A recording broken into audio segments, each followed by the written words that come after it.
I had a vegetarian burger once. I didn't say that I liked it. I was a teenager. And my parents are like, you need to eat healthier. I'm like, fine. I still want a burger, though. So we go to our favorite restaurant at the time called Village Tavern, and they had a vegetarian burger. I'm like, okay, I'll have a burger, but it's vegetarian. It'll probably taste okay, right?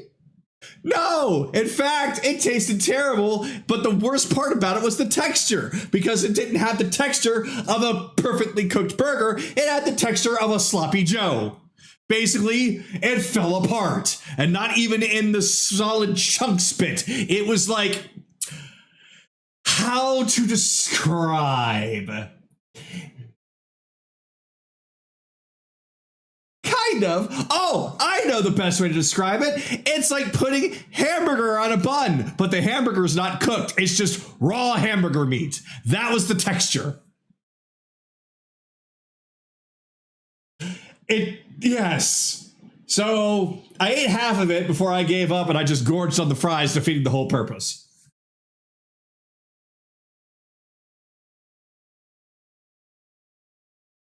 I get it, though, because there is a vegetarian burger that I had when I was losing some weight that was actually really good, but it's good. But it was actually really good because they seasoned it well. They actually seasoned it well, and it helped because it did curb cravings. It wasn't perfect, but it was certainly better than other alternatives, and it helped. You can only find it in the States. I can't find it here in Canadian land.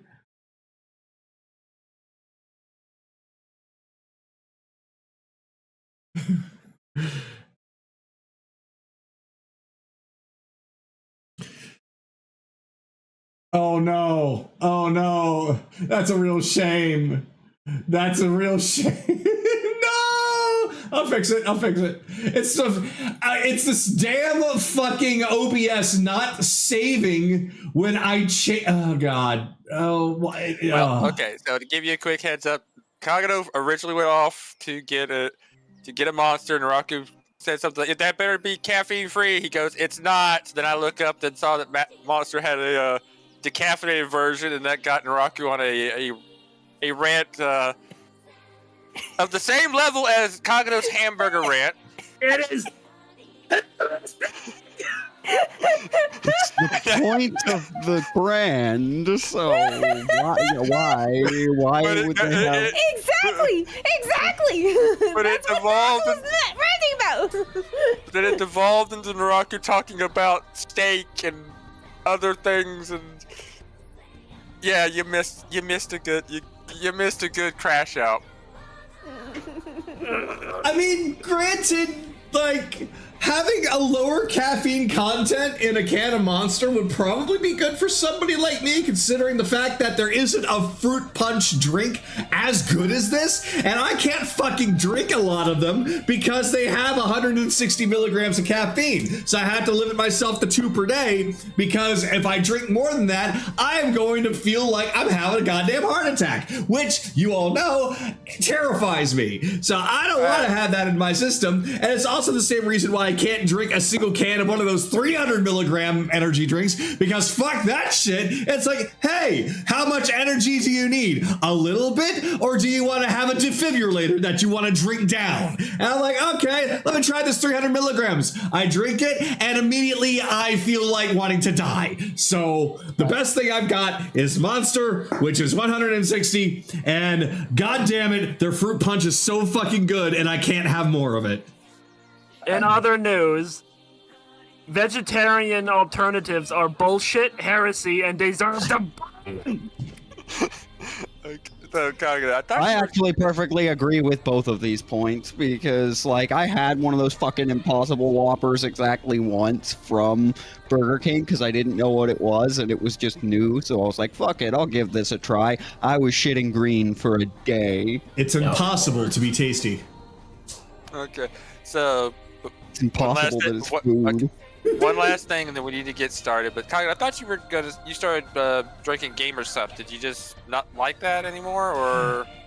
I tried, and it was fine, but it wasn't the same when it's carbonated.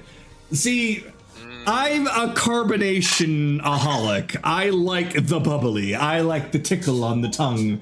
And when I mix Gamer Sups or G Fuel or anything into a carbonated drink, it's okay.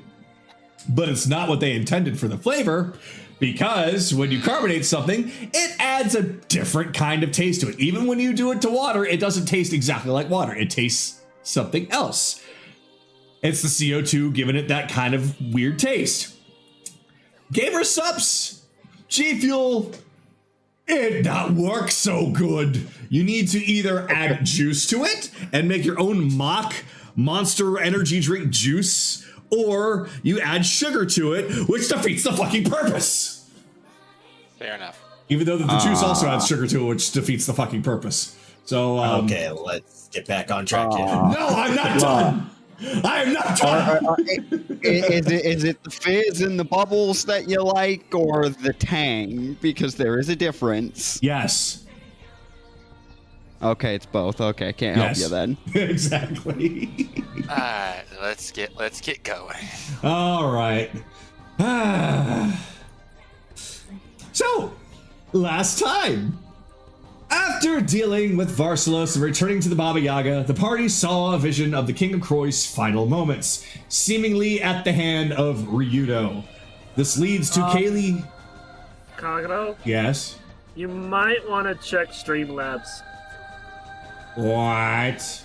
I think Sunder sent you something. Alright. Hold on, I don't normally get stuff going on my D&Ds, so I typically don't have my stream labels up. So let me take a look at. Ah! What'd he do? I don't know.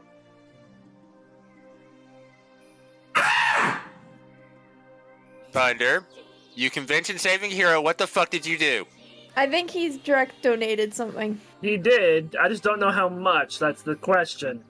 Because Kagato has screamed twice, I'd assume it's a lot more than usual. 100 Oh, direct. That's the usual. Which means that not the usual. Are you fucking kidding me? This is look. When you do it through Super Chat, YouTube takes a cut. When you do it direct, I get every bit of it. YouTube takes none of it. So Thunderline was basically like, instead of a Super Chat where you get 80 of the dollars, you get just here's a Benjamin. Just here you go. You're an expensive stripper. I fucking know. It costs a lot to get nipple tassels this vibrant in color. Okay? It takes a lot to pay for dancing lessons on the pole, and it takes a lot of time, effort, and lower body strength to hang from that pole upside down with my legs and heels curled around it. And that's with high heels on, sir. Congratulations! You have a fuckload of practice. Do I even need to bother trying to tell how difficult it is to spit out ping pongs accurately? Congratulations, audience, for those who actually can visualize that. That is now stuck in your head forever. Kagato on a stripper pole. It's stuck in my head every single day. and this is the first 14 minutes of I the demand stream. fan art of that exact description now. I demand Rosie, fan get to art work on it. of me on a stripper pole with a bucket of ping pong balls to the side. I want to see it happen. Make it happen. And I want my boobs to be enormous. Make Princess Kagato. We're gonna have to get Vale on this one because Rosie's too young to know how to do that. Okay, let us get back on track here. Thunderlion, thank you so much, man. Thank you so much. Have we ever been on track? There has been no track. Like This train has been going. This train has been driving in fucking sand and mud and gravel for the past 100 episodes. There is no track anymore. There's a direction. That's about it. Anyway, back to it. So, what was I saying? Oh, I'm just gonna. I didn't go too far in, so I'm just gonna start over. After dealing with Marcelos and returning to the Baba Yaga, the party saw a vision of the King of Croy's final moments, seemingly at the hands of Ryudo. This led to Kaylee confessing that she had been withholding information about the state of the town of Alexander in hopes that the party would remain focused on their objectives. But now that the truth was out, there was no reason to hide it anymore, as well as revealing why she's been giving some of the party members a bit of the cold shoulder lately. With Anaran now in a blazing state due to Wrath having fully awakened within him once more, he distances himself from the party and focuses purely on future preparations. His hatred of Lord Bicus has now skyrocketed, for his home's close ally of Alexander was completely destroyed in a fit of rage.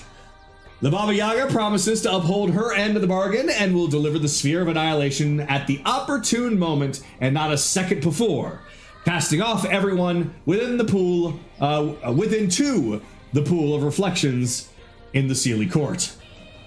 As everyone had splashed down, Titania and Oberon welcomed them with open arms. With much and more gained within Varsalos's lair, the party had an enormous amount of items and weapons at their disposal, but time was needed to train and craft, leading to the use of the Staff of Security. Unlike the past, where it felt like a vacation time with friends and loved ones, this time was set to be spent wisely. The only allies brought along with the party were Lazuli, Tsunami, Veranestra, and Titania herself, each looking to assist in their own ways. The staff sent the party to a beautiful mountainous landscape, having a Feywild flair to it, with huge flowers and mushrooms growing about. Atop the mountain, the party had views all around, including a large pond that had several hidden passageways and caves to explore, along with a large inn-like cottage, an outdoors bar and rest area, an arena, and a crafting room. The party had everything that they needed to train, craft, prepare, and even relax for the next 2 weeks, 15 days to be more precise. And so, we return on the 6th day, the final day for reading from the books, as they each have you doing a final trial. By this time, anyone studying the tomes and manuals will have their stats pretty much permanently increased because of the books themselves granting that permanent buff, but they are now going to lose their magic, unable to be used again for any benefit for the next 100 years. Chase has been near constantly at work, crafting various items for the party, not sleeping, only taking breaks to eat. But thankfully, the nature of this place will keep him alive, so he will not really suffer any fatigue while here versus in the real world. Careless has been spreading out his duties, crafting a bow for himself while also reading from his manual, his last objective for his strength training being one where he must put his physical strength to the test against an opponent in the arena. So Careless, you may do so using a friend or ally that's come along with you, such as Tsunami, or you may choose to manifest the shadow of someone who is not here that may fit the criteria. Anaran and Akira both speedrun their books, with Anaran focusing on it from the very start, completing it in only 2 days, with Akira looking into it after training against a shadow form of Ryudo for a few days as well, both of which are now completed, and you now have your permanent stat boosts. Akira would then continue to train against the Shadow Ryudo day after day, while Anaran was taking the time to take the spider silk that was found and craft it was a cloak or a cape? Cloak. Cloak. Craft a cloak for fire resistance. He also knows, over the course of time, that the Raven Queen will be reaching out soon to speak to him and Chase, bringing along a friend in the process. Kaylee has been taking the time to train as well, practicing with Akira sometimes, while other times training against a shadow form of Kyra from the Sanguine Sea organization, learning to use the shadows to her advantage, though she intends to try and make up with Anaran looking to Chase for help, but keeping her distance while Anaran continues to cool off. Thama continues to read from his own book, though also doing some practice with Theo, attuning their minds and hearts together slowly over time so that the sudden bonding between the two will feel more comfortable. Titania and Veranestra have accompanied the group for this very reason, and Veranestra has also assisted Thama over the past few days with different trials that his book had requested of him, further assisting in strengthening his mind. And then there's Evelyn. She's dead. That's right, dead serious about sleeping under the beautiful trees in this warm, sunny blue sky. And so we come to today, the 6th day in this mountain paradise, and the final day for book trading for Careless and Thama. So please go ahead and place your figures where you'd like to start and begin to roll for a roleplay initiative if you wish to do so. As far as your friends and allies are concerned, Lazuli has stepped away from Careless and has gone over to the outside bar, rummaging through barrels and crates to start making something. A large pitcher of something to drink.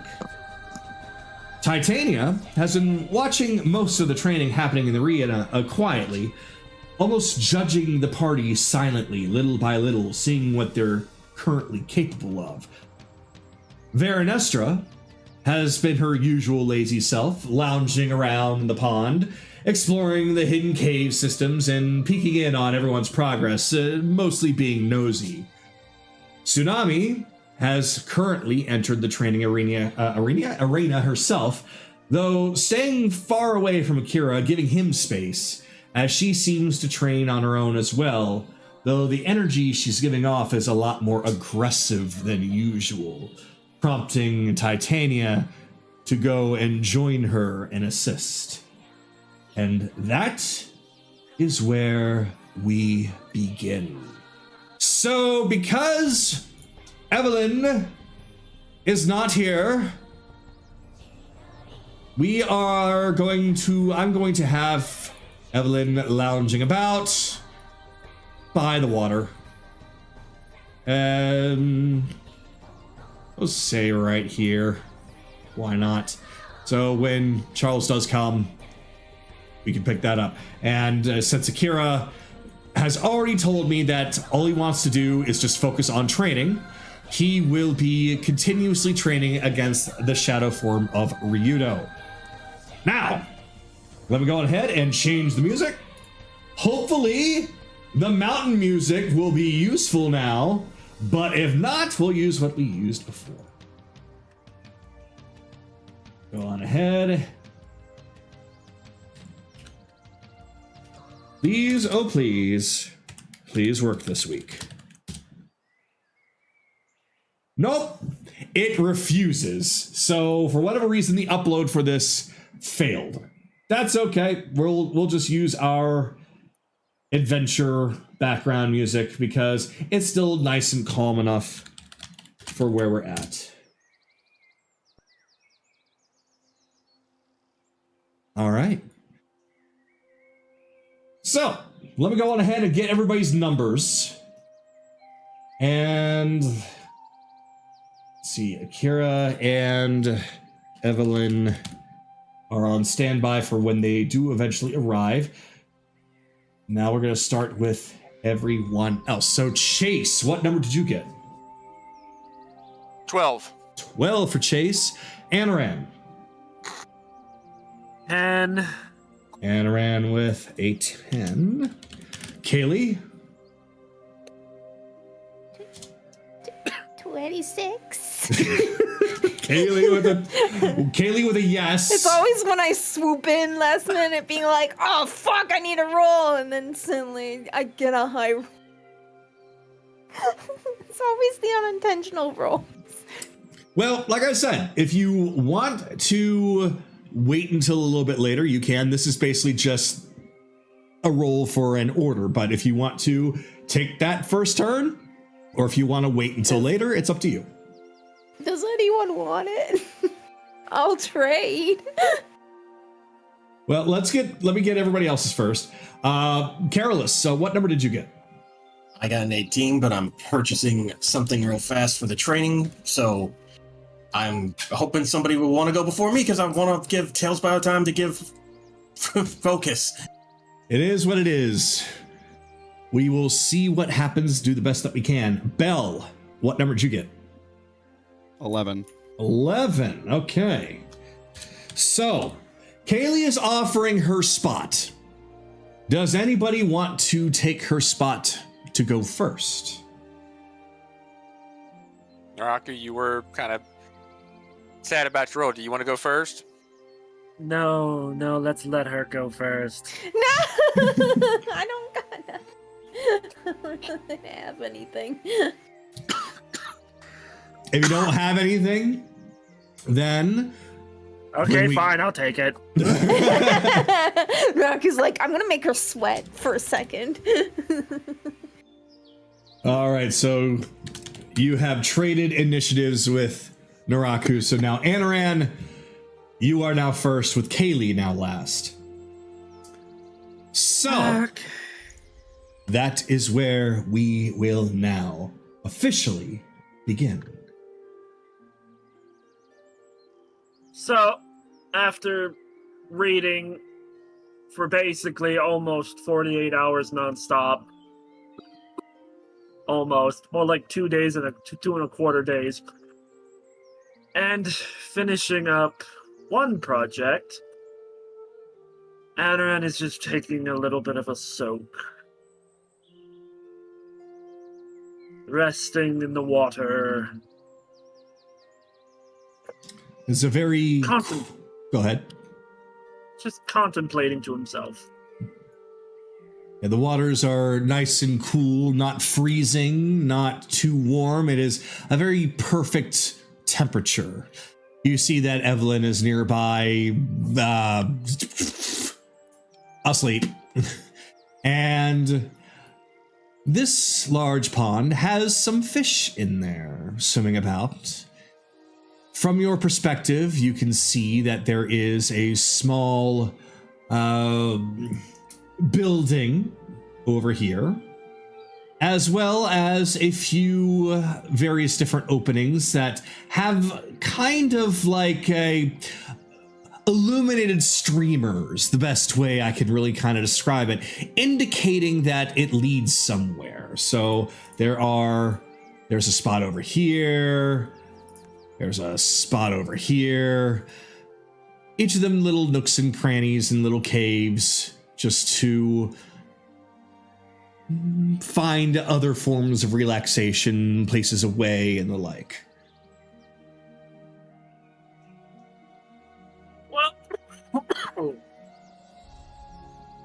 Well, while he's sitting here, what time of day is it? That's a good point. I probably should make it daytime. Oh, God! Flashbang! It's daytime. As Anaran looks up at the sky, it's like, that's strange. It should have been daylight by now. And almost as if Soul was sleeping, you're like, oh, I'm so terribly sorry. Whoopsie! And the sun comes up, flash banging the whole area. Everybody that was asleep is now awake except for Evelyn, who sleeps through an apocalypse.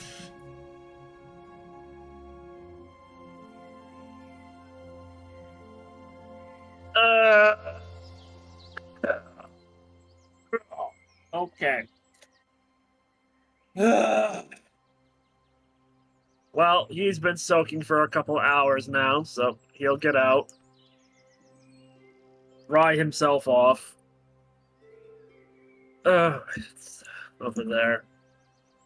Get wet, dry himself off again. Yeah, it's a long spiral staircase leading all the way up to the top.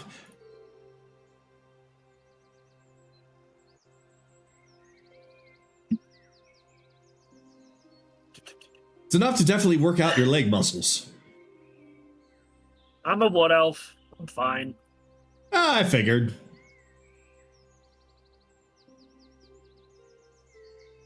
Besides, this place wouldn't make you too exhausted. And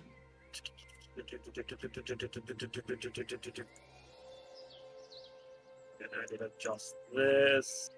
Maybe dim the light a little bit. Okay. There we go. Thank you. That's much better.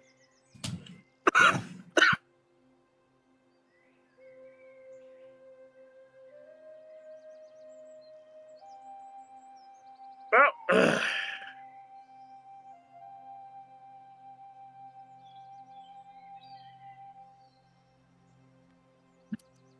So entering into the arena, you do happen to see that there are quite a few people there already. Akira has been training nearly nonstop against that shadow form of Ryudo. Careless is there, though I'll address him in a second. Tsunami is there as well, training against Titania, who seems to be helping her with some rage that she seems to be experiencing. You've never seen Tsunami like this before, except for incredibly rare occurrences. Probably the last time she's looked this way was against Zirian all those months ago. has any coloration shifted on her? Where specifically are you looking? Anywhere. Okay. So go on ahead and roll for an investigation since you're actively looking at her. It's not going to be a high DC because it's not exactly apparent, but it's apparent enough. Okay, well, guidance.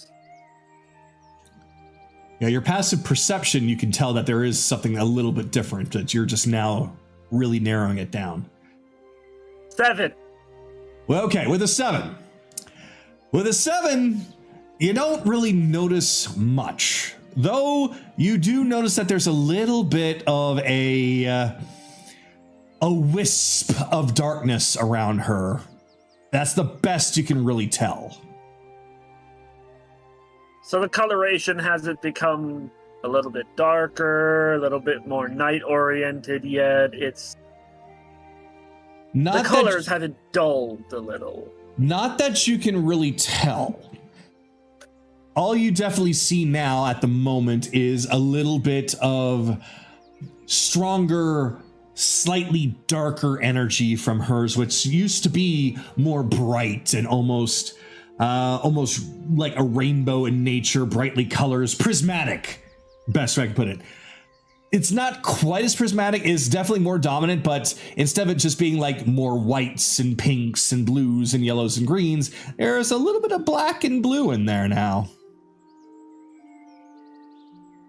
Real quick, Careless, just to set you up with something, are you looking to train with Tsunami, or are you looking to train against a shadow version of something? Shadow version of something. I already got the figure bought, by the way. Okay. We can do that on my turn. Yeah, I just want to make sure that I had things set up for you proper. So anyway, back to Enran. Sorrow. Any shiftings? A little bit. It appears that our dear fairy friend is doubting herself, though she is very firmly fighting against it. Does she have any chance? There's always a chance. I would say that it's gonna come truly down to her strength of will. What does she truly want to be? Will it be what she once was, what she is now, what her calling will be when all is set before her? What do you know about the Star Maiden Aurora?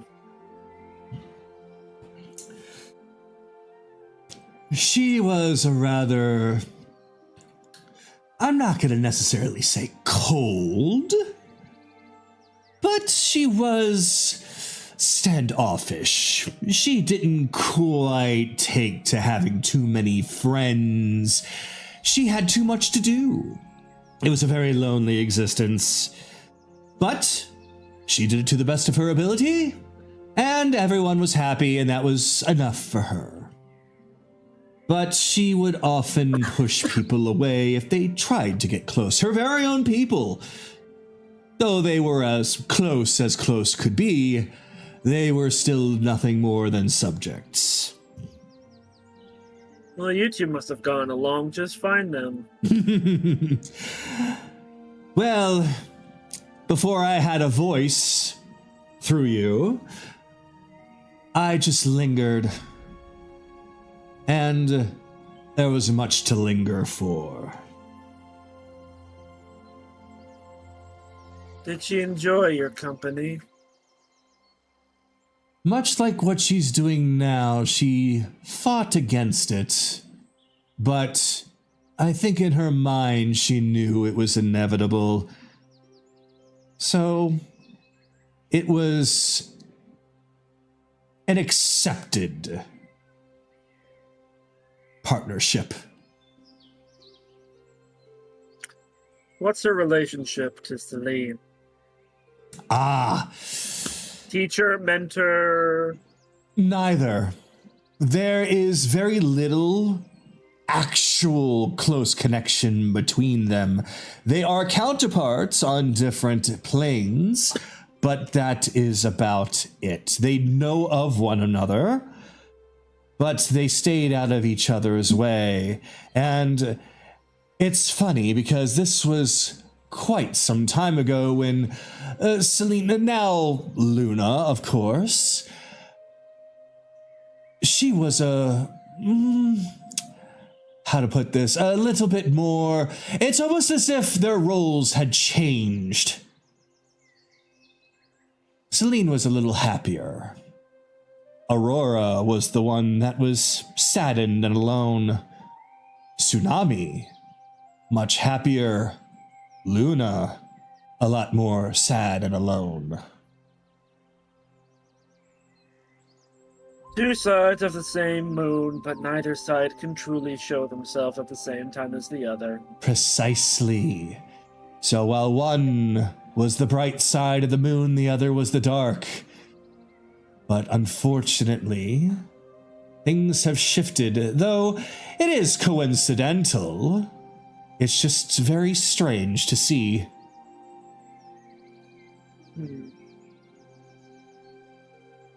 Keep an eye on Nami for me, would you? If any shifts occur, let me be aware of it. I'm sure that if there was something drastic, you'll likely see for yourself, but I'll keep a close eye on her, after all. There is a subtlety with her that I can actually safely feast from.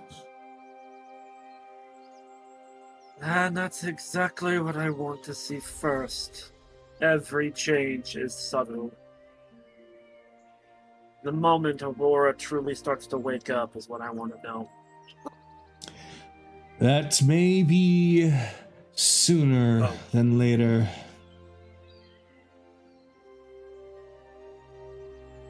Anoran is gonna... he's gonna stay here for as long as Nami stays here. Okay. And he's just gonna basically keep an eye on her. Gotcha. While you're here, there is just the power of this arena.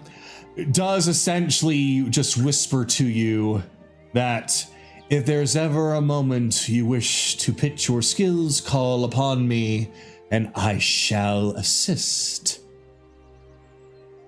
When everyone is asleep, dear Arena. And Anaran just taps Winter's Frenzy. When everyone is asleep. I shall be waiting to help. And As that's the it. Anaran just keeps an eye on. Quietly observing. All right. So, Carolus, you are closer. But first off, when you first enter into the arena, Anaran comes in after you. You see that Tsunami has, again, as I mentioned to Anaran, a rage that you haven't seen before. Titania is doing her best to help Tsunami with the training, and this is the first time either of you have even seen Titania fight. And despite her being very calm, relaxed, not even really in any kind of fighting pose, Tsunami's like full on going brawler martial arts on her. She just looks like she just stepped out of a prom, and she is just dodging everything, trading not exactly blows, but like catching hands, blocking things. She's not really trying to attack back. She's mostly just taking the attacks. And so she's Whis, basically. That's a good way to put it. Yeah, that's a good way to put it. She's acting a lot like Whis from Dragon Ball. So, it definitely goes to show just how powerful she actually is. But she's got a big smile on her face. She looks like she's having fun. You, however, since you have chosen to do training against a shadow, what form does that shadow take? He closes his eyes. All right, Master, get your ass out here. So I've already you linked it. choose against your old master. All right. So It's in you've Gs. linked it. It's in G's. Yeah, I remember it was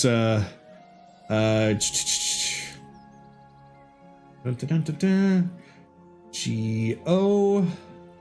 Should be G-O. Yep, Giraus. Right in front of Grand General Carolus. Oh, I'm not looking at the campaign linked. Whoops. It's like, no wonder I couldn't find it. All right, there's General Steelclaw. There's... Okay. All right, I see Grand General Carolus. I see Atticus Blake. Oh, there he is.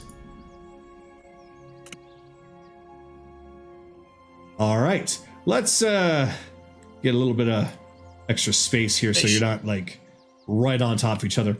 Okay, so there before you manifests the image of your old master, who, brandishing a long sword, does not speak to you. He does not even regard you as anything other than an opponent. He moves when you move. He acts very much the way that you remember him. This is not a perfect copy, but it is as best of a copy as you could imagine, feeding off of your memories, allowing you to feel like this is adequate enough. And so, the two of you clash. All right. So he will clash with his master's shadow, and as they're clashing blades, as the swords lock, where are you? It's been years since I've last seen you, and right now... Stupid to say this, but right now, Master, we could really need your guidance. Where the hell are you? As he pushes the shadow away with Ashbringer. Staring him down carefully as they circle one another.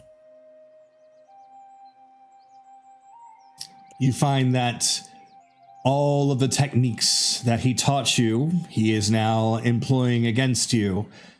Very similar to the times that you have sparred long ago, only now the difficulty has certainly risen as your own skills have improved. But because you have the memory of him being your better, he continues to show a lot of restraint against your attacks. He seems faster, he seems stronger.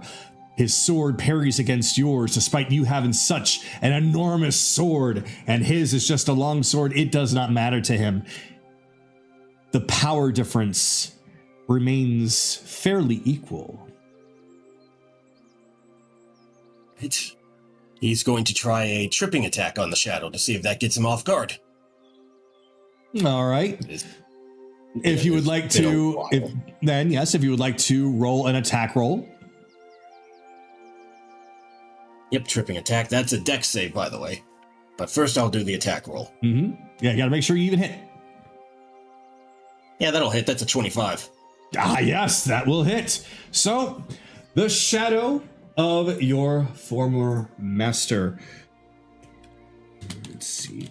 You said that's a dex and... Dex save of 12, by the way. Yep. That is a 17. He is quite swift, quite dexterous. You try to trip him, and yet he leaps over your attempt to trip him, and he goes in to attack you instead. Almost as if to say you're wide open, as leaping up over your leg, he tries to stab downward with the sword to try and attack you. And that technically does not hit, though the roll was a 20.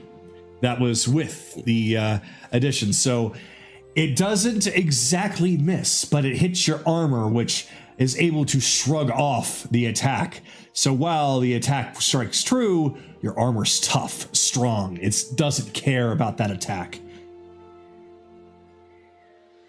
Yeah, a little bit of an upgrade. I know that's not really you I'm talking to right now, but I think you would be impressed, as he's now going to do a charging attack right at him. All right, you're charging at him. So you need the sword once more. So as a charging attack, you would need to essentially have at least 10 feet of movement, straight line, in order to charge him. So we'll say that you leap back and you get prepared to charge him, and then off you go.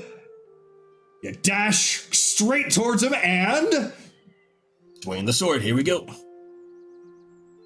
Dice like me tonight, that's a 24 to hit. Not bad, not bad. Okay, yep, that will clash with him.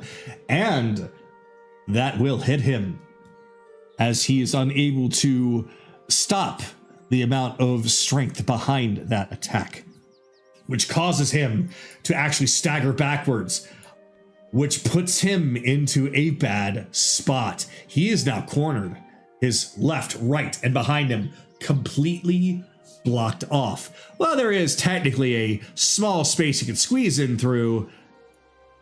It's going to take too much time and effort to do that, and even if he tries, you'd be able to cut him off. His only chance is to try and get out of there. So he is going to try and use his acrobatics to leap up onto the next stairs. So, what will happen? That's a natural 20. He just kind of... Oh, my. Yep. So essentially, he looks behind him. He looks at, and he kind of takes a moment to look at his surroundings, much like you've known him to do. He takes the time to use his surroundings to his advantage as he sees the opportunity to just grab hold of the stairs, leap on top, and now he's got the high ground. That's just like you, old man. But yet when we need you, you're not around. You trapped in the Feywild or something? As he will swing Ashbringer once more. All right. And he put in a little bit of a divine smite if he hits, so swinging. Yeah, you're welcome to do anything. They're not actual living beings, so you can use all your power with it. 27 and a level...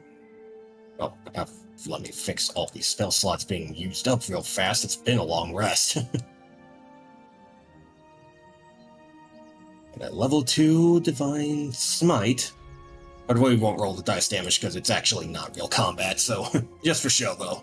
That's fine. As he brings Ashbringer back, the sword is encased with some divine light with the fire surrounding it, and he brings it down towards the shadow. All right. That will also hit. And as you see your sword cut through him, it almost looks like it's a lethal blow, but unfortunately, because this is not a real person, well, fortunately, I suppose, because you wouldn't want to do this to your master, I would assume. Yeah. It cuts through and it shows the shadow cleaved in half and almost looks like it's trying to separate and disappear from both ends, like a candle burning from both ends. But after a moment of pause, it reforms, ready to continue the fight, proving that these things cannot truly be destroyed. Their limitations are what you make of them, but they will always be there in this arena, if you allow them to be. So basically what you're saying is he's basically immortal in the arena, essentially. Basically, yes. You can't, like, destroy it because it's there as a training dummy that fights back based off the memories that you have of the individual. So in this case, being your old master. So even though you struck true and you would have killed, destroyed, or whatnot, because this is nothing more than a figment of your imagination brought to life, it is not destroyed. So it comes right back. So you can think of it as if you wanted to keep tally of points metaphorically in your mind, then congratulations, you got a point. But the fight just continues on until you are done. Yeah, I was just about to say, because he's not going to try to draw this out entirely all day. Oh, of course. But Yeah, I was giving you. yeah. I was giving you three turns because that's how you wanted to treat your turn. So yeah, this is basically like the wrapping up point for this for you. But That's this just kind of shows like, okay, you're doing some training. This is your master. It's showing that he's got the skills that you remember him for and things like that. So, yeah. Well, as the training is winding down, I will say that, like, once things, like, spread out, we'll just move them around a little bit more so that they have more different space. He's panting, covered in sweat, but smiles. That's just like you. As he'll sheath Ashbringer and give a polite bow to the shadow. Thank you for coming back out. Even if it's not the real you, it's good to practice against you again. Okay, so you choose to wrap up your training session early, and with... Oh, I'm just like the training a bit longer. I don't want to take up my turn just doing nothing but slashes is all. Well, if you wanted to like continue to train with him until the rest of the afternoon, which is essentially what your book would have required you to do, you can wait until your next turn when it's going to be later on the day. That's fair. So that's how we'll start it next time on your turn is you wrapping up, you finished the last bit of your training, and then you'll get the benefits of the book. Sounds good to me. All right. So with that, we will pass from Careless as he continues to train over the course of the remainder of this afternoon as we go towards Chase, who is still working hard within the crafting laboratory. Sue, of course, along with him, no longer having fun with Theo at the moment as she is now a little bit predisposed. Okay, alright, Sue. I think this is about ready. You do me the favor while I put a last few touches. Could you go get Nami? I'm gonna need her help for this. Okay! Teleport through. Hello. So Sue flies off, heading towards the arena. Sue, you come across the same sight as everyone, so I won't repeat it. Careless is training with a being you've never seen before. Interesting. Okay. Yep, like Chase taught me, don't get right up to them.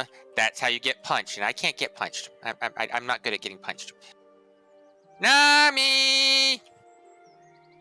So you call out to her, but she is currently just throwing fist after fist after fist at Titania. These connections are strong enough to make you feel it. Not exactly the pain, but the shockwave of such. There is a lot behind those punches. Titania's just got a smile on her face like, go on ahead, let it out, it's okay. Hit it harder, come on, hit it harder. Oh, Sue! She just turns to you while still catching the hands. Hold on 1 second, Sue. Aurora, Tsunami, you need to calm down. You're needed somewhere. Oh, I'm so sorry. Oh, Sue, I'm sorry. She just immediately stops her attack. Flies up. Well, I get that. Oh, I guess I don't need the treats to get snap you out of it. I got cool. More for me. Wait, you brought treats? Chase said you might be a little out of it, so I probably need to bring snacks to get your attention. But I mean, if we don't need them, Titania immediately flies up. Of course we need them. Treats are the best.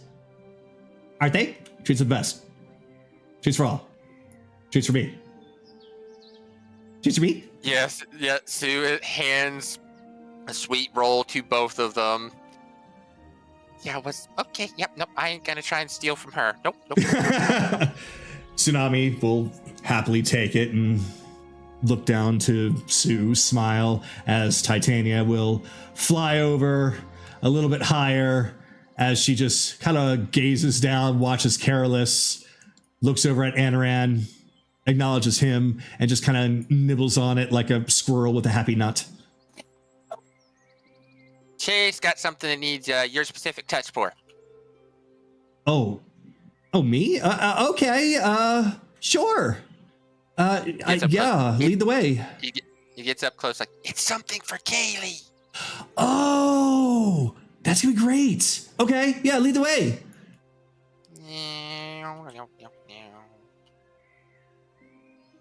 Oh, it actually makes her vertical if you move. Oh yeah, of course it does. I'm done. Okay. And just teleport. Yep. Right. I gotta get the. Now I've been here this whole time and I still haven't been inside of here. I'm not surprised that this is probably a crafting room. Yep, that's what I thought. Ah.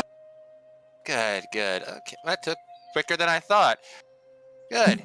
I don't want to waste anyone's time. I know that time is of the essence for everyone. Oh, we got a few more. We got plenty of time. How you feeling? Great. I'm feeling great, actually. Getting some exercise in, and Titania's helping, and, yeah. Chase has got that look of... Now listen here, young lady.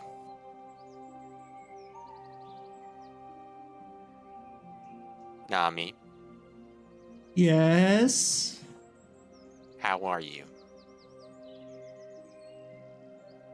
Not good.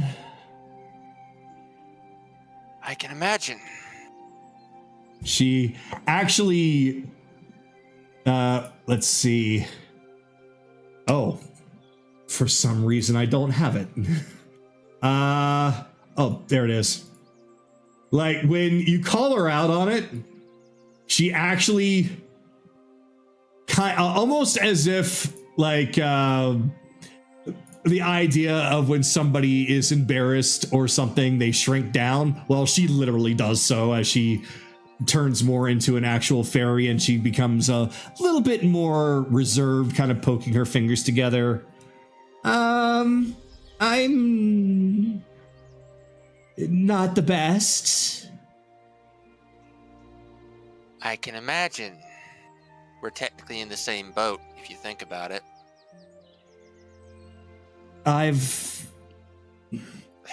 Euphemism, sorry. Think about it, Nami. We both lived a life here we don't remember. And it's starting to slowly come back.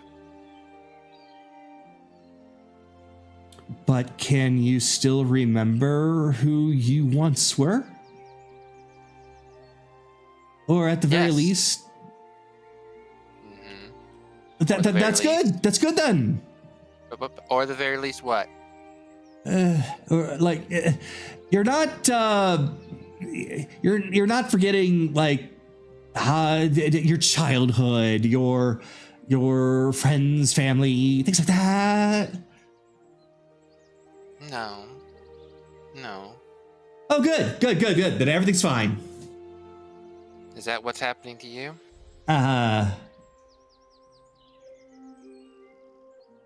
Yes. Yes, it is. I've already told Kaylee about it, and I don't remember what the crew looks like anymore. I only now remember what Ryudo looks like after taking a look at that mirror and seeing that was supposed to be what he looks like.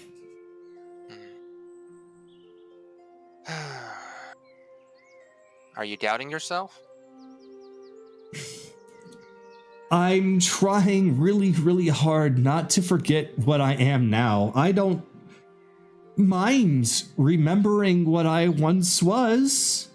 I just don't want to lose what I am now. So you believe you deserve to exist? Yeah. Good. Hang on to that. I'm really trying. Then you might need to... Do you know how I do it with Dreamer and Melody? To be fair, I've never really had a lot of interaction with them, so I don't know how you do it. Well, it's harder for someone like you to do that, to do it as complicated as I do, but my brain is compartmentalized. I have a separate space for everything, including their spaces. I think you need to find a way. I know you need to find a way to put a place for Aurora's memories and your own. And a place for them to kind of communicate. You need to have a place of your own. A place where you can focus. Does that make sense? I think so. It's almost as if you made your mind into a ship's cabin, different rooms, and you have your own space, and the others are crewmates. But you can still open the door and see each other anytime. Mm-hmm. Yeah. Aurora, I think Aurora's coming in slowly but surely, and she needs to realize that the two of you are roommates now, at the very least. I'm complicating things. No, you're not complicating anything. I've been around you and the others enough to kind of pick up on a few things that you mean. It's been a little hard to understand, but it's not been impossible. I've gradually started to learn. So I know what you're saying. Okay. At least I think I do.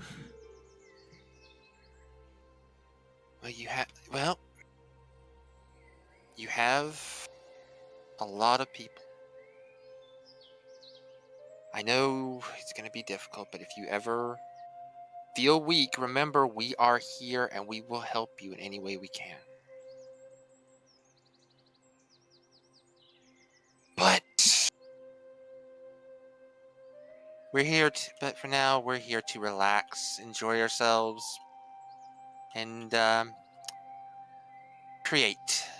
This Chase plops a metal-looking bow on the table with the ornate string, with a small sun gem embedded in it.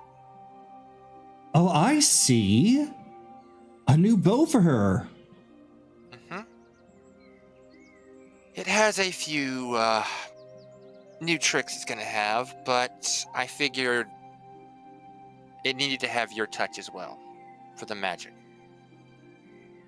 Oh, wow. Mine? I haven't really dabbled that much into magic in a long time outside of just things to augment my physical capabilities. What kind of magic are you looking for? The runes are already inscribed. It just needs you to just channel magic into it. It'll handle the rest. Okay, so just magical power then. Mhm. I think I could do that. Concentrate and focus. Is it in the bow itself or the gem? Just channel it into the bow. It'll Okay. know what to do. Okay. Sorry for asking too many questions. She just places her hand over top of the bow and kind of like just seeing, without her physically touching it, there's just a channel of energy just coming from her hand, going straight into the bow. And the energy looks very prismatic, though. If you could also roll for an investigation, please.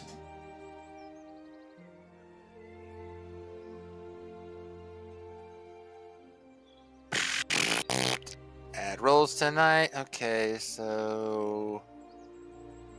Well, Sue will, I guess Sue will assist in that case because she'd be looking over it too, so I'll roll again. Yeah, that That's would work. better. That's better. 22? 22. Okay, with Sue helping you, as you are kind of watching, Sue kind of taps on your shoulder as Nami's eyes are closed as she's trying to focus on trying to channel magic into this bow. She alerts you to what is going on with that energy. The standard prismatic colors that you have known Tsunami to have, though now you're seeing little twisting, spiraling bits of black and blue energy with some sparkles within, almost as if it is a cosmic power going into it as well. See.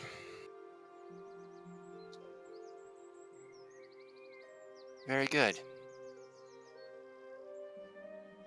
So when you say that, she just opens up her eyes and looks over towards you, and the dark wisps almost immediately disappear when she is alert and looking towards you. It's like, oh, it's great. Oh, good. Oh, good. I'm glad that's working.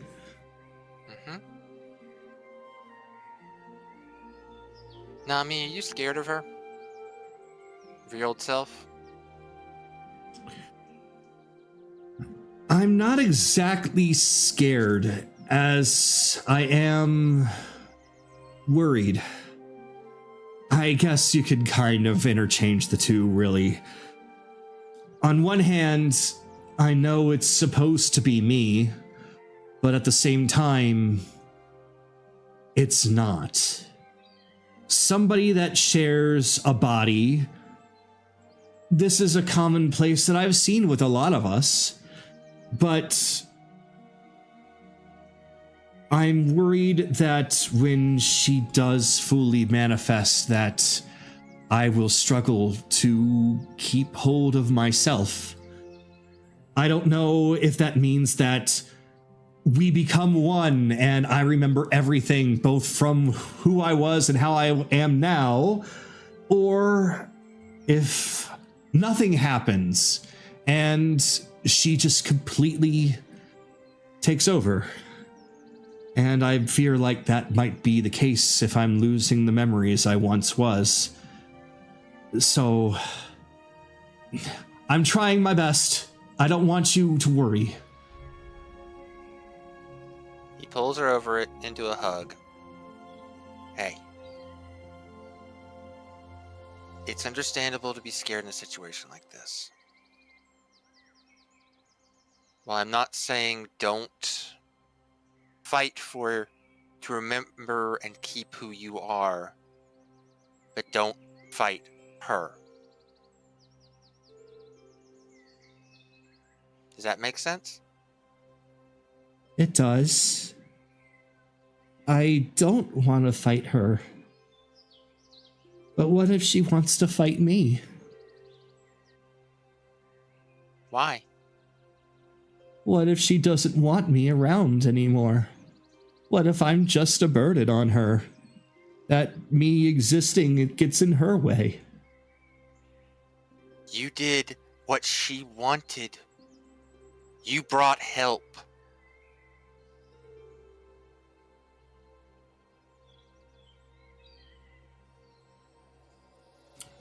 Nami.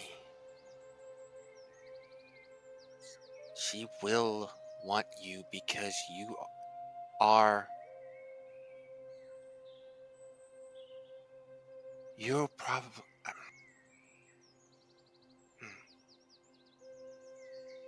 Best way to put this. Then show her that you're worth keeping around. I understand. I'm gonna try. If there's one thing I can assure you and everyone, is that I'm not going to quit. I don't want anyone to have that thought on their mind, especially with everything that's going on.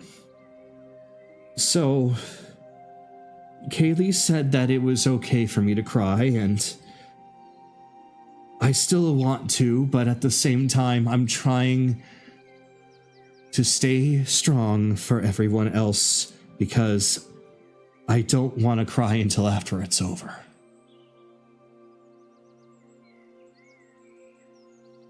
Well, those tears will be happy ones then.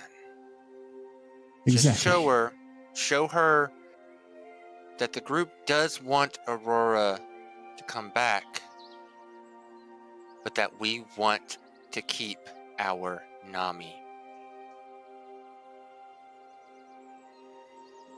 Every piece of her that I feel comes back to me. I will do everything to instill that.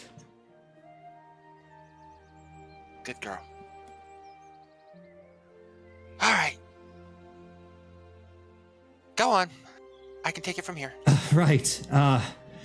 Good. It looks like a great bow. And I know you have a lot to do. And don't mind me. Nami. Smile. Right, smile. She just kind of slaps her hands on her cheeks and just shakes off a little bit of what she's feeling and just gives a big smile. Smile, that feels good. Smiles always feel better. Off you go. Thank you.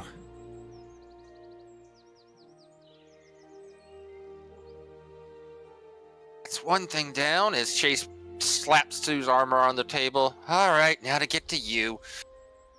And I'll end it off there. All right. And that will now bring us to Belle, who's still in the starting spot. So, I know Belle has been working with Theo, and just so you know, I saw you move, so I know you're there. This is the last day of you training on the book. So after things get to sundown, if you are preferring to read the book now or do something else now, whatever it is that you're going to do, but at the end of today, as long as you say that you are going to take any time today to read the book, you will have those stats permanently added. At the same time, you have been training with Theo, getting things comfortable for any kind of merger later. Well, best way I could put it. So what would you like to do at this moment in time?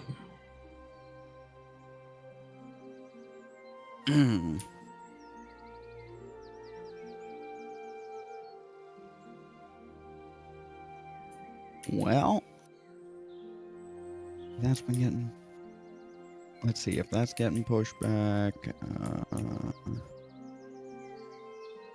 That being done.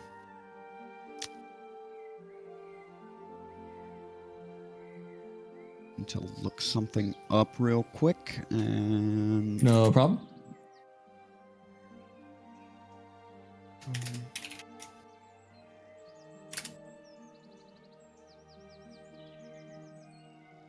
Okay.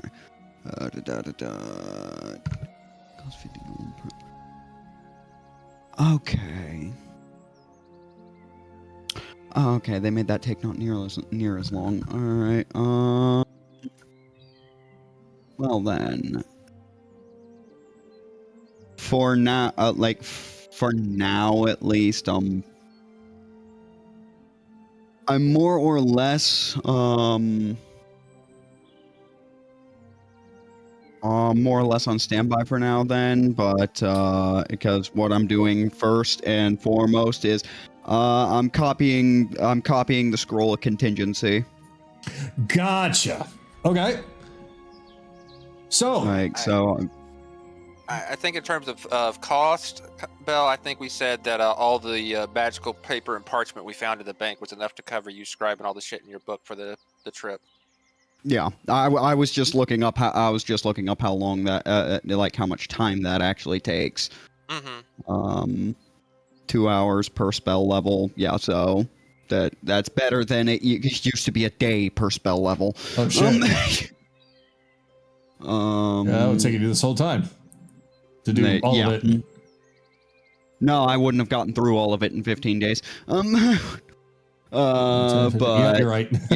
but 2 hours per more than manageable. So if I'm finishing the book today, then I'll do that at the end of the day. So for this day, starting with the highest level spells and then going down the list from there. So we're starting with contingency.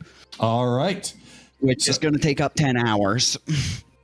Gotcha. So, Theo, during this time, while you are essentially... Whatever she wants. Like, I already cast the spell, so she doesn't need to be near me anymore. She can do... so she's free to go off and do whatever. And I let her know that. Like, she doesn't have to stay by my side this whole time. It's a bunch of boring paperwork. Yep, because at that point she's like, "Oh, thank God!" She just flops over and is hovering in the middle of the air on her back and just heads over somewhere that seems fun to her, which is over where Veranestra and Lazuli are. As she's just like, "It's not that it's you're boring, it's what you're doing is boring. So I'm gonna go over here. Have fun! As much fun as you can possibly have with..." Oh God, that's not fun. I feel so sorry for you. Bye! This will be a lot... I get the distinct impression she did not realize that at no point after that initial save for that initial hour was she required to stay right here. That'll get a lot easier to come across when she, is just able to think what I'm thinking. Verbal communication's a pain. All right. But that pretty much has to be what I'm doing. Like, this first week is gonna be kind of rough, I know. Yeah, it's gonna be kind of rough because there are certain things I gotta get out of the way. Yeah, that's why I did a big 6-day skip. Yeah. So that way most people could be starting to wrap up, and then we're gonna start getting into more fun stuff. Yep. As the day continues, Kaylee. Yeah, Belle, just consider that 6 days have passed, so whatever spells you want to have written down by then. And books, so yeah, have fun. Yeah, if you're doing 8 days, 8 hours a day, yeah, you'd have another 8 hours to scribe spells in your spell books. Yeah, no, I mean, like, as I said, it's going to be about day 8 when I'm finished with all of between the tome and all these scrolls. More or less, it's going to be 2 more days before I'm finished with all of that. Okay. Yeah. So as Belle continues to do more preparations, Kaylee, we come to you as you are perched up atop a giant mushroom. This mushroom is large, spotted with white spots, and you find that it is edible.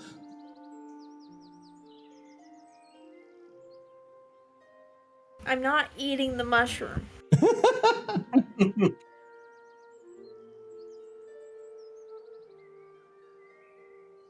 This isn't Willy Wonka. I'm not in Charlie's Chocolate Factory. No, you're not. Okay. So you said that this is the 6th day. This right? is the afternoon of day 6. Okay.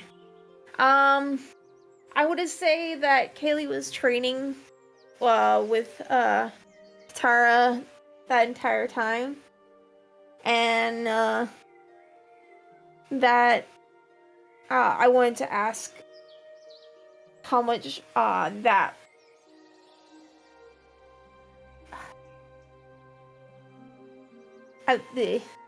how far along she came along. I know how far along she came with that ability. So when you were training with Kyra before, Sorry. No, it's okay. I'm just helping you out. When you were training with Kyra before, you had some progress already up to this point, but then you and Kyra were no longer able to train together because you left. But this gives you a perfect opportunity. The unfortunate thing is that Kyra is unable to speak with you because it is just a shadow form of her, but it is what you have of the memories of you two training together. So, progress, you feel as though that as long as you continue this, you will be able to learn it before you leave the staff. Okay. So just as long as you keep up regular training, it doesn't have to be all day, every day, but just having a little bit of time set aside every day or a large chunk of time every few days, you feel as though that it's going to lead into you finally picking it up, because every day that passes that you do it, you get a little bit more of an understanding here, a little bit more of an understanding there. And Okay. yeah, what we'll do. How much more would I? Let's say that Kaylee did it for the 5 days that everyone was doing the training. Mm-hmm. How far along would she have been? I don't exactly have a percentage, so let me ask you this. Are you trying to make sure this is learned before you leave or by the time you leave? We learn before I leave. Okay, so you're trying to learn this before you leave. Okay, Yeah. So if that's the case, then we'll say that when you first came here, you had about a 25% understanding with the amount of time that you were training with Kyra herself. Each day that you train is going to be about 10 to 15%. So if you were training every single day for 6 days, so that is, I'm gonna need you to roll for me. A percentile? Yes. Roll a percentile. If you get above a 50, you get 15%. If you get below a 50, you get 10%. So roll it 6 times. Okay. You know what? Just to make sure that it's. All right, so 15 for the first day. And I got 69. 10 for the second. That's 25. So now you're at 50%. 15 for the third. Okay, 65. Another 69. 15 for the fourth. God. So 80.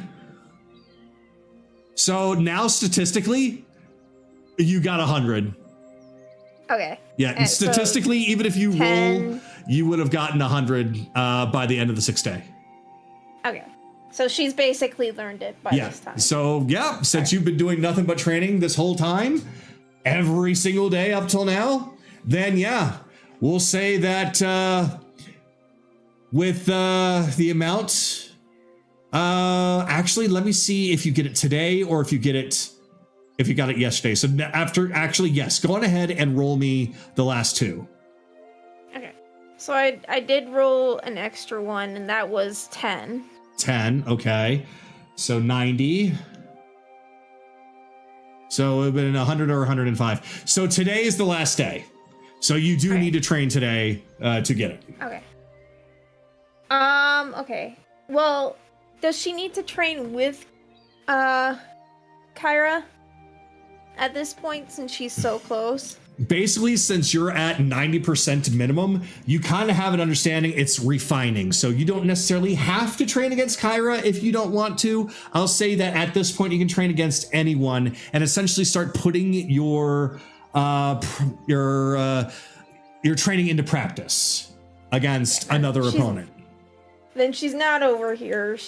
Since you said that has to be against an opponent, then she's gonna be over here. Mm-hmm. It's mostly because when it's against an opponent, if you're just kind of dashing in the shadows and such, you're just dashing in the shadows. But if you're up against an opponent, they can find you, catch you off guard, see where you're coming from, things like that. So this is essentially where you're training against something that will have the option of tracking you or not. So when you enter in here, what opponent would you like to manifest? Jameis. All right. So, as Anaran and Carolus are still here, Titania munching on her sweet, Akira also here training against Ryudo, a manifestation of Jameis appears before... a little bit of lag there. Though, unfortunately, he does not have the typical snarky voice like you would have. It is just the shadow form of him, though it's still... He's more tolerable this way. He does have the hand and body language, the arrogance with all of his movements and his steps, as when he casts magic, he does still snap his fingers. He does everything Jameis does. He just doesn't speak. And he does everything to keep track of you as you use any form of shadow to not only hide, but to teleport from place to place in the shadows without being seen. It's almost as if you are using your psi knife to teleport, but the psi knife is not visible. So it is a secret, like a nightcrawler poof to poof area, but only with darkness. So any shadows that the trees cast, it's harder when there is some light, as you are finding. Whenever there is dim light or a shadow cast, then your chances of being seen are much higher. But when it is just pitch blackness, it's much easier. So any kind of dark holes that the sun doesn't touch or anything of the sort, very, very, very easy. But what Jameis is doing, Shadow Jameis at the very least, is he is trying to slow you down rather than try to outright attack you. So he's constantly bombarding you with all different kinds of debuffs, charms, mind alterations, things to keep you from being focused.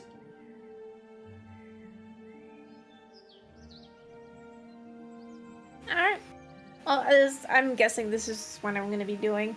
I'll have to save for my roleplay until, like, the next day, because I want to get this done. Okay.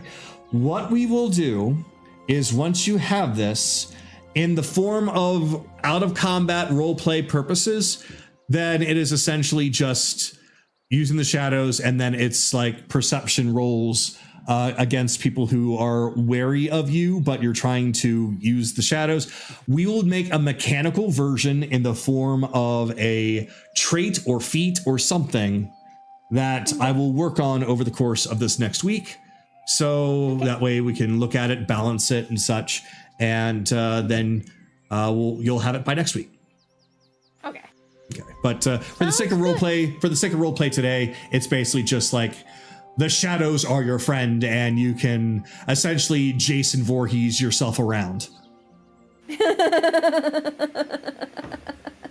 No, seriously, that's kind of how I imagine it. It's like Jason's chasing you, and then all of a sudden he's gone, and then he appears on the other side. It's just you're doing the same thing, just with limitations, and you have to use shadows. Yeah. So, anyway, that being said, as Akira and both Evelyn are not joining us tonight, time passes. It is now, well, maybe not this dark.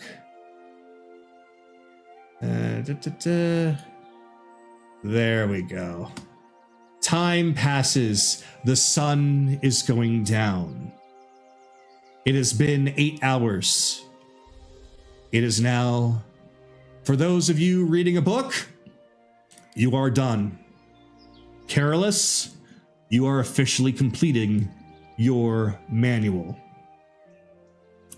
Kaylee, All right. you have officially completed your shadow step training.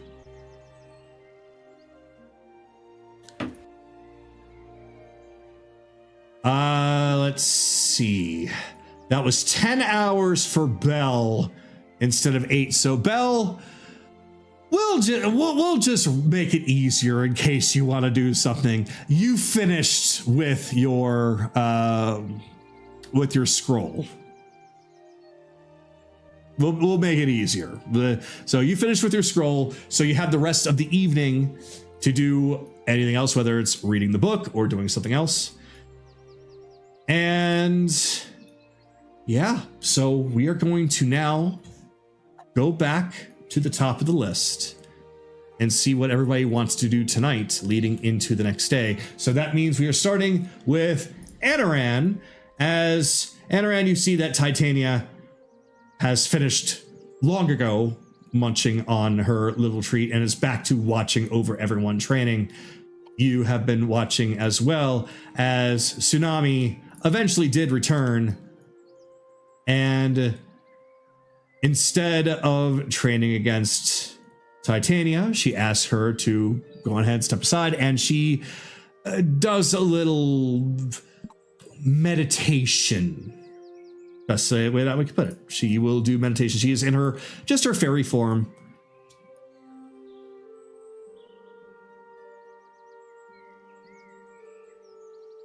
We come to you.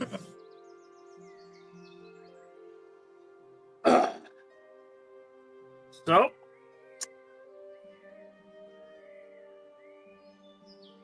let us do, while Anaran waits for the arena to clear out,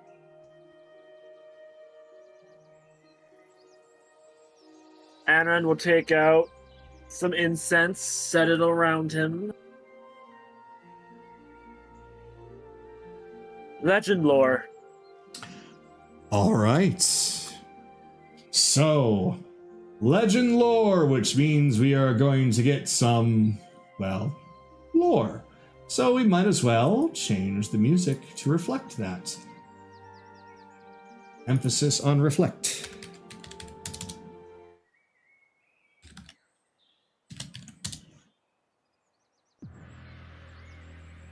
All right. You have the incense around you. The scent fills your lungs with every breath. As things in the arena begin to calm, your focus gets stronger. What is it that you wish to use legend lore for? Ulrich's nemesis. All right. So, you calm, you focus specifically on Mulric and his nemesis. Recalling all the information they've already learned to help pinpoint what he's trying to find. And that is the shape And if, hopefully, maybe its location. All right. You close your eyes and you focus deeply as the image of Malric comes to mind. And with that, another worldly voice begins to speak to you, not one that you recognize, just a narrative voice to accompany the spell of legend lore. You learn that Malric is afraid of the Kitsune, that there is something about them that is tied to his nemesis. And as you continue to listen and watch, it continues to clarify more details. Ultimately, what you learn is that there is a song from the Kitsune people that, when sung, a Ninetales is able to become empowered by such. It is this creature that is Malric's nemesis. In his efforts to make sure that he had everything under control, he had a plan set to make sure he was in control of all of the Kitsune people, all music, and anything that can play music. The song itself, he knows exactly what it is, and he keeps it buried away underneath of his castle, making sure that it is never found. He has tried to destroy it, but this song is protected, so he's only able to keep it locked away.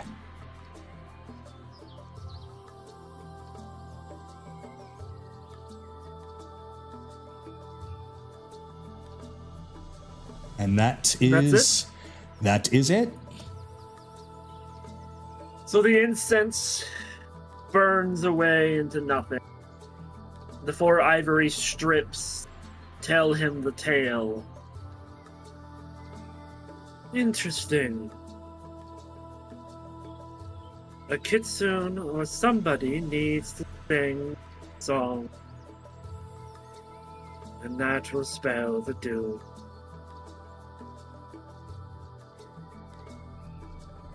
With that, you will pull out a different set of things, and he will cast Commune. All right.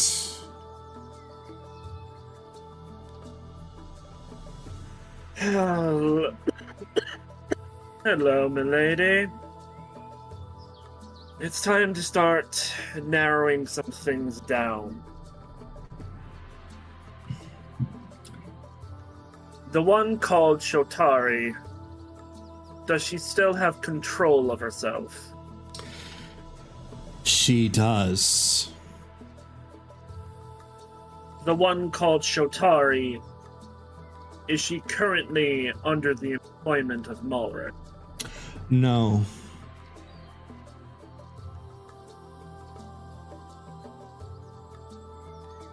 Not under the employment.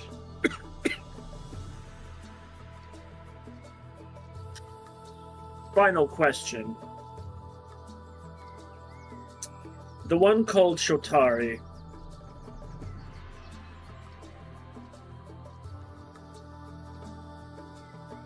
Is she hiding in either the spring or summer realm No. of the Feywild? Huh. So she's hiding in either winter or fall. Or she's not even here. Alright. He will do another commune. This one now has a 25% chance of failure per question. Okay.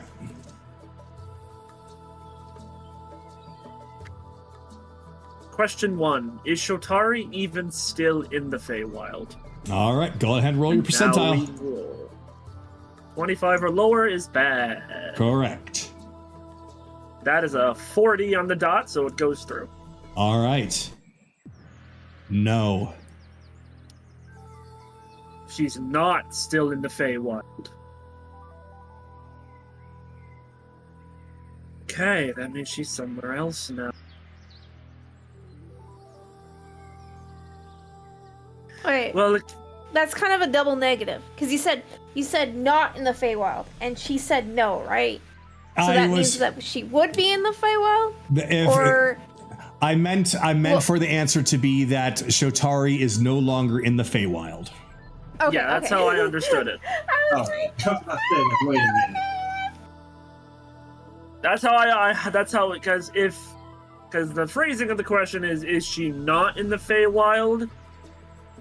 And I said no. That's the double negative. Yeah. So yes, she is not in the Feywild. So yes, the answer would be yes then. Okay. Yes. Okay, so yes. Well, Kira's gonna be pissed about that. Can't take his anger out on her. Oh well. Alright, then we abandon that train of thought. We go to a different train of thought. Is Malric's nemesis on the same floor as where he's holding Inari? Yes. Well, okay, let me roll first. Oh. It goes through, no matter Okay, it good. went through, so it's fine. okay, fine, yeah. So it is on the same floor. Is Malric's nemesis in the same room as Inar? Now I roll. 52 goes through. Yes. Yes. Alright, that's 3 questions. Yeah, he's gonna push it. Another Go for series it. of communes. Go for But now it's a 50-50. it. As the communication between you and the Raven Queen starts to wane, you still continue your commune. I just have to be careful. Let's see here.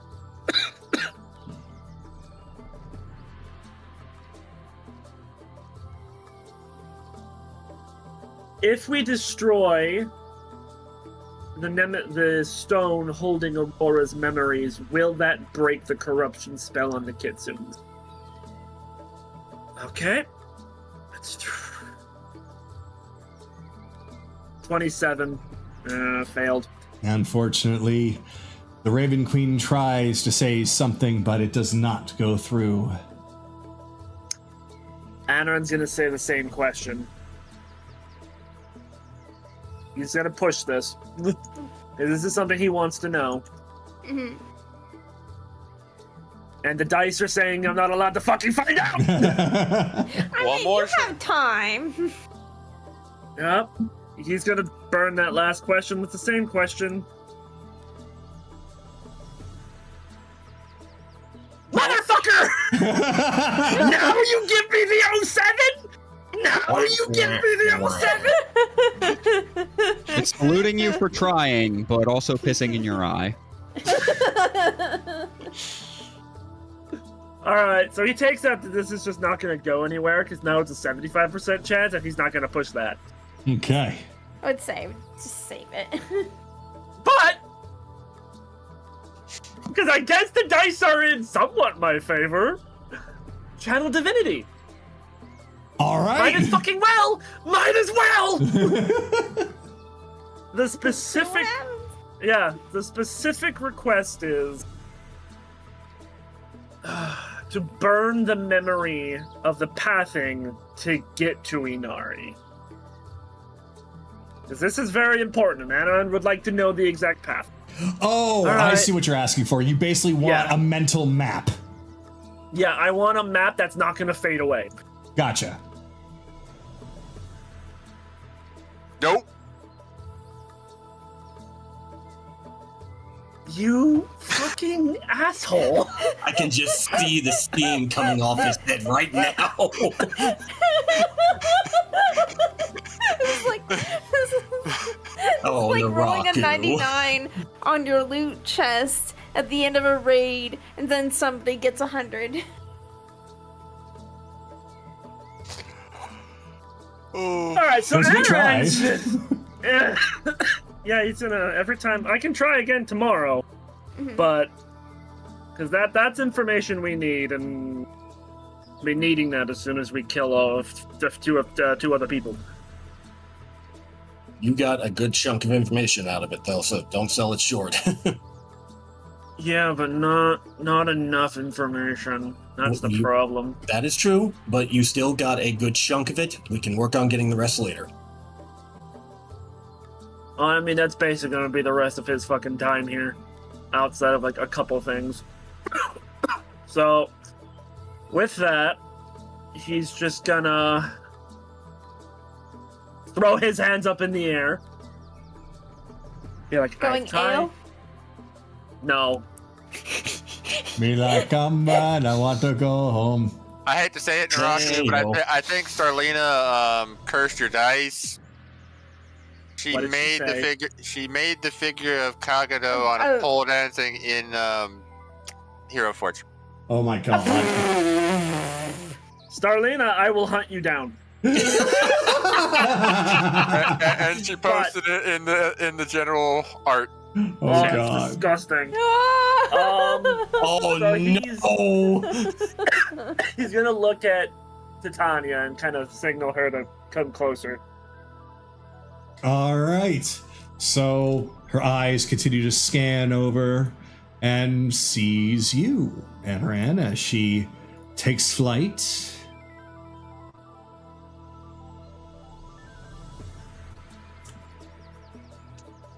Okay. What's up, Doc? Shut up, Bugs. Rabbit season. Have you ever been to Mulrich's domain, castle, whatever fucking fortress he has? Oh no, I couldn't be bothered with that. It's so boring over there, so I just had others take a look. But I know what it's like. Who are the others? Oh, just envoys of mine, other fairies, and like they did not have much of a good welcome, but they were at least left alone because they worked for me, and you don't shoot my messengers. When we get out of here, I'm gonna need them to give me a full breakdown of the layout of that place. I'll be more than happy to summon them. I hope that they have enough information for you. Use their memories to recreate a map. Even if it's just a rough layout, I need a general thing to start working with. I see. That doesn't seem like it will be any problem. I just hope that they had enough to see that could actually help you outside of, just the outside and the front door. The outside and the front door is the important part. Oh, is it? Well, then perhaps it might be to your benefit. Because we're gonna have to lay siege to him. Indeed. So I need to know where the barracks are for his men. I need to know his strategic points. I need to know everything I can so that we can get as many forces in and start disrupting everything he has. All right, that sounds like fun.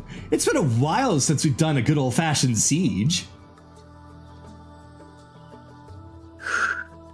Also, what is the typical punishment for somebody who turns against the court that they've signed allegiance with? Oh, there's all kinds of things. But if we just flat out don't like them, then erasure. But if we want to have a little fun, then we make them into toys. Okay, I have something else. He's gonna signal her to lean down so he can whisper in her ear, and he's gonna tell her what I showed you on that Google Doc. All right. I see. Oh. Well, I guess, but that's not quite as fun, but... Oh, fine. It's fun for Oberon. Yeah, One but what about evening fun for goes- me? Look, Oberon gets his fun. I love my fun. Look, we can try and split one group to have service between you and your sister. That's something we can discuss about. The purpose here is that this is what they're doing as a united tribe, clan, species. Sure, why not? So the punishment needs to fit. If we don't let them ever reunite ever again, and we put them in places where their mental states will change to clash with each other, then that will prevent them from ever doing this again. All right. I suppose there's fun in that, knowing that we're taking an entire clan of people and splitting them up and essentially giving everyone pet dogs. Basically, I don't like using that terminology, but this is something that they have put themselves into, so fair's game. Maybe it'll be a nice lesson for them. Is dog a mean word in the material plane? No, I'm just against the idea of slavery, but this is effectively slavery anyway, and I'm finding the hypocrisy in it all, but then again, it's a punishment, so I don't know. I'm just... It's not slavery when they're toys, because toys are fun and everybody likes to have fun, except for the Inu. They don't like to have fun, but then they become toys. I'm more thinking of rehabilitation, but you know that also works. Oh, rehabilitation nations. Got it. Okay. So make them not as bad as they are. Well, because Aurora's gonna come back no matter what. Give her some. Obviously, have them binded to Aurora during the magic rituals, so that they can't do what the owls did. Ah, yes, the owls. We give one of the groups to your son. I'm sure he'll whip them into perfect shape. Oh, absolutely. He's already doing such with the Bullywugs, I'm sure. So I'm sure that the Inu will have a fun time. Ooh, maybe some of them will start to become more like huskies. That would be so adorable. Isn't that how that works with you, Archfey? Whatever subject you has gets transformed by your will? Well, it wouldn't be my will. It would be my will specifically. I mean, I could, but I don't want to step on the toes of my boy, you know? I want him to spread his wings a little bit. Well, he doesn't really like to bring out his wings. I want him to spread his arms a little bit. Experiment. Who knows? He might want to make them into chihuahuas. I don't know how a chihuahua would survive the frozen wasteland. She slowly turns over towards you. You have no idea the evils of chihuahuas. But you're right, they'd probably shiver to death. Okay. That's not least bit traumatizing. And finally, a group that we could either split between you or your sister. I know technically you're the insulted side instead of your sister. What would you do with them if I said that a group of theirs' fate is yours to decide? Oh, I'd probably throw a ball and tell them to play fetch. Okay, so you'd probably just revert them to primal beasthood. Okay. Well, no, I wouldn't. It's funnier that way. They get on their hands and knees, and I'd tell them to play fetch, and then they just crawl after the ball. And after I get bored, I'd use a stick instead. Okay. And for the last group, should they ever leave the Autumn Realm, your husband gets to have a good hunt. Maybe. He's not really a big fan of Inu meat. Well, Somebody would hunt them. It's gamey, a little bit stringy, sometimes kind of chewy. You guys are not cooking wolf meat right then. Jesus fuck, I have to show you a recipe how to do that. I mean, they're not wolves, they're enus. And recipe works.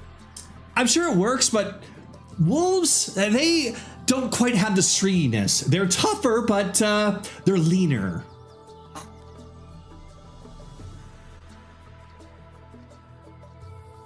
Ma'am, I've been eating wolves most of my life. I'm very sorry. They're anyway, point being,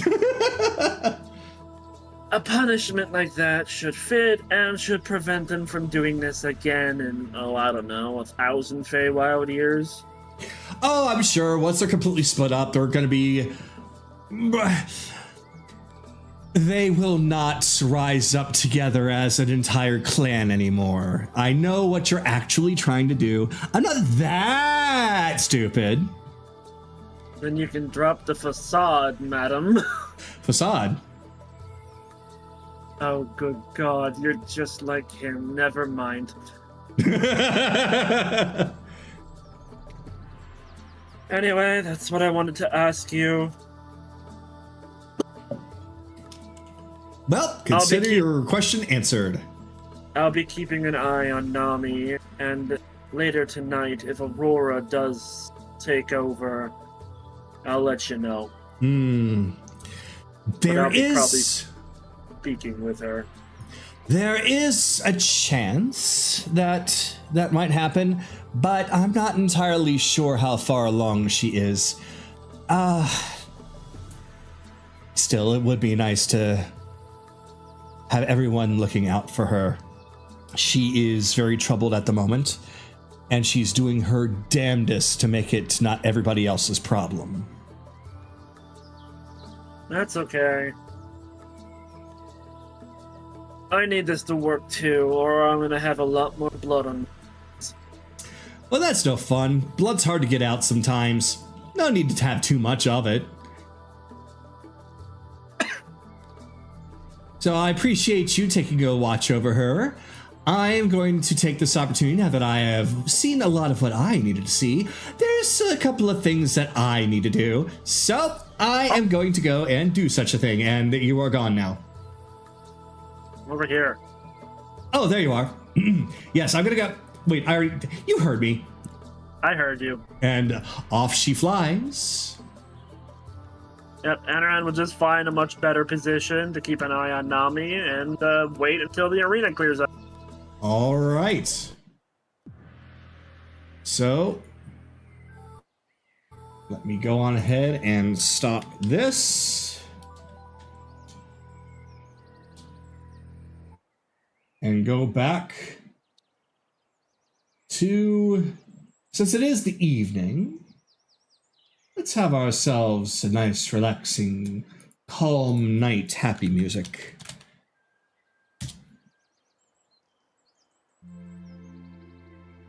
Now, Carolus, it's at this point where your training with that manual comes to an end. You said that you would want to sheathe your sword and bow, is that correct? That is correct. Then, that is what you do. Your sword turns off its flame, you attach it back to your back, and you bow. As you were putting your sword away, so is the shadow of your mentor, as he also sheathes his sword, and in reflection to your actions, he bows as well. Knowing that the combat has ended, in that bowing position, the shadow image of him begins to disappear, ready to return when next you call him here. I hope one day, Master, it'll be the real you that I come across again. Gods know that we kinda need you right now. Hopefully we find you here in the Feywild. Who knows? It's been forever. But training is all done. Alright. I better go make sure that everything at the place is good. As you walk away, you see Titania flying overhead, leaving the area, and you bypass Kaylee, who is doing more training against Jameis. Shadow Jameis. Have fun.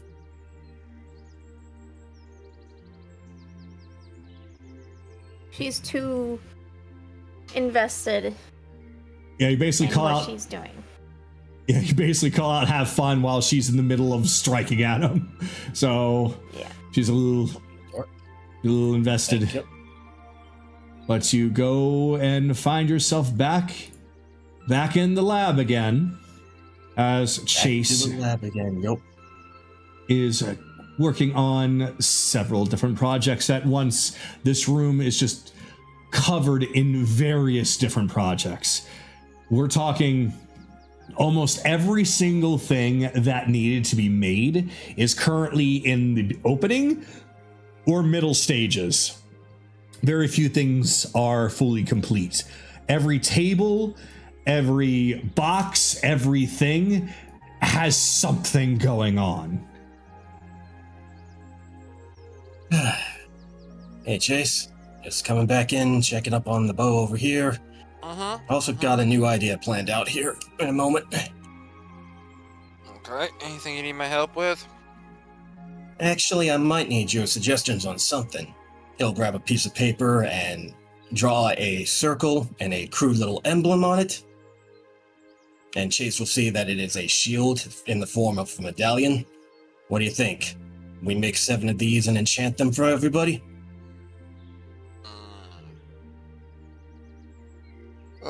Major enchantments are out. I've got a lot of shit I still need to get done. They're minor. Yeah, I could probably get it taken care of. What you thinking? Miner's completely fine. I'm thinking we need something to show that we're still united as a team. And that, well, you know, we stand against everything Vikings is doing and everything terrible happening here in the Feywild. Cheesy, I know, but we need something to remind us of our unity. And I think this might help out. Okay. If you feel like you can get it made up, that's fine. Just when you're done, leave them on the table. I'll figure something out. It shouldn't take me that long.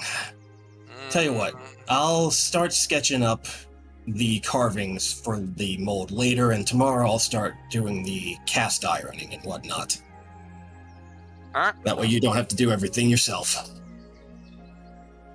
Oh yeah, I'm not crafting anything more. I've got enough. I've got my schedule pretty full. Yeah, no, if you want to make this, you're gonna have to do it on your own. Oh no, I plan on making these medallions on my own. Don't worry. Okay, but no, it sounds like a nice sentiment there, Carolus. Well, just been thinking about some advice the king gave me. Just do.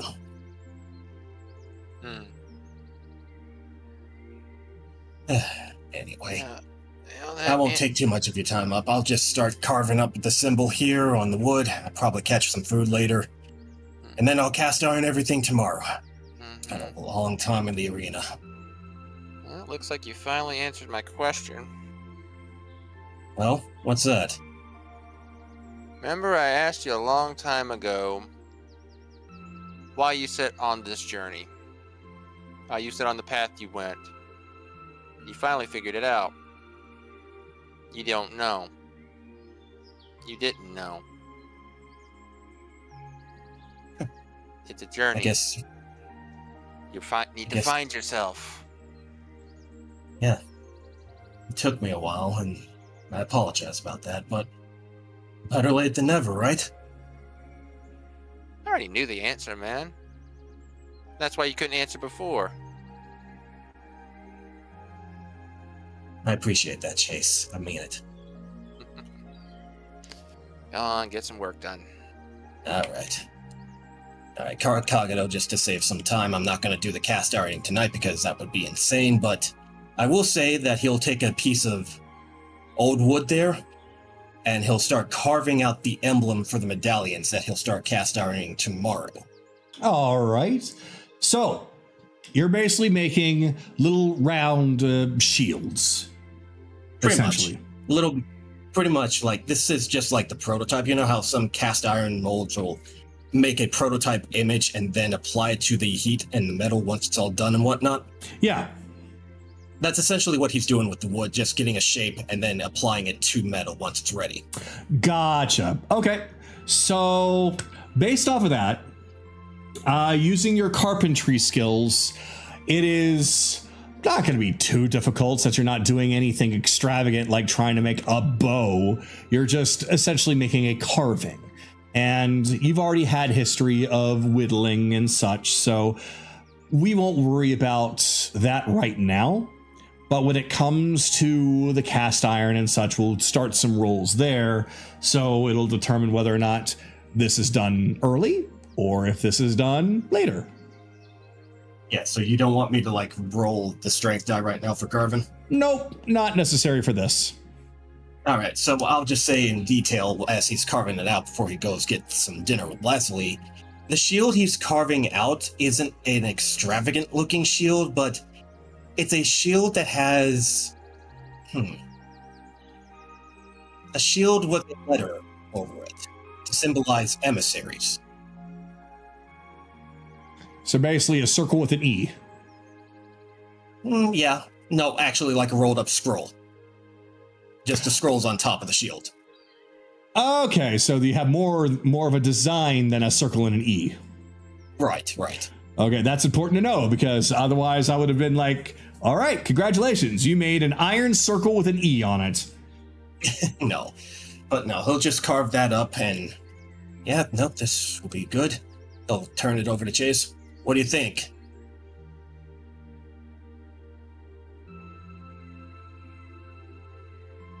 Charlotte? Sorry. Your craftsmanship is good, Careless. But if you're wondering if it's good enough for you, if it's good enough for whatever you're intending, that's on you. This is your gift. Sure enough. I just wanted to know what you thought about how the shield and the envelope look together. Okay. I thought it was a scroll. Sorry, scroll. He'll put the circle back down. All right. I've worked up an appetite in there. He'll take off his armor, get into his regular clothing that's in his armor. Where the fuck did I put it? Cast fire, please. Thank you. All right. Try to come out for some dinner later, all right, buddy? Don't worry. I eat and whatnot. I'm fine. I'm not pushing myself that hard. Just taking advantage of the situation. I know. It's just... Look, we may have had some disagreements and some butting head moments.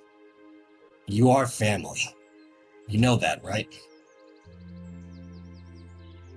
Go get food, you knucklehead. Love you too, buddy.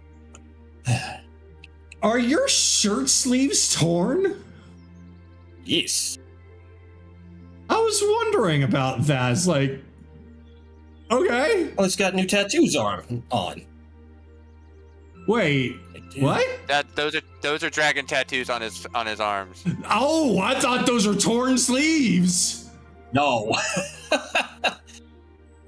He had red sleeves and they were ripped in places.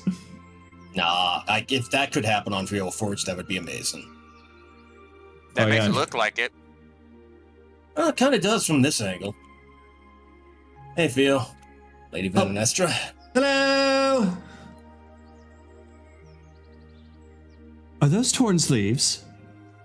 No, these are tattoos. Those look like torn sleeves. You know what? If you want them to be torn sleeves in your mind, they can definitely look like torn sleeves. I'm allowed to tease. That is part of what I do. You need to get... I am just teasing you back, my lady. I understand what you were saying, Leslie.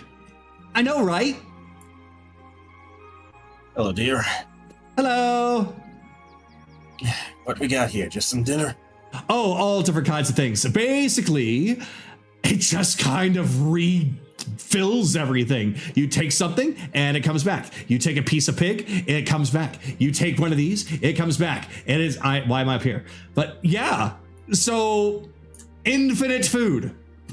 Well, it was like that the last time we were here, wasn't it? I mean, yeah.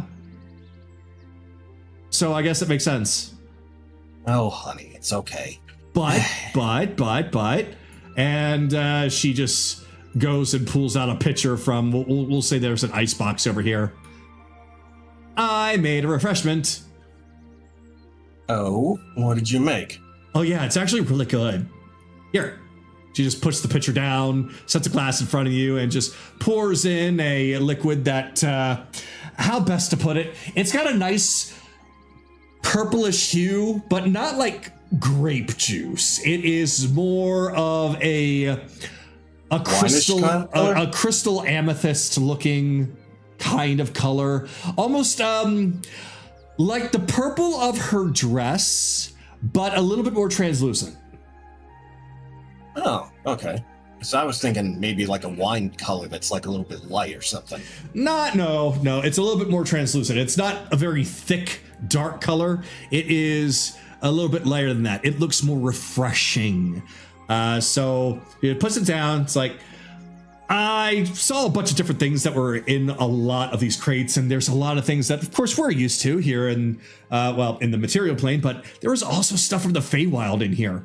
And I tried a few, and I gotta be honest, some of the Feywild fruits are really, really good. No, tell me about it. I've had some apples here. They are amazing. Ooh, you've had one of my apples. Yes, I did. Haha. Tiberius's circus has a bunch of them. Oh, that's wonderful to hear. Oh, I'm glad it was good. That means that we've done a great job. All right, he'll pick up the glass. Yeah, there's a few of those in there. There's a few other kinds of fruits that I've never seen or heard of, but I've tasted them. Do not worry. And it's really, really good. Did she just basically make a super fruit punch, Kagato? Kind of. It is actually, taste it, find out. He'll take the glass. All right, honey, this one's for you. And he'll take a sip. All right. So when you take a sip, now this is a fruit punch. But when you imagine fruit punch, you imagine like a red or an orange color, this being purple. It gives off not just the fruit punch flavors, but it also gives off some tangy kind of sweetness that you're not all that familiar with, but it doesn't taste bad. It's almost as if it's very exotic. The best way I could really kind of describe it. So imagine a very exotic purple fruit punch, but instead of it just being thick fruit juices, it tastes sweet, but has refreshing qualities of water. So when you drink this, you hydrate like it's water, but you're tasting it like it's a fruit juice. Okay, I know exactly what you're talking about. Oh, it's finished sipping? Oh, wow. Honey, that's amazing. I know, right? These things, we gotta take some of them back. I mean, I don't mind if you take some of our fruits back, but there's no guarantee that they're gonna survive the trip. We'll figure something out. That bag of holding has had like several pieces of meat that are probably months old and they're still good. Oh, that's right. You do have a bag of holding and a bag of colding, I believe. That would work. Colding. That's right. That might actually work. If you wouldn't mind taking a few and maybe planting a few of some of my plant seeds there. And I'm sure that there are some vegetables and fruits that Neathri would appreciate you spreading across the material plane. It might make us get more visitors. Look at Leslie. What do you think, hon? We take some of the seeds back, planted it around our house? Hey, why not? I mean, Veronestra thinks it's okay. Huh. Sounds good to me, then. I promise you, with the Veronestra guarantee, that you will not succumb to any kind of mind control upon drinking or consuming these things.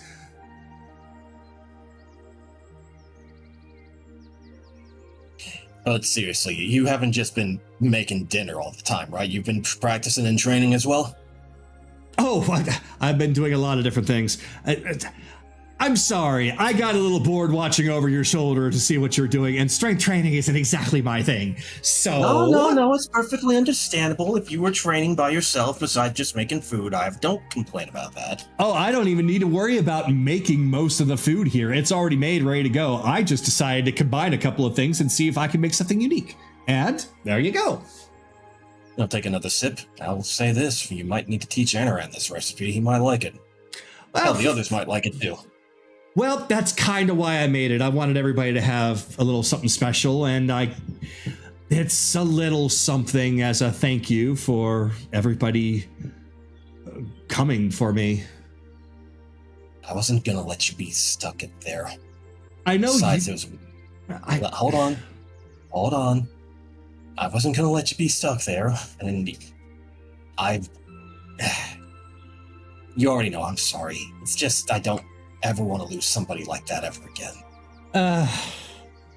Don't get testy with me, woman. I'm going to be testy with you, and you want to know why I'm going to be testy with you? It's because I don't want to continue to hear this kind of sorry sadness from you. This should be a happy moment right now. Yes, there are bad things happening, but it's gonna work out, okay? So, You'll yes. lean over and kiss her on the lips real fast. Oh, careless. Message received. Fine. Get how cute you look when you get all fritzled like this. Continue like that and interrupt me, and I'm gonna bonk you on the head with my stick. Don't you even think about it, woman. And you see, Careless, this is why I didn't target you before when we first met, because you're perfectly fine. Oh, yeah, that's right. Didn't we throw Llama or Bell at you? What do you mean, targeting Careless? Oh! What I mean to say is that my favorite kind of prey is weak-willed men. And Careless, his brain is far too thick to be weak-willed, so he was perfectly fine. I'll take that as a compliment. It is meant to be a compliment. What, would you prefer I call him hollow? Actually, No, his head can be no. hollow. Here, watch. He'll gently grab Theo by her wings and pull her up. Careful now. Ah, the bongos! You can bongo on Thama's head later. Oh, I can? Yes, you can. Oh boy, oh boy, oh boy, oh boy. Okay, I gotta make sure to do that later. I didn't know hit I his could do head that. too hard. Just don't hit his head too hard. That would actually be preferable if you didn't, because he's trying to train his mind and we'd rather not become mush. All right, Exactly. I'll bongo his head softly. Theo, how softly is softly? Softly. All right, how soft is it considered with Theo's strength? You're confusing me with Tsunami. I do not have that much strength. I think it'd be cool if I did, but I don't. Can you blame me? It's Kagato? a wild. Okay, Kagato, check your DMs real quick. Oh, okay.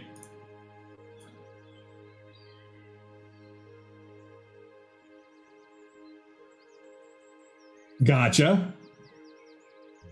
And she is. So, okay, just making sure, because I'm not sure if that's something Careless can negotiate. I mean, I don't know what that is. DM me later, I guess. But back at it. He'll look at Lastly and smile. Thank you for making this. I really did need it after a long training session I had.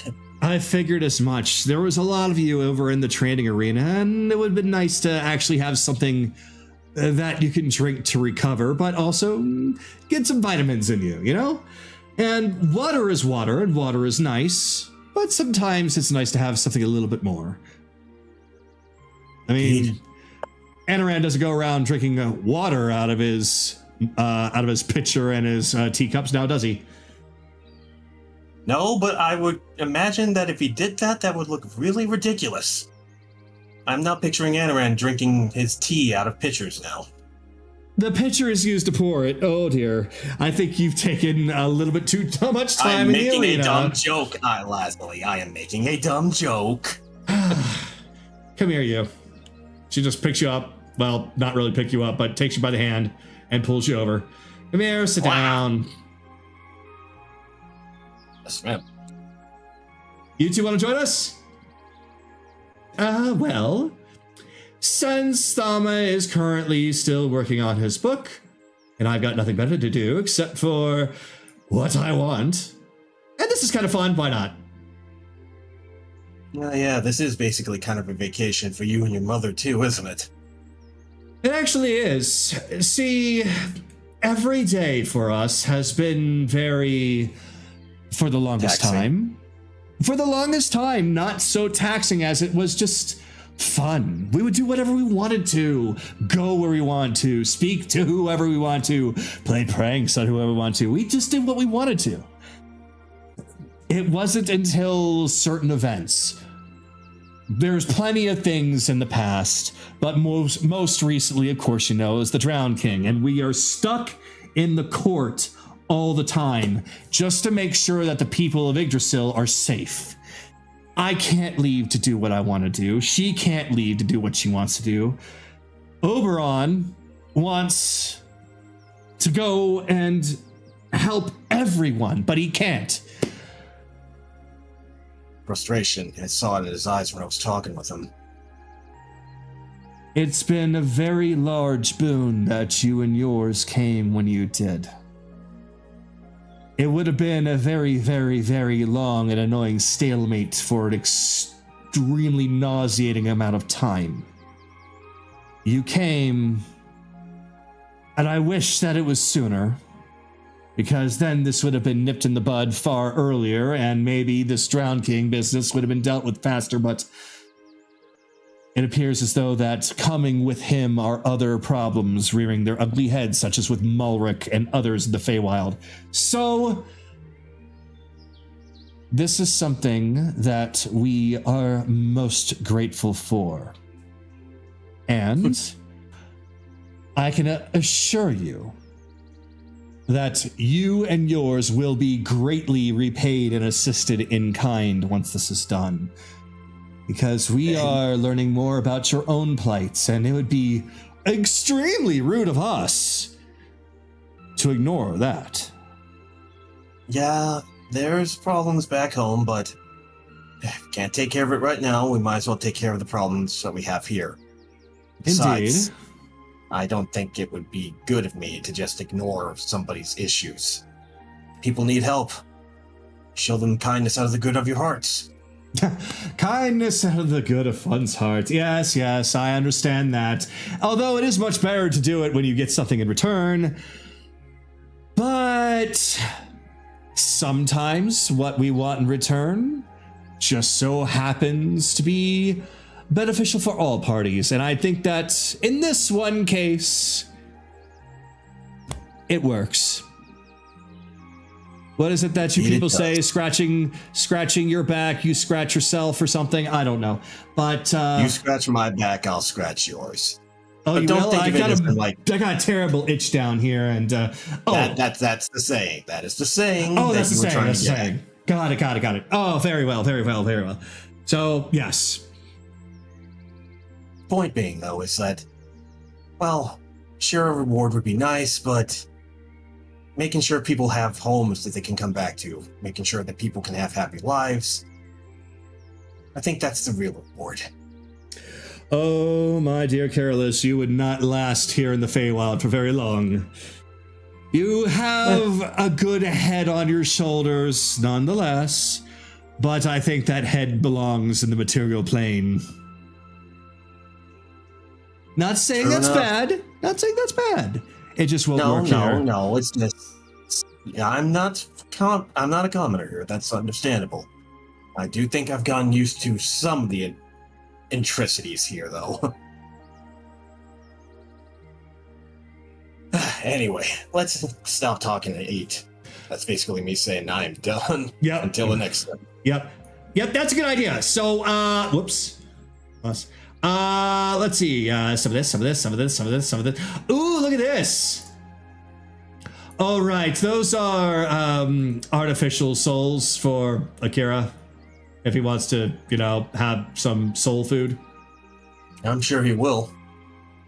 Is he gonna be okay with diet food like this? Look, we couldn't exactly gather real souls for him, okay? It's either that or the regular food. He better take it or leave it. Got it. This and this and this and this and this and this and this. All right. The question is, though, does it have less diet? Does it have no souls attachment to it or not? I've learned to stop asking questions. Fair enough, buddy. Oh yeah, this is my serving, so what are you guys gonna get yours? That's just for you?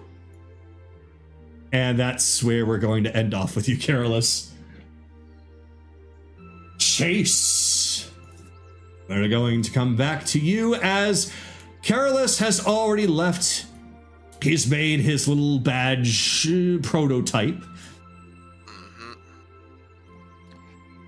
All right, so I think at least this is ready. The others will take a bit longer, but I think it's time to go give Kaylee her delivery.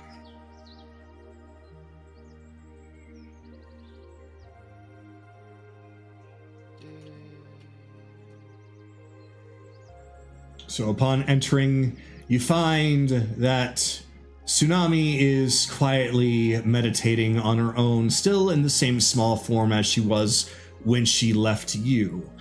Kaylee appears to be the only one remaining that you can necessarily see out in the open, other than Akira still training against the Shadow Ryudo. She is practicing against a Shadow Jameis.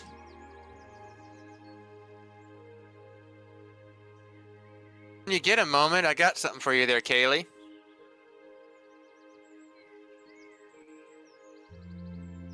Alright. I'm gonna roll this at disadvantage.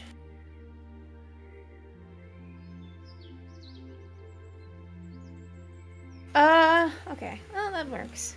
Okay, she'll hear you.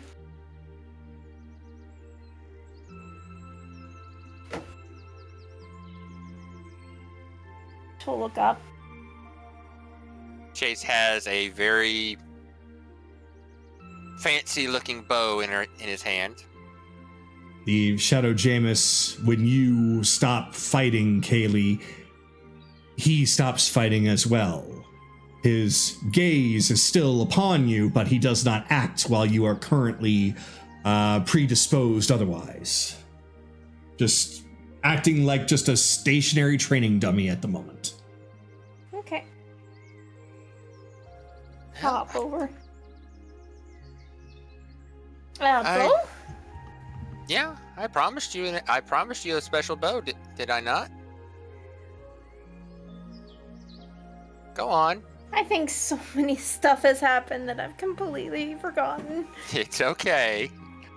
Remember, I promised you an energy bow. Oh. Okay. I will hand it over to her, and we'll say for the sake of just the realm and everything, and for times like she can instantly attune to it because the realm allows it.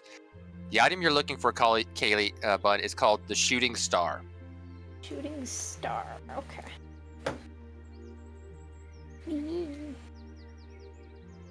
So to explain this, it has, in terms of ammunition, it can fire either your regular arrows, or if you draw it back and visualize either an arrow of psychic or radiant energy, you can create one.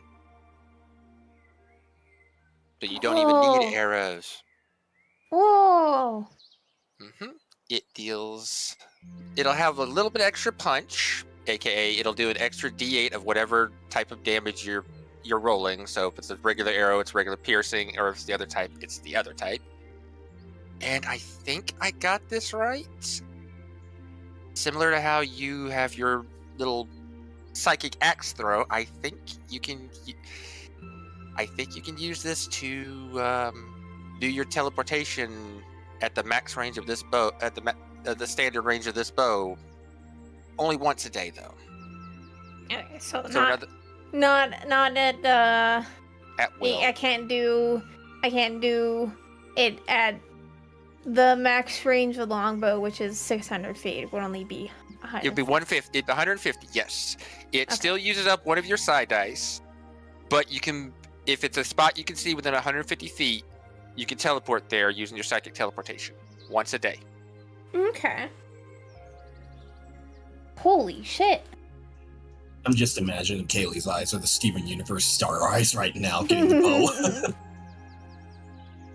Yeah, I had Nami help add a little energy to it. Wait, really? Yeah, I figured you should have something with her essence in it by your side at all times.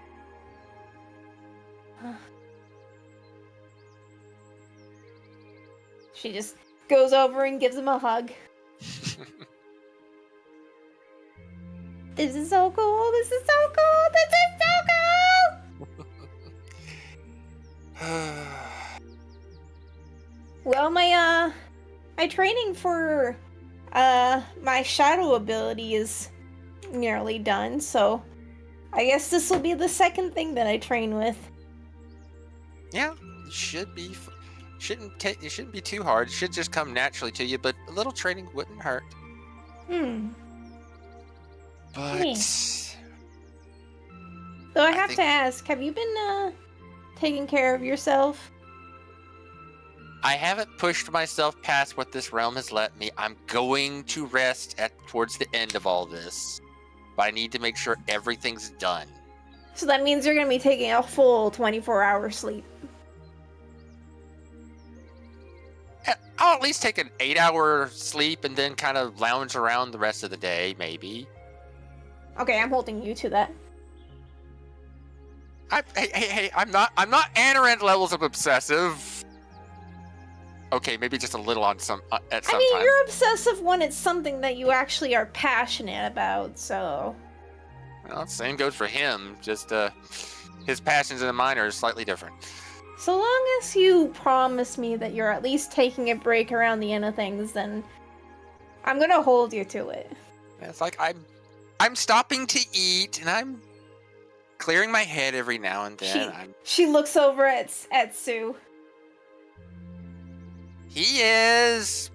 At least the times that I'm watching him and I'm not playing with Theo or doing other things, or I get bored. Okay. I take naps. As long as you're eating, that's important. I think Anarend would kill us if we skipped meals. Yeah. She's looks over at Nami. She's glad she took my advice to heart. Hopefully it helped. Advice? I kind of, when I asked her to come help with the bow, I kind of cornered her into confessing what her problems were. About her losing her memories. I gave her a bit of advice, partially giving her information on how I work with 3 personalities running around in my head, and also just to prove that to Aurora that Nami still deserves to exist. Yeah, it's a long trek, but I have some faith. I know. But I think Nami just needs to hear it and keep hearing it. She needs to know that it's not just that she's not in this alone. I mean, I can kind of understand. I can kind of understand her plight a little bit. But also that she doesn't need to be happy all the time. Yeah. I know. I think that probably might be the breaking point for her. When she finally realizes that, I think she might... Both sides might finally be able to be at peace. Yeah. It's, the first thing we need to do is get her memories back. I don't want her to feel like she needs to block those out, and she's already come to terms on that. It's important to get them back. So, that's what I'm going to be doing, is making sure that she gets those back. But in the end, it's really up to Nami and Aurora. Yeah. All we can do is advise. You're right. You're absolutely right. But I think out of everyone here, your advice probably is the best. Yeah. Like I said, I'm the only one that can probably relate to her the best. It's slightly different, but it's similar. Yeah. But Anyway, I'll let you get back to your to giving this clone the business so you can give the real Jameis the business later. exactly. Though I'm not so sure how much of his power is gonna be when I actually fight him. These are just my memories of him. We'll give him he knows who we were, same as we know who he was. The difference is he doesn't know how we think. I'm already in his head. And We're so gonna are get him. you. So are We're you. gonna get all of them. Mhm. But Malurk first, and Shadow definitely first. Yeah. We'll deal with that when we find him. Chase? Yeah. She hops down. Is your mind made up about Shadow? No matter what has to happen for any of this to end, he has to die.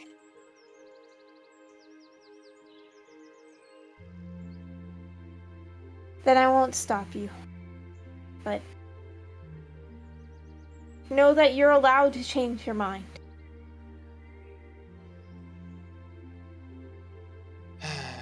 That's just it, Kaylee. For any of these situations for us to walk out of this alive, he has to die.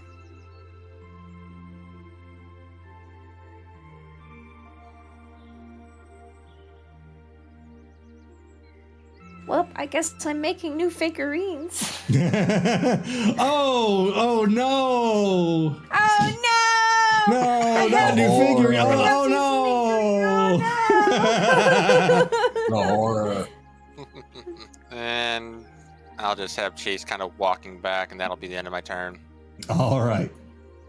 Then, with that, we will come to Belle, who, at this point, you will be done with your spell. So, Belle, with the rest of the evening open for you, unfortunately, since you chose to do your spell, you kind of need to focus on your book now. Uh-huh. But if you want to take a break before you start that, like do something this turn and then end it with you opening your book, we could do that.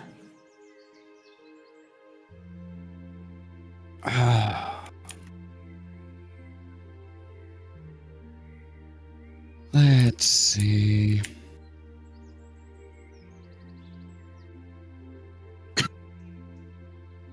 Well,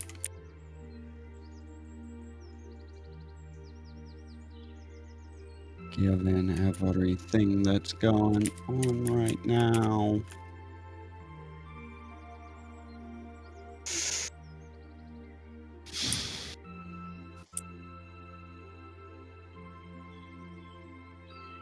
nope, I'm still kind of stuck. That's fine. Well, I will say at least this much. When you open up your book, knowing that I gotta get this done today, you find that the very last thing you are supposed to do is some intense mental exercises. And when you're taking a look at it, it seems similar, not exact, but similar to what you've been doing with Veronestra. So, you may wish to employ her assistance, or you may wish to do it on your own, depending on how you want to do it. Oh, Lord. All right.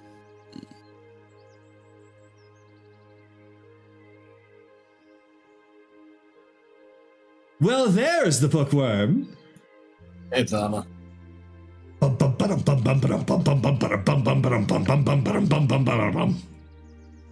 I will still choke you out. That is not off the table yet. But Careless gave me permission!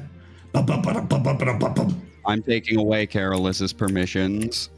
Oh, you can do that? Wow. I'm sorry, Careless, but your permissions have been revoked.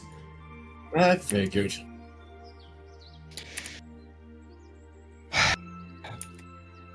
That being said, might actually be a useful distraction. And I need your probably your assistance as well, unless you don't want to. But I could use your help with this last part. It's familiar.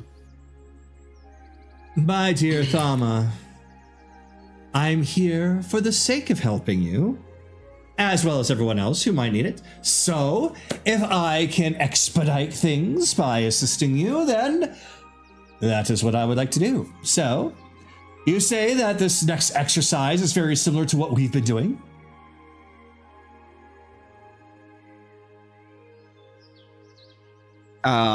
It apparently will require maintaining concentration while someone's attempting to violate my brain space. So yes.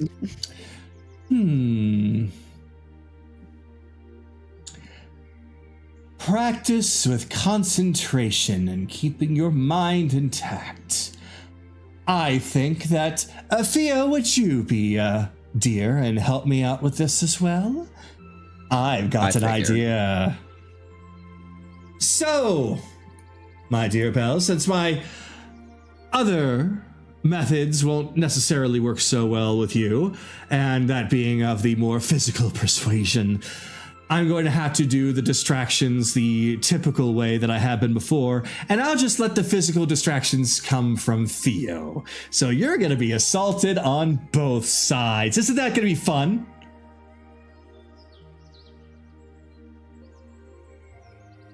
Riveting. Exactly. Rivets indeed. So, Theo, you can continue to drum on his head, and I'm going to go on ahead and try piercing his mind. But let's make sure that he has a moment to prepare. There's food, there's drink, there's me. We can do that, though it will have to be elsewhere. Something about the stink of this place is not sitting well with me. Really? I thought it smelled very nice. Lots of food, lots of drink. Little too airy for me. Ooh. Lazuli, I don't think he likes you. Why? I haven't done anything to him. I'll tell you in a moment. Please do, because I don't want to be on anyone's bad side. It's because his other half did something that got you back to us. But I'm not going to intrude on Bill's turn, so I can just cover that on my turn. Yeah. You can cover that before they... actually, no, you go ahead and cover... I opened the door for you to cover that. It is your turn. I do not want to take up most of that with that background story right now. All right. So, not sure where... Oddly enough, this still is apparently the correct spot. Oh, you chose a very, very nice spot. All right, so this is what we're going to do. I'm going to get on this side for you, get on that side. And this is training, so please do not actually treat his head like a bongo drum. In fact, what I really would like you to do is try and break his mental concentration with outward distractions, while I will focus on within.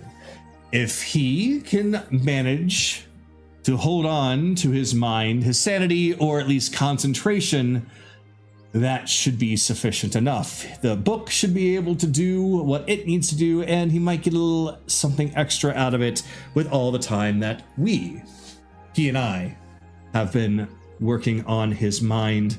So, that being said, any last requests?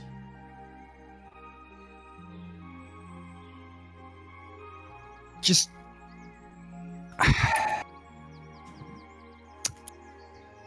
How to put this?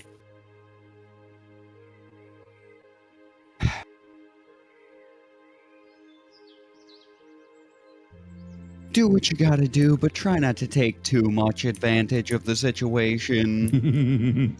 You're asking the wrong Fae, my dear. But I promise not to do too much. So, go on ahead, close your eyes, and think of one thing. And that one thing is what you are going to focus on. No matter what I try to do in your mind, no matter what she tries to do to your body, you are not to lose focus on that one thing. Got it? Got it. All right. Theo? Let's break him. Yay! Like a vase! No. Just follow my lead. And with that, Belle, the two of them begin their mental onslaught upon you. What is it that you are wanting to think about?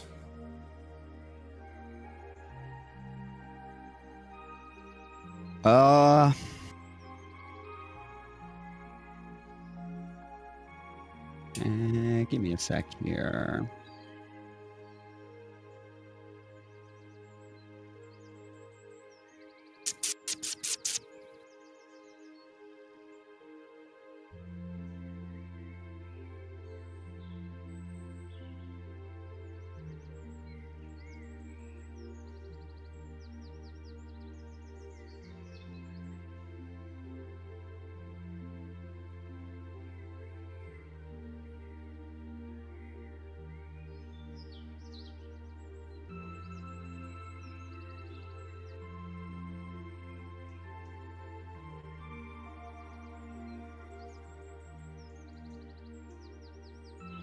If there's nothing specifically that you want to really focus on, then we can just bypass that part of it. I DM'd it to you. Oh, you did? Oh, okay. Got it! Okay. So, that is what you focus on. You manifest the image in your mind where you are essentially trying to do the deed. Trying your best to imagine it in the most perfect detail. Everything that you experience in your mind, not just focusing on that, but everything else seems to be trying to hinder that in some way. Veranestra is essentially creating all forms of distractions, all forms of not just like putting in an odd memory or something, but like a psychedelic reaction here or there, all different kinds of ways to get you to lose focus on your goal. While Theo tries to lightly, but still tries to snap you out of it in constant affair by poking you here, prodding you there, drumming you here, tickling you there, essentially being an absolute pest on the outside. But all of this will lead to you, slowly but surely, strengthening your mind. And since you are doing it the way that you were doing it with Veronestra before, you are not only going to gain the benefits of the book, you're also going to gain an additional benefit because of your time with Veronestra, which we will discuss at a future time. Probably after today. So, just keep that in mind. So with that, that's pretty much your turn, unless there's something you want to do in reaction or say something to them out loud or anything of the sort. I'll leave that up to you.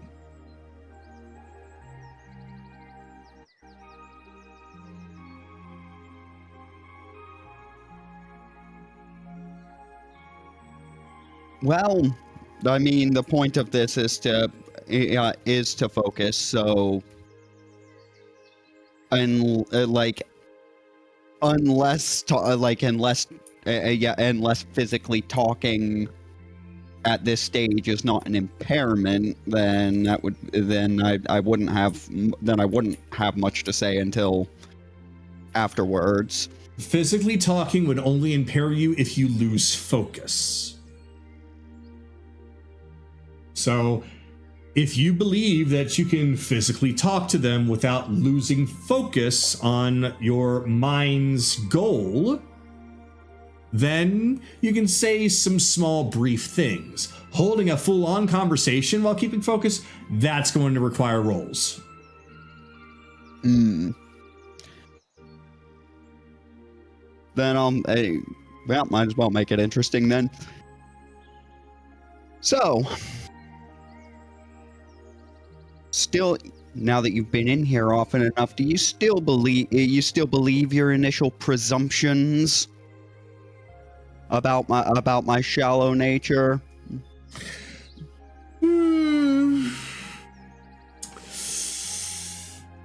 I guess I was a little bit wrong.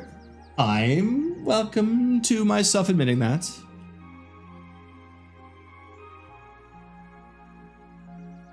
Which is why I can't employ some other tactics to try and work on you.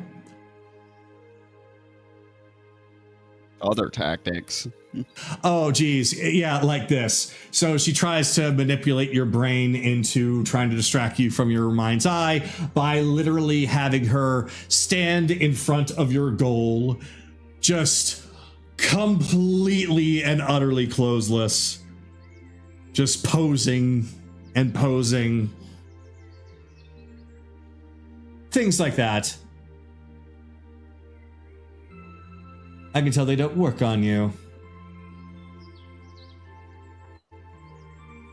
I wouldn't say that. I would say I've been working at this particular angle a hell of a lot longer to let that stand in my way. I think that's what I meant. If I'm still alive after the fact, then we can talk. Oh, that's very interesting, especially since I see the line in your head as she summons again to try and distract you from your goal. Every single woman that you have come across that has either flirted with you or you have teased them in any such a way to where you, your other half, or any of your friends and companions have teased you about being in a relationship with, they are standing in a line, also very scantily clad, posing just for you. All of them beckoning to you. Well, I can say this with confidence now. Half of those are actually not my fault. That was actually someone else. Unfortunately for you, I'm using them against you. And the other thing I can say is you may call that you may call that alluring, and or alluring, and ordinarily you'd be right. I look at this and I am just depressed. Ooh, that's actually very depressing to hear. Let's try a different angle. So she instead changes the gender of all of them. Does this strike your fancy instead? You know, some of my interactions with Akira, I understand why you might think that, but no.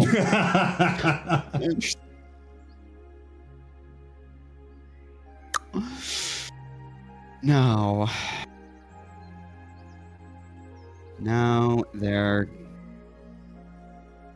And this this last part's entirely in my head. This last part is effectively just the part of the conversation that's happening solely in my head between her and I, because I can't even, because I won't even, I don't even want Theo overhearing this. Mm-hmm. Because I don't live past my victory. I can't do anything for them. Is that what you think? What is the guarantee?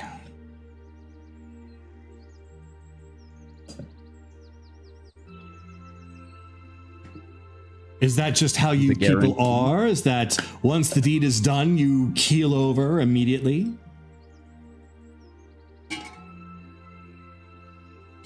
I burn on a molecular level down to the soul to fix the damage they did to our racial essence.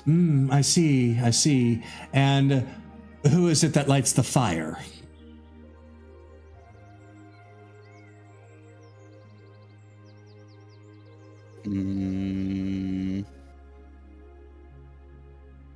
Meaning? You said that you burn on a molecular level down to your very soul once you've done this deed. Who lights the fire to make you burn?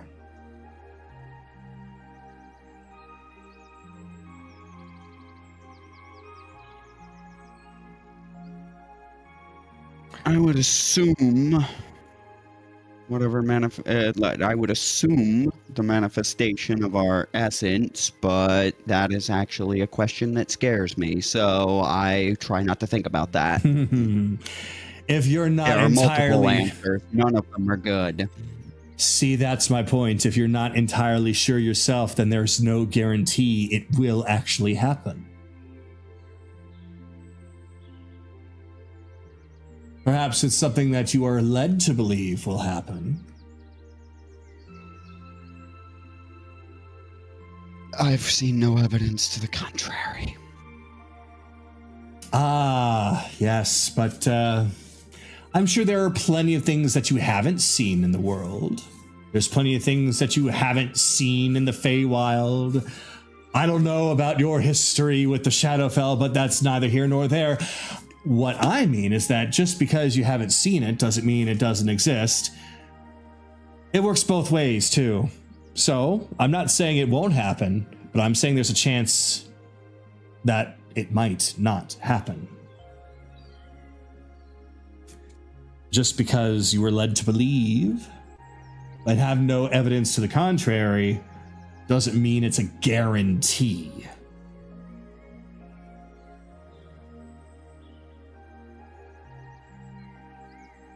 That is dependent on time that I am running out of. Then seal yourself and find a way to make the time. Does it matter to you? At this point, I think that we've bonded enough to where it does matter to me a little bit, because I would hate for somebody to burn on a molecular level when I believe that such a thing has not been proven to me to be an absolute, especially when it's somebody that I actually care about a little bit.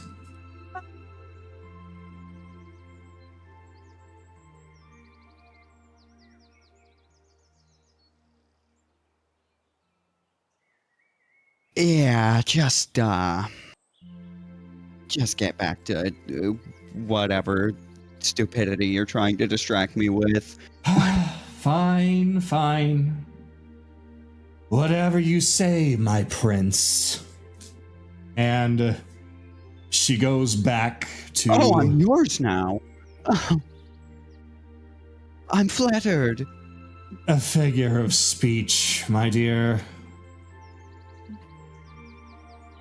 Hey, if you can do that shit to Carolus, I can do that shit right back to you people.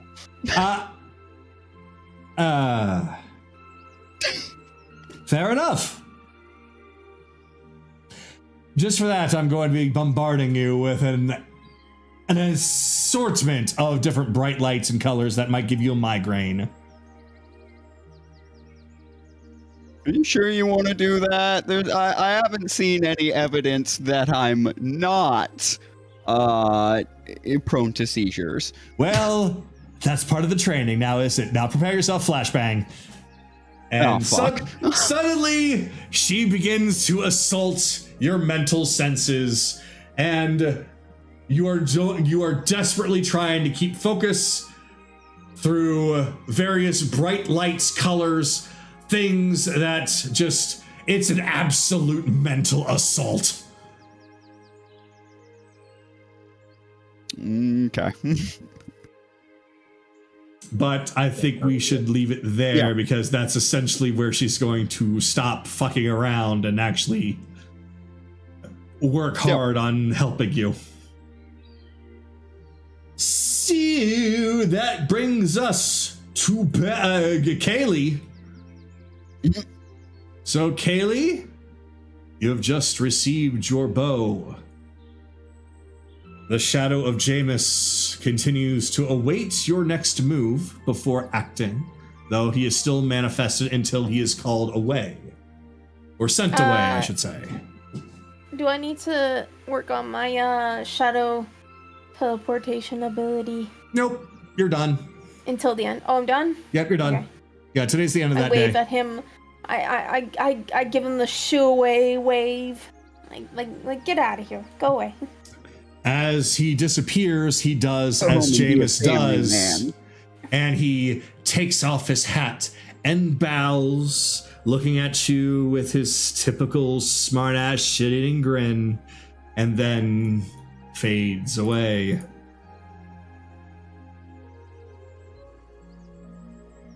Yeah, shadow or not, you're still an asshole. He's an asshole. Oh, yo, yo. Leo.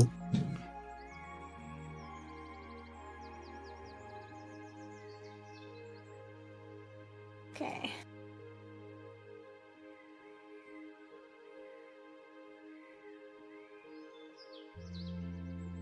I really don't know what to do. I think everyone's still kind of busy, but everyone's winding down. It's whatever you want to do. You can talk to anyone, do anything, or wrap up for the evening yourself.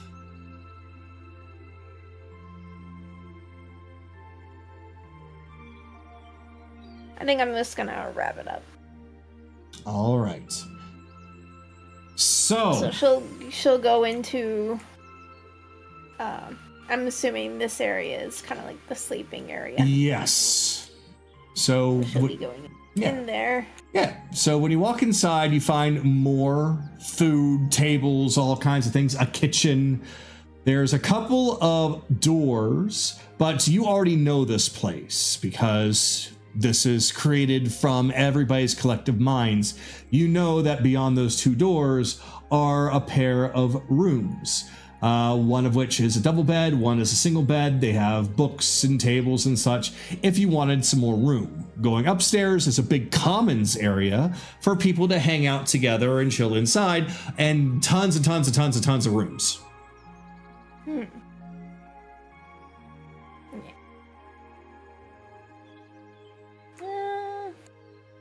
I guess she'll go in here and prepare herself something. All right. Go in and you start whipping up some food. And then she'll just, whatever she makes, she'll just take and go sit down and eat. Okay, so staying indoors, eating in here. Yes. Okay. At this moment, you are by yourself. So, nothing, no one to necessarily interact with. Though, other than sitting and eating by yourself, is there anything else you would like to do? Anything to... No. I think this is kind of it. All right. So what I'm going to do now is I'm going to go through the list one more time for anyone who wishes to have something until the next day, but it is now actually nighttime. So it's at this moment, Anaran, the arena is empty save for Tsunami. She is still meditating.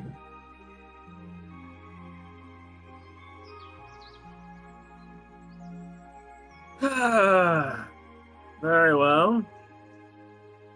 Do you wish to wait until she is gone? No. This is good enough. So he'll walk down. All right, Arena.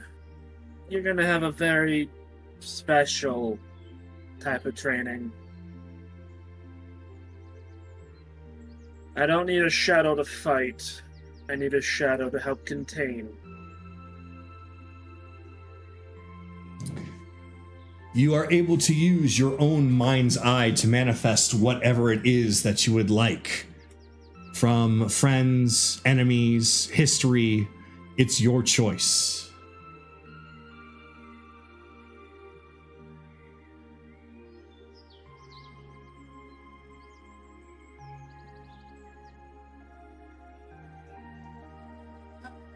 She'd probably be the one to do it. You Onyx. Onyx? All right. Lady Onyx.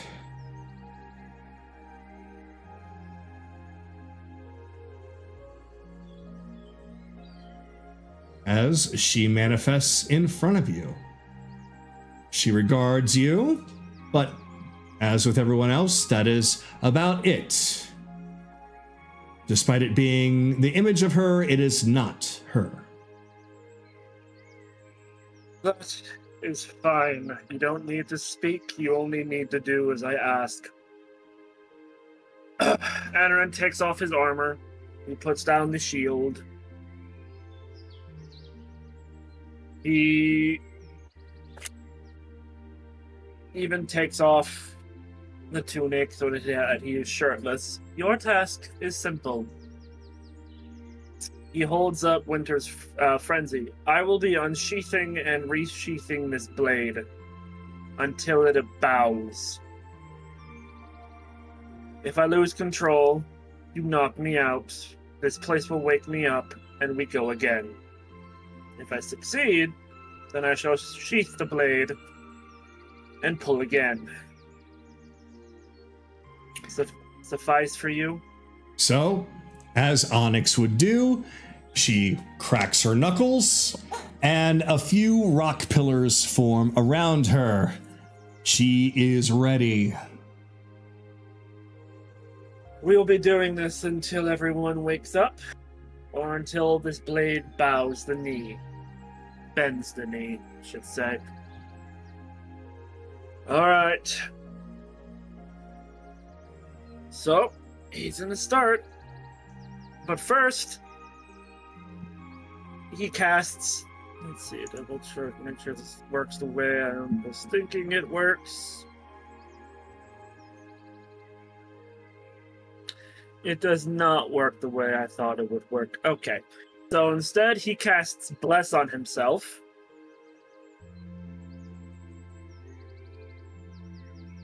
Alright. Let's give this a go. And he pulls. All right. We'll do this maybe like 3 times to start with, and whatever comes first, whether you succumb to it or you succeed all the times. So that way we're not just rolling over and over and over again. Go ahead. With the bless, that is a success. All right. So you pull it out once more, only this time you feel fully in control. Ugh. Then he takes the blade and sheaths it. Again. Goes again. All right, go for it. That is a success without bless. The first time he pulls, even though I know time is frozen in the real world, I would like to imagine that when they leave, the Prince of Frost is going to see 3 things in rapid procession. The first is like a distant star. A golden distant star. The second time Anaran pulls, it's like he's right next to a bonfire, but the bonfire's big. And then Anaran just sheaths the blade. That's 2. Reading that book really was the best idea for this. And pulls a 3rd time. And that's the 3rd success. All right. Which, in rapid succession, once they leave, the Prince of Frost will see Anaran, and then he will see a star behind him that radiates an emotion that maybe he understands but hasn't felt, as if he is standing in front of a star that doesn't produce heat, but produces a feeling of love. Okay. So when you leave, these images will rapidly arrive to him.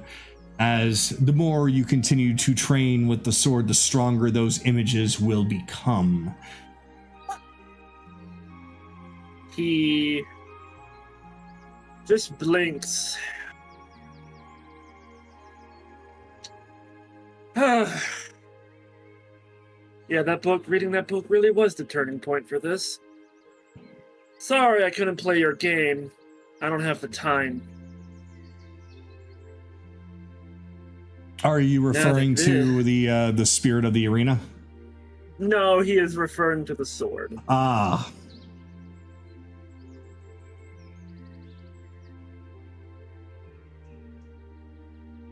Things happened in the material plane, and my timetable just got sped up.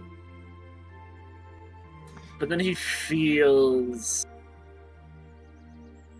almost like the essence of the blade is bending the knee. You won't challenge me anymore? Or at least until I sever our bond. As he's talking to the sword. The sword appears to continue to try to challenge you every time you unsheath it.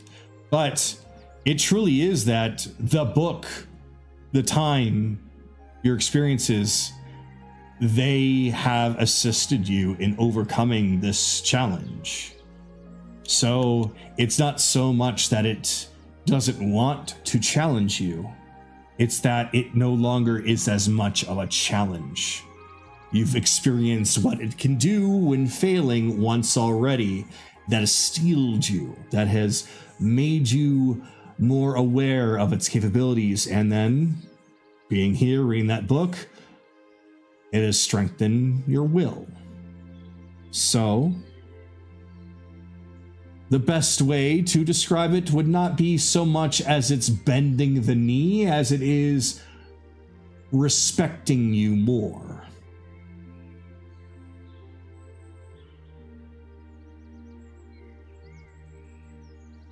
And then before he sheaths it, he just gets a little...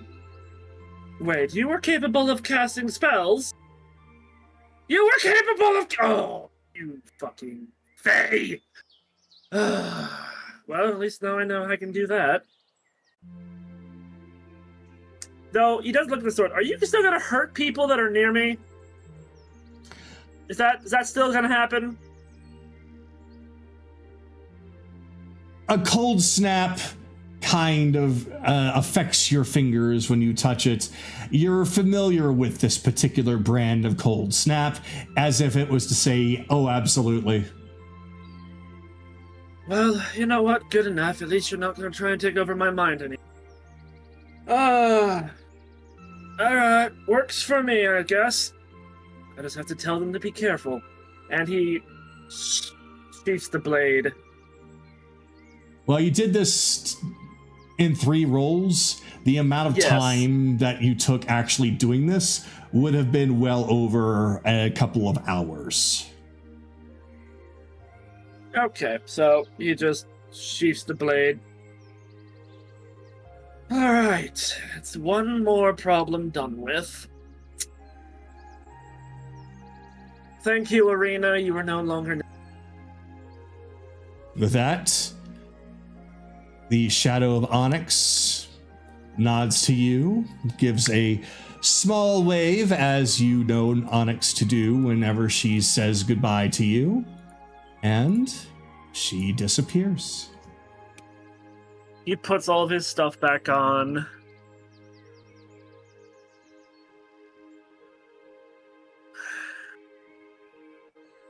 He looks up at the sky. How many stars are showing? Since this is a manifestation of everyone's thoughts, the stars do exist here. And it does show a plethora of stars, much like the night sky of the material plane. Aurora, if you look up, you'll see your precious stars again.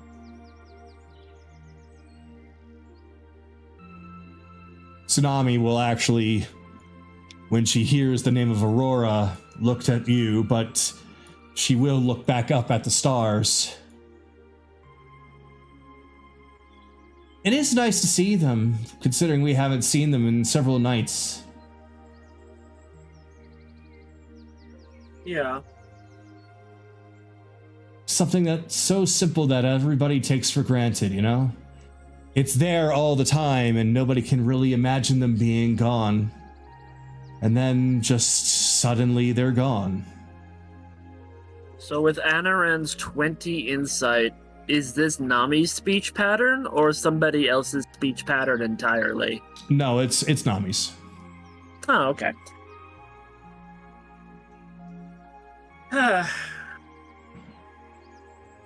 They take everything for granted. Every cup of tea, every snack, every breeze.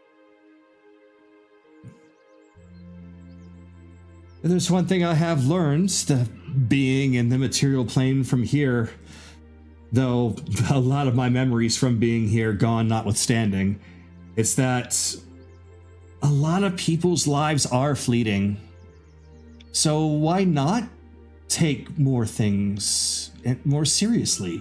Not so much like, you know, regard things more, appreciate things more, even if it's something seen as mundane as just the night sky.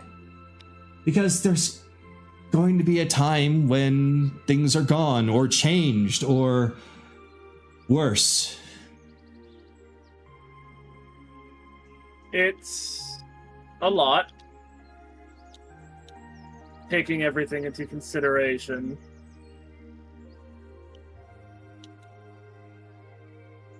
The world is often full of people who take every tiny thing and think it'll be there tomorrow.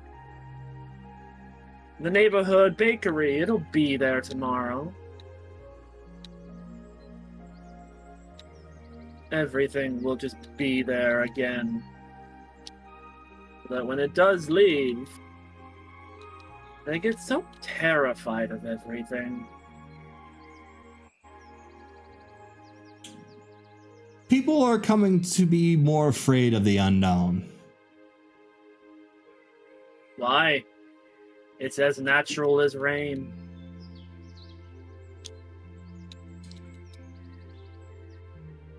At least with rain, I think a lot of people are conditioned. They've seen it, they felt it enough times to know that it can be dangerous if there's a lot of it. Or it could be just a simple spring shower that brings flowers and cools things down. True. But the unknown is every day. You don't really know if it's going to rain, or winds pick up. That's the unknown of it all. You don't know if the next day is going to be cloudy or raining or storming. Unknown is just opportunity. There's not enough people that think that way, though. I've been seeing nothing but wondrous things. I don't know what they are, but I'm excited. I see them everywhere. To the point that I've seen a lot of things, but I'm still excited to see them. But yeah, you're right. There's so many people that just are numb. It's a shame. It's the same thing about death, Nami. People are scared because they realize that eventually their memory will fade. They could be a grand hero who fought in wars and fought back the darkness, but one day they'll just be nothing. Their stories will be told so often that inevitably it'll just be whispers in the wind. Something Ryudo is probably scared about a little bit. Long to be remembered. Everyone gets forgotten, eventually. That might be true for him. He does do a lot of things that get people talking. Though I've never really asked him. He didn't tell me outright, but he wants to be remembered for things, good things.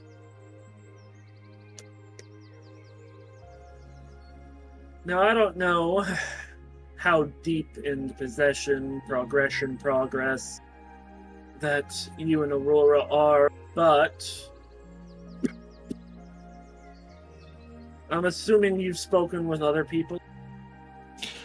A few, yes. I did speak with Kaylee, and I spoke with Chase, and I've already let them know, and I'm not afraid of other people knowing, so as I will go on ahead and let you know, I'm over it now, so I don't remember any of the faces of the crew. I only just remembered what Ryudo looked like after we took a look in the mirror. I struggled with that for a bit, and Chase and Kaylee both have tried to help me with that, and that's what I'm doing here. I'm just deep in thought, trying to come up with what to do next in my own mind. Do you have pockets? Pockets? Something to store stuff in? Technically, yes. How about this? We'll go get a box. And then you'll just create a bonsai tree of the crew. Each individual bonsai trees for each one. We'll let you store these somewhere.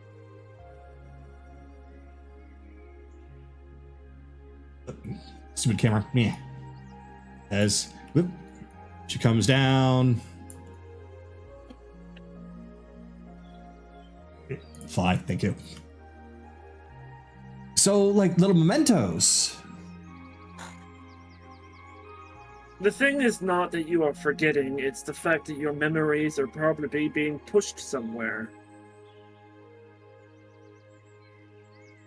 I actually do hope that's the case. I don't want to forget. I understand. I understand that we need to take care of those crystals and everything. But at the same time, I want to hold on to myself, you know? So, yeah. Let me tell you this from someone who works with somebody who does deal in memories. The mortal mind is only capable of having so much. 2 lives of memories is too much. It's why when people die and they are not brought back as who they are, but they are able to be born again as somebody else, they don't have the memory. Because their minds can't handle 2 lives, 3 lives, 4 lives, only handle the 1.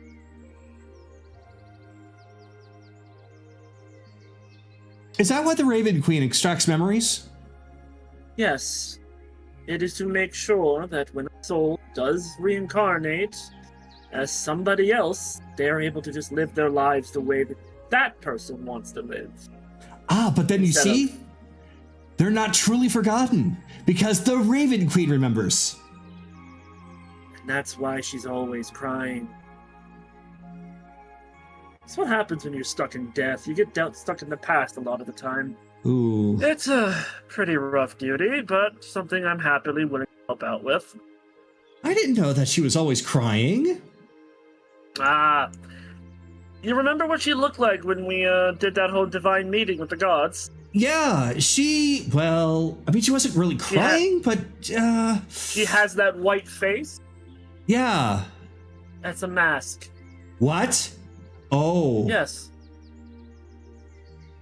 Oh, I see. She doesn't reveal the crying face because she's the goddess of death. Everybody looks up to her to be strong, to be the one that welcomes the dead in, gives them comfort, because, you just died. That can be pretty scary for some people. Well, then we're just gonna have to cheer her up. That's the thing, Nami. Duty and responsibilities are taxing. I'm pretty sure Aurora understood this as well, because from what I've been learning, she was pretty lonely. Yeah, that's what I'm starting to learn too. She was afraid of people getting too close. She was afraid of seeming weak. She was afraid of quite a few things. Especially after her own children get slaughtered by people who she thought was going to be her loyal bodyguard. Ooh. Somebody loyal doing something like that. I can imagine wanting to not have anyone get close. Yeah, she had a rough life. Just as you had a rough life. Everybody has a rough life. I still don't want her to be sad, but... Well, no, you don't want it. Nobody should ever be sad. But the problem is that people have to be sad. Sometimes. Oh, right. That's why sorrow exists. If sorrow doesn't exist, people can't be happy because they'll be happy, but they won't know what happiness is. They'll have nothing to compare it to, nothing to remind them of the highs. It'll just be the new norm. I never thought of it that way. Yeah, a lot of people apparently stopped thinking about it that way. That's why he's so pissed. Oh. I am so sorry, Mr. Sorrow. He just goes over and just rubs you on the head. I don't know if you could feel this. Oh, he probably could. Not like he's gonna say anything about it. This is very irritating. Yes, I know. I'm not truly object to it. At least she can appreciate why I'm here. Yeah, well, Nami, one person is not gonna make a world of difference. No. But they can make a start. True. Now start with you and Aurora. Because Aurora will one day, sometime soon, relatively speaking, will get her throne back and could start doing things in a better way. So that more people can to understand the good and the bad and take both with a happy smile on their face instead of, oh, boo-hoo, don't ever be sad. Being sad's okay. Just don't let it consume you. Yeah, that makes sense. I've kind of avoided being sad for the longest time because I didn't want to bring everybody else down. But I can admit that I am sad, I am afraid, but I will not let that consume me, just like you said, because that would make things worse and I don't want to bring everyone down.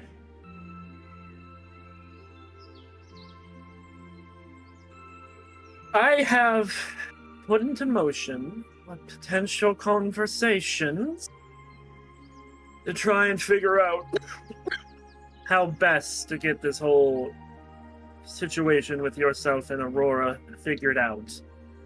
All I ask is that you have some faith. There has been no reason for me to not have faith in you all. In fact, I have a lot of it. He just pats her on the head. Good. A lot of people need to have that in their lives. People have been forgetting their specific roles in life. I've had good mentors. Yeah, well, you have different perspectives. Don't get me wrong, I don't necessarily care for or agree. Selfish. But... You're breaking up a little bit. Oh, am I? Yeah, you broke up just a little bit. I heard, I don't care for or agree, and then you cut out. I don't care for or agree with the more selfish mentalities that some of the companions here have. But they all have merit. It's just sometimes people lose sight of that merit. Well, being around the pirates for as long as I have, selfishness kind of is common, but I think their hearts are in the right place. Oh, most certainly. But the path to hell is paved in good intentions. Really? I wonder what that looks like. Yes. Not pretty. Never try and find it. Ooh. For your sake and for anyone else's sake. Don't ever try. So a path made of good intentions is ugly. Ooh. What's that called? Okay. That's oxymoron. What was that called? Okay. So, let's say you have two groups. And he'll just pull out an apple and an orange. Each group has their own needs. What would the best idea in your head will come up? What would you suggest? Between the apple and the orange? Well... Between Group A and Group B. Oh. Well, I guess it really depends on what they're doing. They need the exact same resource, the exact same everything, but there's not enough of everything to go around. Oh, I see what you're saying. So it's almost like pick one, forsake the other, or try to split it, but then they both don't get enough. Sort of. Then there's option 3.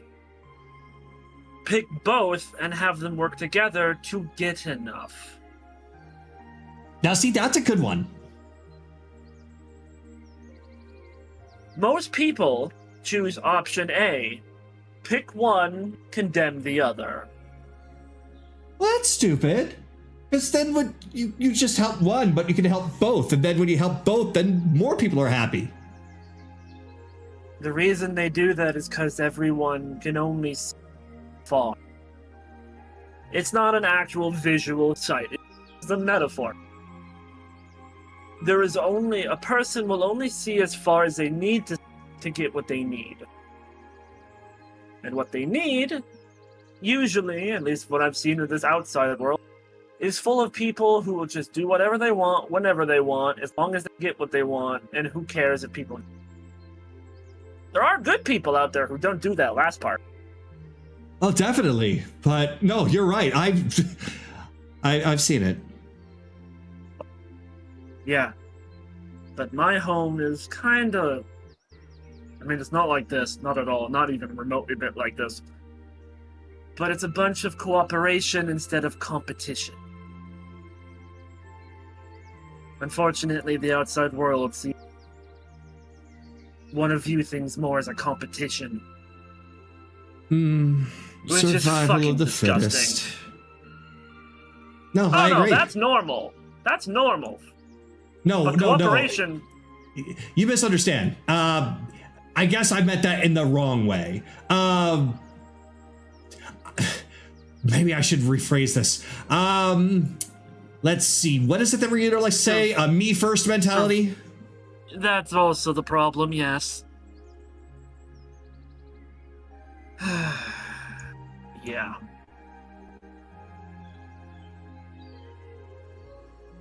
Look, the world that you want is something that I want too. Oh, it It's just- exists.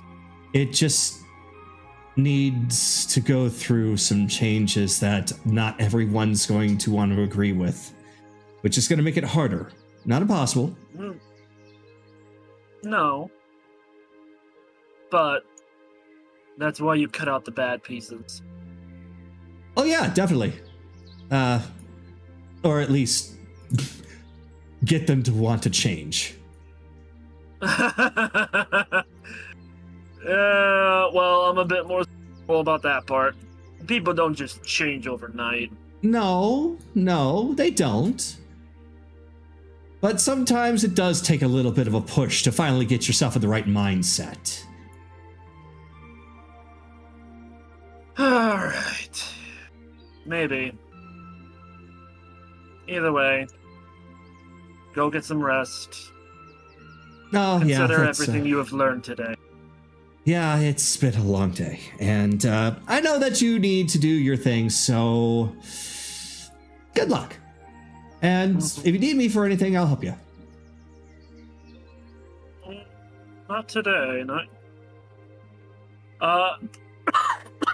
Anaran will end it, but he will look at the night sky and try and find them. Find the what? The moon. The moon. Okay.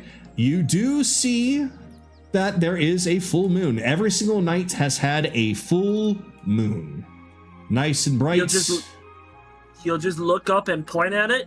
You and me need to have a chat. Luna, Celine, whatever name you want to use, or face you want. You and me need to have a chat.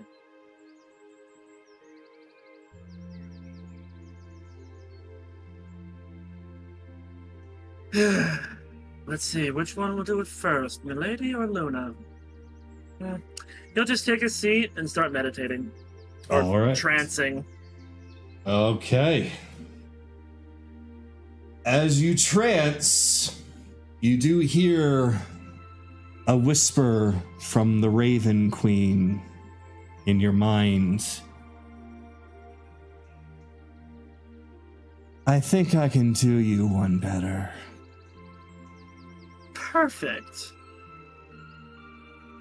Just as I have brought someone to me, I must ask you to bring someone with you.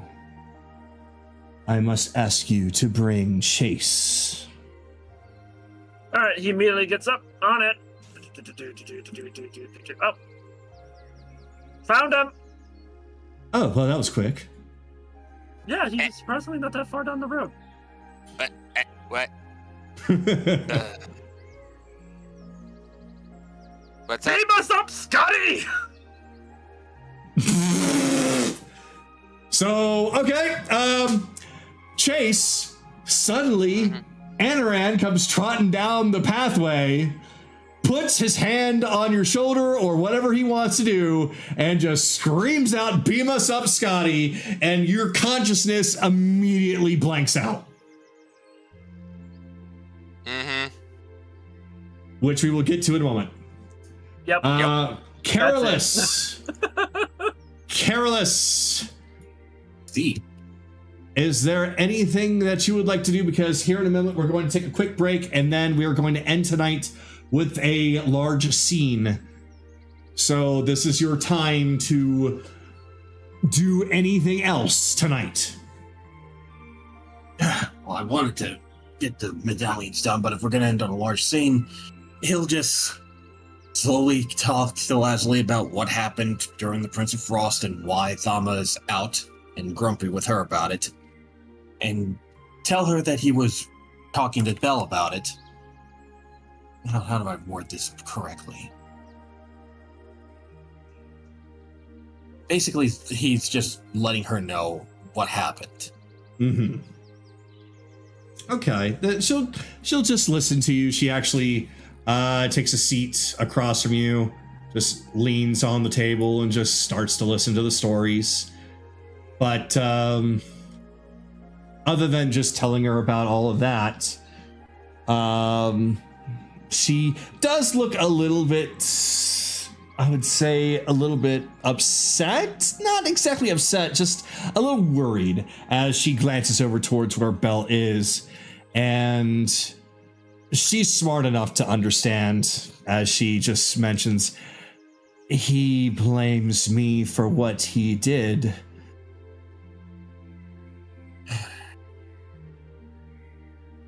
I honestly don't want him to blame you for what Belle did, but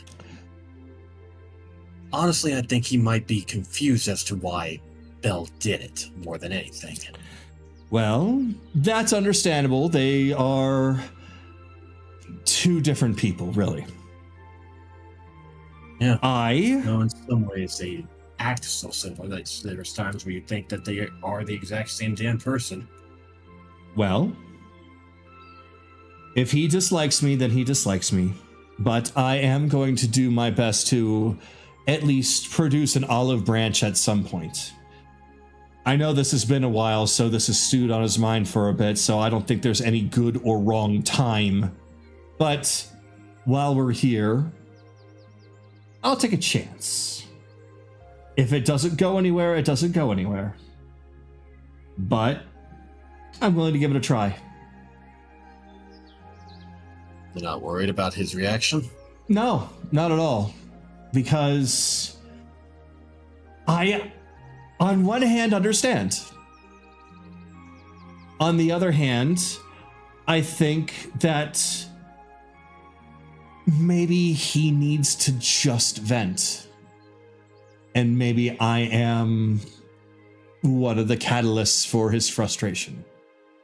So, if he needs to snap, if he needs to yell at me, if he needs to do what he needs to do, then okay. I don't think anybody here is going to... I don't think even this place would allow him to harm me necessarily. But at the same time, I don't think he himself would harm me unnecessarily, because that would completely undermine what his other half did. I guess that's one way to look at it. Sorry, it's just... I keep thinking back to when Belle told me what I was gonna do.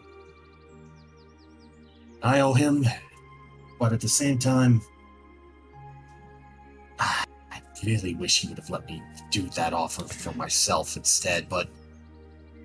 He was in a perfect position to do so. I know you wanted to do it, but at the same time, he's in a perfect position to do so, even more so than anyone else. And you want to know why? Because... He's got the brains for it.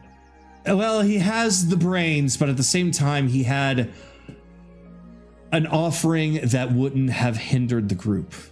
He had another side of himself with a different personality, yes, but he's got the same skill set. As far as being able to do what needs to be done, he is still capable of that. You might have just lost a person. You've lost a personality, but you didn't lose a person. You're gonna get that personality. You're gonna get that personality back. That was part of the deal. Damn well sure better. We damn well sure better. We're doing all this. Well, then you'd best find the lady in crimson when you get back, or else that this is gonna not go over well. Oh no, that's 100% happening. We just got you back. We're gonna get him back, and we're not letting anybody else be taken away from us again. Exactly. Not happening. Exactly. So that's also why I want to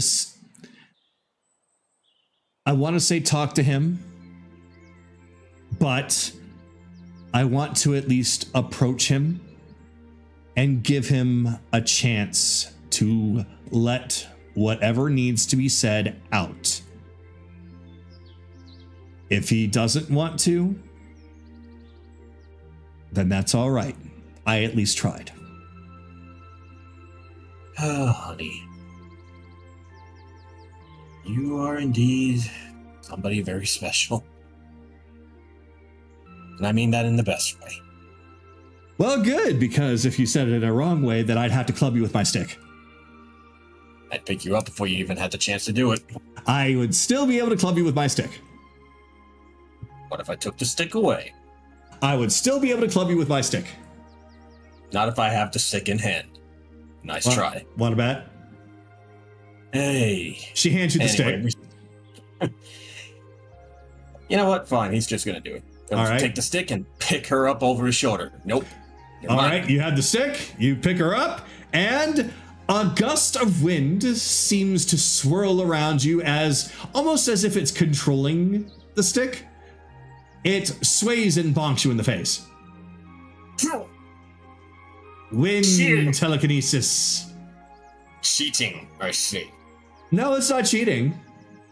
It's just another part of me. Part of you that I've missed. Anyway, we spent too much time here. Let's get back to the inn. The others are probably there about to eat. If not already, it's actually kind of late. So, yeah, we should go back. Yeah. Come along now, or I'm gonna bonk you again. I'm teleporting over there. Oh. That is not the right place. Yeah, and I overshot it too.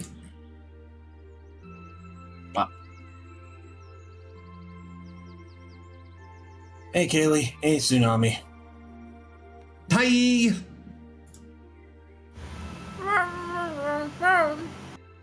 You caught her with her mouth full again. Honey, do you still have that drink that you made? Oh, lots of it. Remember, it refills. Good. He'll take some over. Nami, you gotta try this right now. Ooh. That looks like my hair. And she just... And he'll also give it over to Kaylee as well. You too. Slurp, slurp, slurp, slurp, slurp. Ooh! Liquid lazuli! What? Nami! What? Lazuli Nami! made it. It's a liquid that she made, so liquid lazuli.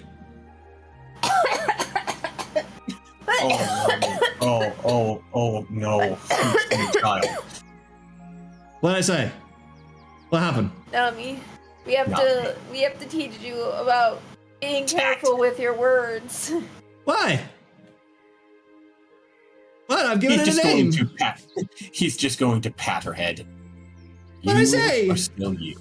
He's like, don't worry about it. I'm just happy that you're you right now. I mean, I'm glad I'm me too, but I'm confused. Whatever, I'm drinking more.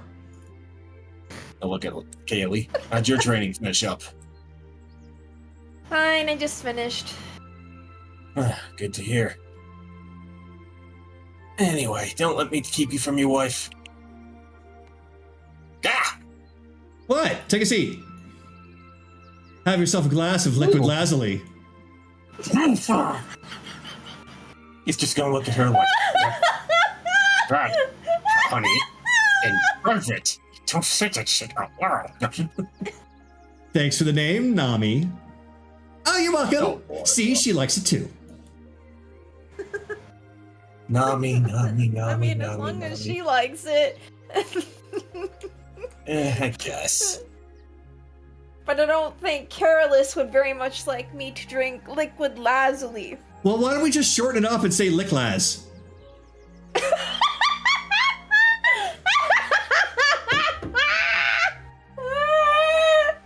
What? What? I mean, I'm trying to make you laugh, but why?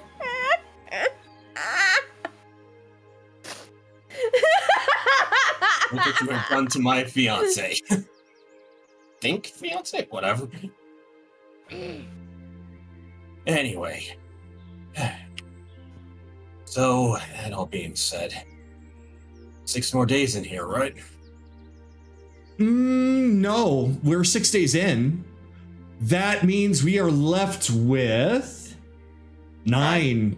9, thank you. My math was off. 9 days. More than enough time. Thank you. So pass it off there because I got nothing else to do before crafting the medallions. Yep, that's going to bring us to Bell, who is still doing his thing for the remainder of the night. So I will ask Bell, though, if he wants to have any further conversation during this psychedelic bombardment of your brain. I mean, I just need this part done. Like, free time isn't coming until the second half of this, so. Verinestra. Oh, hi. Yeah, I'm currently making his mind into a rave party. That sounds like fun. I'm gonna do it. I'm gonna join. So, where the hell did you come? Also, where the hell did you come from? Over there. So, I understand that you're doing some mental training, and Verinestra and Theo are helping you. Well, allow me to Verinestra's give helping me. Theo exists. You're doing a good job, Theo. I know, right? I'm having a great time. Bunk, bunk, bunk, bunk. So here's the deal. You look bored. I'm bored. I want to do something. And you're the first person I saw, so I'm going in. Wait, are you sure? I don't think his brain can handle that. Isn't that the point? I thought this was mental training.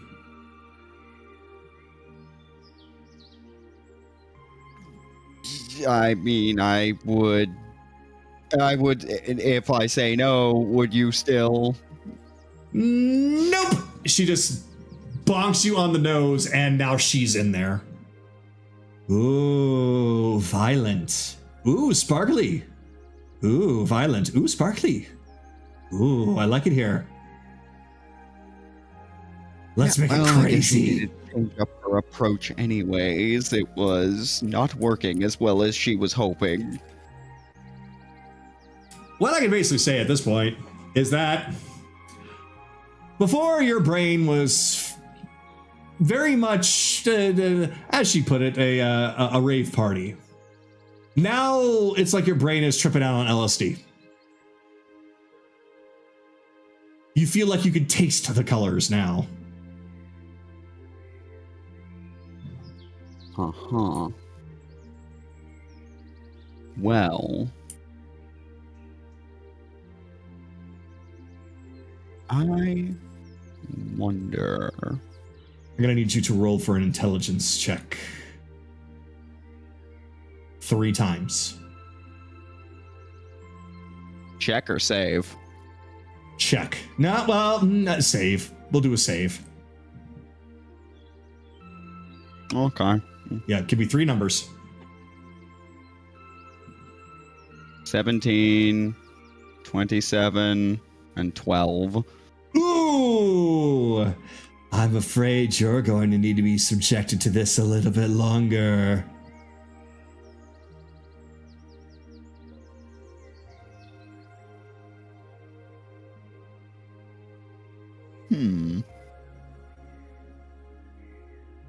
All right. Well, let me see here. No, not that one. What the fuck? Damn it, Mike, now I gotta do it. Huh?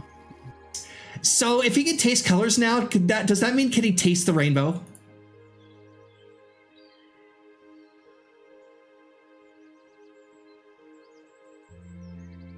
Theo. Skittles, taste the rainbow. Theo, not now. They're making this real fucking personal. They're about to make this real personal. She just flies up in front of you and she starts feeding you Skittles. Don't ask me how I got these. Just puts a green I wouldn't one. believe you. And then a red one. And then another green one.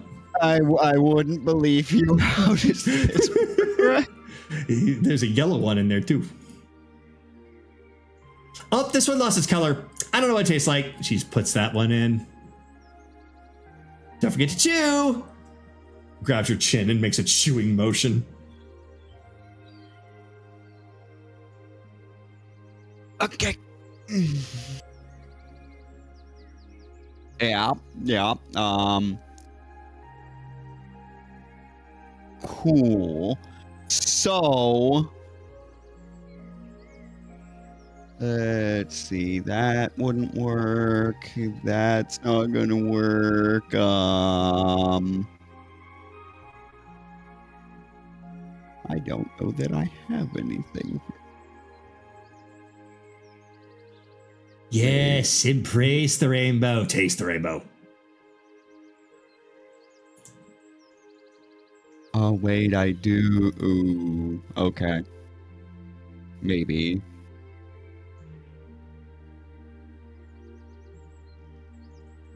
What are you trying to do? Well, first of all, none of these fuckers count as humanoid, do they? No, they don't. All right. Well, I'm waiting for this to progress. Like, what happens next? So, basically, at this point, because you failed those rolls, we're going to have to wait until after the next scene. But don't worry, we're going to end with we're going to end with you.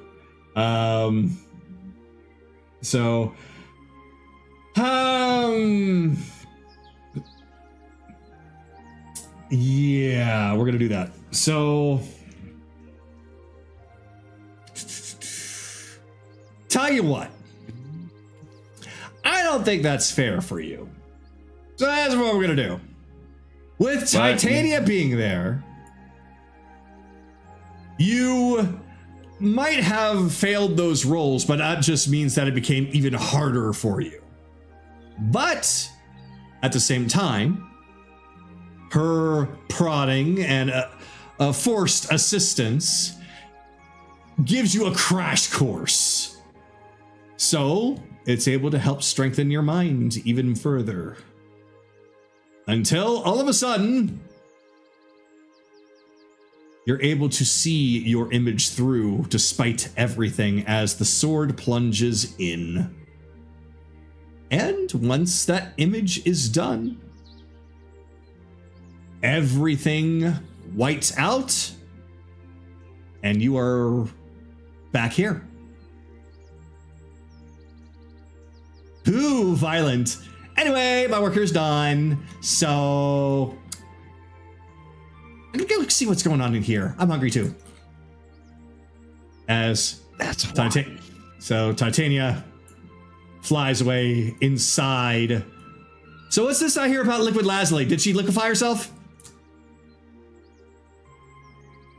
No, Oh. No. she's right there. Oh, well, I can teach her to. No, wait, she's made of Please air, don't. isn't she? Yeah, so she was a water True. genasi, that'd be different. Oh, well. Sure. Meanwhile, back to Belle. Hey! You did it! Good job. Wait, does this mean I can... Yeah. But I have more Skittles! You know what? He needs a reward. Feed him all of them at once. Okay! She has an entire bag of Skittles that she just shoves directly into your mouth.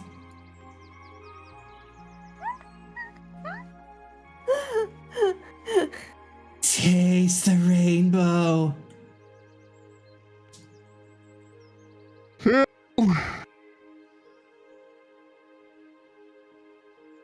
Go play somewhere else. Yay! My work is done. My work is done. My work is done. Speaking of Skittles, I'm hungry.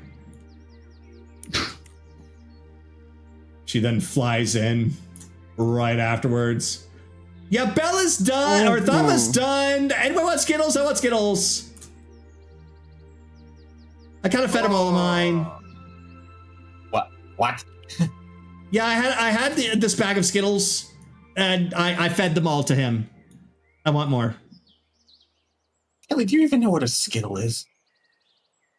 Actually, yeah, what is a Skittle? Kaylee just hands her a bag of Skittles. Skittles. Where did you get? Now go ahead and feed more to him. Okay. Make him really taste the rainbow. Okay. Careless, we're in a magical land that basically these tables refill themselves. Of course I have a bag of Skittles. I don't know what a Skittle is. I don't know what a Skittle is, but this world apparently does. So She henceforth shoves. can give her a bag of Skittles. She shoves the whole bag of Skittles into his mouth, not even opening it. Just the whole bag is in there. Enjoy. You should have Oh, prefaced. well. Perfect. Preface. It goes without saying that everything we discussed you are sworn to secrecy on. You look like a rainbow chipmunk. I'm aware. However, to answer an earlier question, I've never given any thought to what happens at the end of all. Like, if I'm wrong about how that ends, I'll try to, I suppose. But none of them need to know. No, I already made my promise. All I will say, though, is since there's no guarantee, prepare for the worst, but hope for the best. That's really all you can do.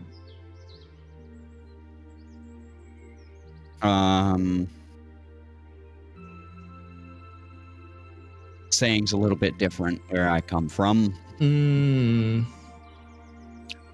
Hope is the first step on the road to disappointment. Disappointment's boring. Don't be boring. Yeah, well, we're both intimately familiar with it. Don't be boring. I know you're not.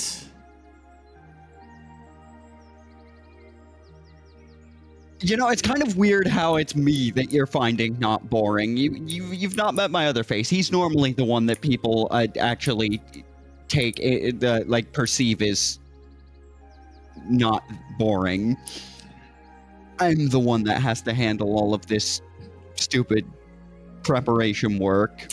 Well, maybe we can install a light switch on you so when we flick it, the other one comes out on command.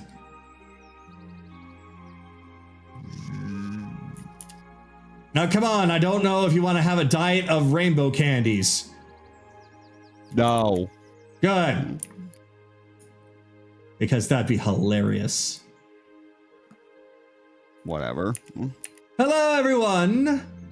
Thomas' mental training is complete. That's good to hear.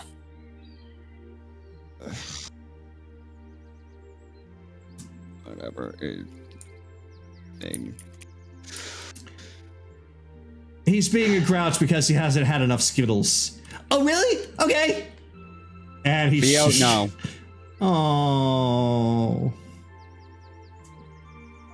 Literally, you can do that to anyone else in this room but me.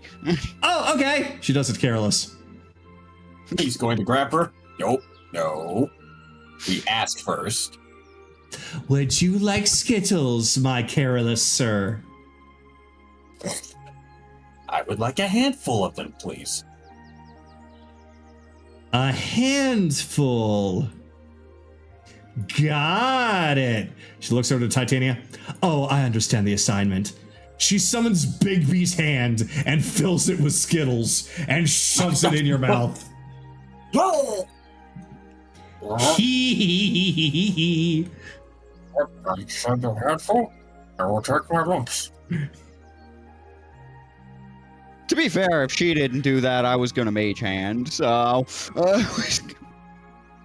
she beat me by 1 second, but Bigby's hand is way bigger, so...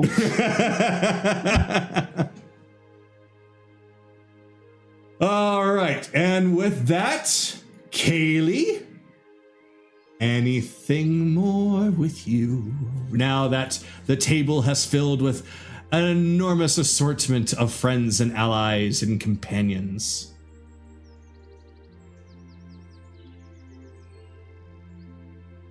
Nope, I'm actually good. All right. Then, with that, we're gonna have to change maps, and I need to go use the restroom too. So yeah, we should take a break. So, a quick 5-minute break at the most because it is getting late. But I want to actually do this tonight. Kagato. Yes. Kagato. Yes. You must away! We must away!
ahead and go live. I can stop the background music of the Be Right Back screen so I can now focus and listen. So, all right. We are returned. Yes, Anaran is here. So, right as Anaran had grabbed hold of Chase in some form or fashion and instructed the Raven Queen to tap in, there is a little bit of a difference here. As Anaran, you find that you are not in your mind space. You are not even at the Raven Queen's own throne. You are in a place all too unfamiliar to you. Where the fuck am I? What the fuck is this? There are several windows. There's a fancy looking door that you've never seen before. It looks similar to something like what Crowley might have had. Very futuristic kind of door, though inside are several tables and chairs. As you look off the corner of this place, and it's nothing but starlight as far as the eye can see. Though above you, a couple of clouds begin to form. Dark-looking storm clouds, though not necessarily dangerous-looking, just, they look like that rain is coming soon. I swear, if I'm somehow in Crowley's mind, I will puke in his head and make him suffer! Jola, just let me know when you want the music to begin, okay? It begins when the door closes. God. But Anaran has to enter the domicile. It was originally supposed to be the Raven Queen, but since he's here... Where the fuck am I? Where the fuck am I? Where the fuck am I? This looks like something Crowley built, which inherently wants me to puke.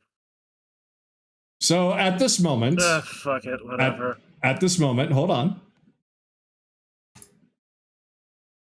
Before you enter into the door, there are two people that appear behind you. Hi! Hello! Oh. Lady, where the fuck am I? Where the fuck are we? This is a change of venue. Someplace that I believe that, from what I understand, having a short conversation with Chase, this appears to be a comfortable mind space for him. And We're I in want Chase's head? I want him to be comfortable. Especially considering... Right. Yes. Oh. Yeah. Oh, right. Yeah. Hi, Jade. Anyway. Hi! So... Okay, so we're in his head. Okay, that oddly enough makes me want to puke a less. Still interesting way too high-tech for me. decor. Though, it's a far cry better than what I have to deal with every day. Is this a restaurant? Is it? It looks way too... You know what? Whatever, fuck it. Alright. Jay just runs up and just hops. I'm too short! She just goes over and lifts her up. Oh yeah, it's totally a restaurant. It says, please come in. And it opens. Oh, it just opens. My, this is unique. Ooh. Don't let the cold out. Come on in. Oh, it's the dreaming one. Okay. I'm expecting three of you. I wasn't expecting to find myself in... What the fuck is this for? No results found in your input? Oh, for fuck's sake. It's doing that too? Hold on. Give me a second and see... This is now the second thing that I've uploaded recently that it's not wanting to take. I am going to try something here. Give me a moment. I wonder if it might have something to do with it being privated again. Is the song privated? Shit. And that's what I've done with all tracks. Oh. Oh, on your end, it's private. Yeah. So let me try making it public. All right. Copy. Okay. No results found for your input. What is this? All right. I'm gonna try. Yeah, the past 2 songs I've uploaded have been doing this. I don't know why it's not working anymore. Because it's taken it, it's uploaded, it's done, it's fine, it's not copyrighted or anything. It's literally just like, nah, you're not gonna work no more. And I don't know why. Oh, that sucks. Yeah, it really does.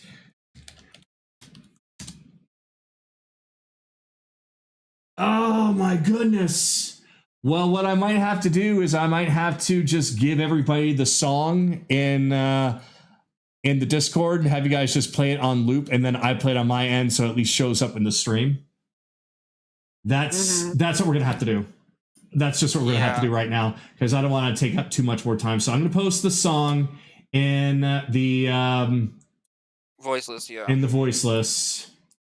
Get this on the YouTube channel one, so there's no problems, and go from there, because I'm gonna have to figure this out, because even the mountain music didn't work, and that's been a week, so I'll have to figure this out. What the fuck is going on? SoundCloud. I don't know. So, all right, here it is. It is. Whoop, that's the wrong one. That's the wrong chat. All right. Voiceless chat, boom, paste, there it is. Go on ahead and open it up to listen to it at your leisure. I'd say right click and hit loop, and I'm going to begin it myself here in 3, 2, 1. And the music begins with the rain now beginning to fall outside. See, I don't remember us finding ourselves in a diner, but wait, what the fuck is with my voice? The fuck's with my voice? Oh, don't mind the rain. I was holding it off till you came in. I do enjoy the sound of it. Come on. A diner is what this place is called. Wow. Hey. It's usually a little bit noisier here, but I let the mental constructs go for a while, since I figured I was having company. Jade just hops onto a cushy seat and bounces up and down on it, as the Raven Queen seems to be in actual bewilderment, but she looks around. He just pushes on and feels how squishy they are. Chairs aren't meant to be this squishy. They're squishy.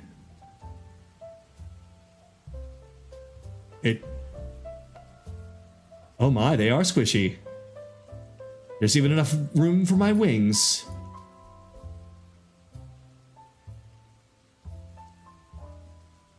Oh god, even these are squishy.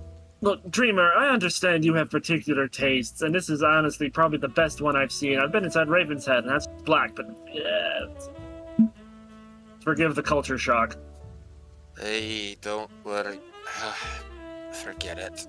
As you see, on his face is a metallic mask with some red lights, but he takes it off, and as he takes it off, the voice changes. Ugh. No need to be putting on masks right now. Intellect's off, getting over the shock of you three coming in at once. He's probably trying to get her body somewhere good. Emotions, well, she's been all over the place. But, anyways, welcome to my little corner. This is rather impressive. I've never seen anything like this before. Oh, something I got inspired by a story I read once upon a time. Detective novel, it was called. Like the idea of the place, so when we started making our own little rooms, this is where I go when I'm not working. When I'm working, there's a door that's out of place over there. That's where I go to, that's the filing room. Oh, is it this one? She attempts, yep, she can, that'd be the one. Is she attempting to open the door? Yes. She suddenly feels a burning heat coming from the door. No. That's a place nobody needs to go. Got it. That's where a lot of, well, there's a lot of good ideas in there, too. That's a lot of where the more emotional pieces go. Ooh, say no more, say no more. Now, don't mind me, I am here as a favor, but I'd like the Raven Queen to take the floor. I'll be here when I'm needed, which I'm sure will be soon. Before we start, Dreamer snaps his fingers, and in front of Anaran is a small salad and a glass of tea. In front of Jade is whatever she particularly would care for. Dreamer's hand is just a cup of coffee, but in front of the Raven Queen, a cinnamon apple pie and a hot chocolate with whipped cream. Ooh. Something in the back of my head just keeps telling me, Queenie, that you used to like that. I did once. It's been a long time. I'm sure that Hanaran also knows, but it's knowledge that has been forgotten in time, but I would have assumed that you would know as well. I mean, sure. Well, new me, I've heard things here and there. Old me probably chatted with you all the time. Yes, he did. He was very devout, but he had a lot of great and interesting ideas, which, honestly, this place does remind me of him. Good. So,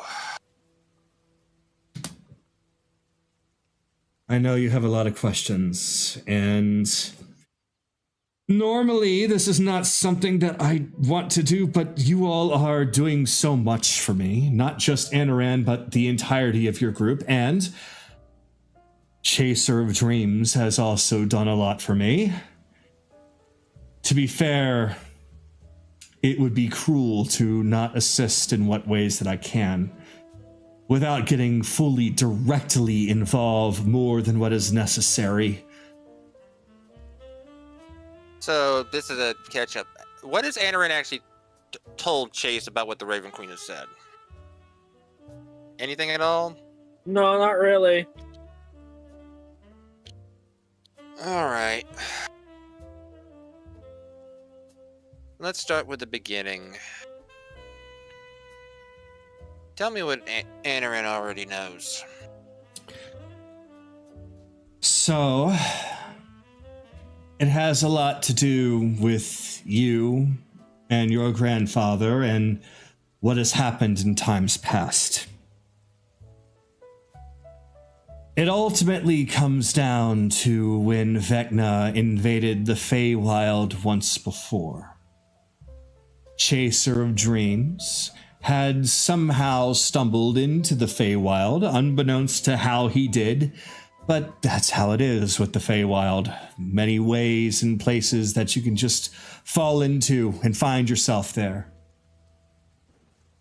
He decided to make the best of it, as it was an opportunity for him to learn and to grow not only as a person, but to also aid in this new land that he's found, that he's had to make a home in. And it's caught the eyes of many Fae, both Seelie, Unseelie, neutral. However, it also caught the eyes of Vecna, who desperately wants to have control over the Feywild because secrets are something that he loves. He wants knowledge and a plethora of it. He wants to have it, to control it, to manipulate it. And the Feywild has so much to give that if he gets his hands on it, it would make him incredibly powerful in far more ways. Though it would turn the Feywild into a second Shadowfell with all of the magical and arcane that he would take for himself. And since I was once from there, I couldn't see it happen. Though I could not get directly involved, I did ask for Chaser of Dreams to help, which he was all more than happy to do with how happy he was with his new home.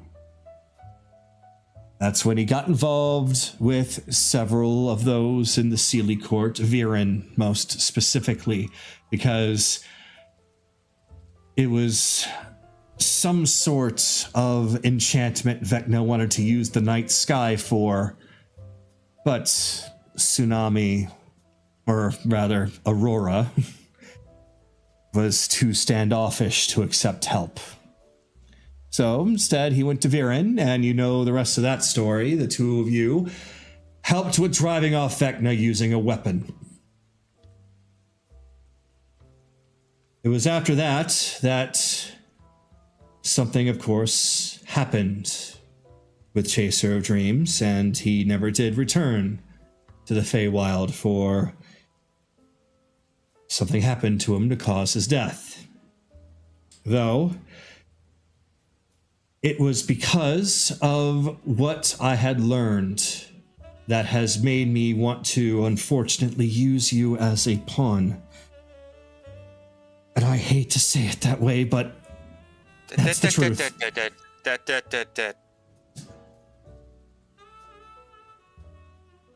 Now, you know that's bull hockey, and you know it. You came to me, you more likely came to me, said the words, I need help, and I was already running towards the spot you wanted to send me. Stop it with the guilt. You know I came willingly. No, you didn't. Not exactly. The memories you once had, to protect you from being targeted, I tried to manipulate, which is why you forgot who you were after you passed. I should probably clarify. When Chaser of Dreams passed, his mind and his body went two different places. I got his mind, his soul, his memories. His body was taken by someone working under Vecna. However, it was just the body. I had what mattered the most. So, from what I have learned, it is a prophecy that Chaser of Dreams, as long as he is around, the Feywild will be protected by Vecna's advances. So, no doubt, the body was taken for that purpose, to try and counter that. I did it for the same reason. To try and stop Vecna. So, I organized a rebirth. Altered the memories. You wouldn't remember, not right away at least. You would be born, and you were destined to come back to the Feywild to help protect it. But Vecna, he did everything that he possibly could to prevent that. And he exploited a weakness of mine at the time. That being your grandfather. He was very devoted to me, very devoted to the teachings, and yet I feel like I did not offer him the comforting words he wanted to hear. I was cold, for when a terrible sickness went through the clan of the Umbra, it took many lives, including those he cared most deeply for. And when he asked me for help, I told him that I would not. That it is tragic, but death is still a part of life. To accept it, he would not. So he turned to the one person whispering in his ear that would promise him exactly what he wanted, which was Vecna, who, as you now know, asked him to take the life of the newborn chaser of dreams, which he figured out. Despite my best efforts, he figured it out. But he failed. And that's what led to the death of your parents. I am so sorry, Chase. For a lot of what you are dealing with is of my own fault and design. No. And that's again where you're getting it wrong.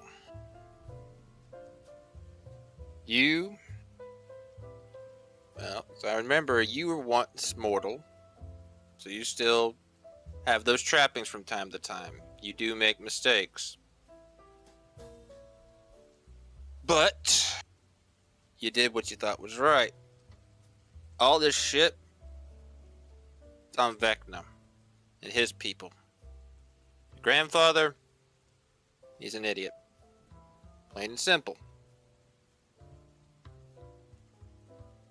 So, question 1. Drowned King. That's my corpse walking around, isn't it? No, it's actually not. I don't know the state of your body, your original body, but I do know that it is not that is in the Feywild, for I would have felt it. But I do not feel any remnants of what you once were currently there. Well, it takes that little piece of fear out of my head. Ugh. Thought I drowned here in the Feywild, but it made fucking sense, because Baron said I went off to go find water and never came back. Where did I die? Well, I hate to say it, but you never did quite make it to water. It was the work of some Feywild beasts, unseelie sort. They were under the command of the Queen of Air and Darkness to take you, to use, to exploit. But you weren't about that. You fought back. It was one of what she calls a hunt. And you were the target. But you went down fighting. And once that was done, there was no more need of you. The hunt was over. And that's when those that were still lingering around, working for Vecna, managed to snatch up your body. Something we're gonna have to look into later, Anaran. Yeah, Don't mind. I don't mind. I hate the idea of someone using her corpse. All right. So, yeah, Shadow. Got an idea for that, but I'll talk about that some other time. Ugh. Guess we got some guests here. Anaran, got anything you need to talk about now?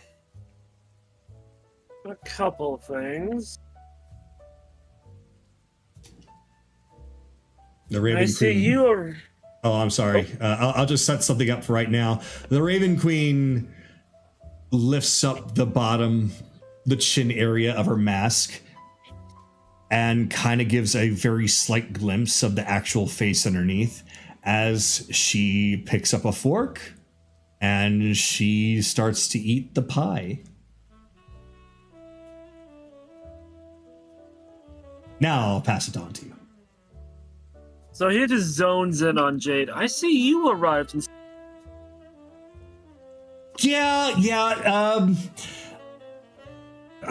She doesn't really like to make too many personal requests, so I'm here under her.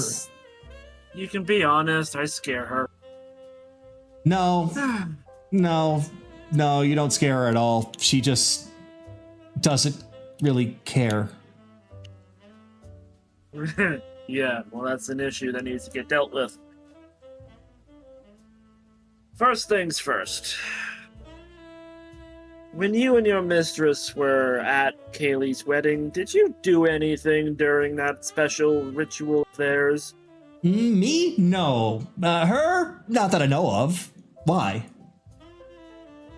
I need to know if Luna tricked herself a little spell to safeguard initially Ryudo's memories and mental state, but accidentally might have included Nami's.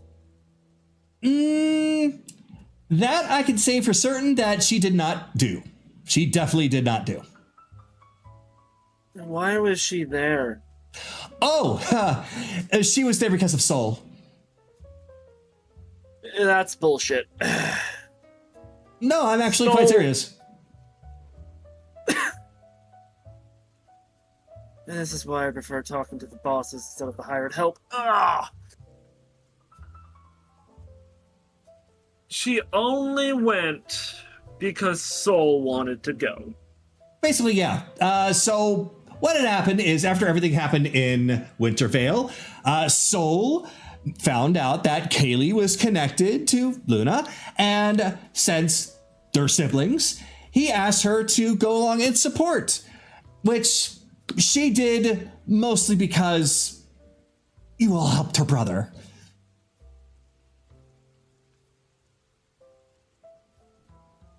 Okay.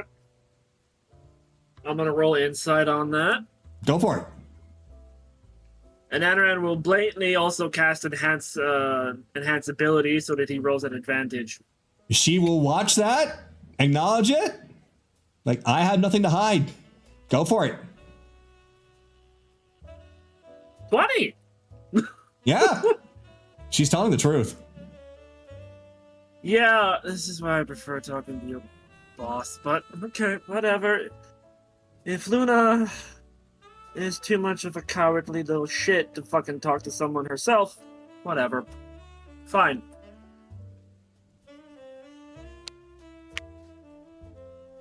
Talking to me, kind of understand. When the hell are you gonna kick her in the butt and have her talk to Kaylee? Oh, she doesn't want to talk to Kaylee. That's great. Why? Because she doesn't want to get involved anymore. Yeah, that's kind of what I thought. That's the problem. She just randomly decided, okay, then let's get this question out of the way. What conditions can determine the next wielder of Knots? Oh, it's completely random for the most part. Yeah, no, it's not. Oh, yes, it is. There are some pieces that line up, but that's it. Essentially, you need to be a Cynife born under the mark of the moon. You need to be a rabbit folk Cynife born under the moon. Oh, yes, that's right, because of the whole thing with Luna and such. With Aurora. Which means it's not random. Whoever's born is random, but that is the condition in order to make sure that nobody can take advantage of it, or at least put it into place.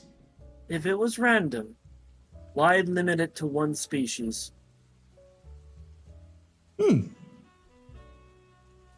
That is a good question. I think it has something to do with the fact that we're the closest to the moon. Maybe it's because your lovely deceptive deity, though she tries to do it more for a benevolent reason, is lying frequently.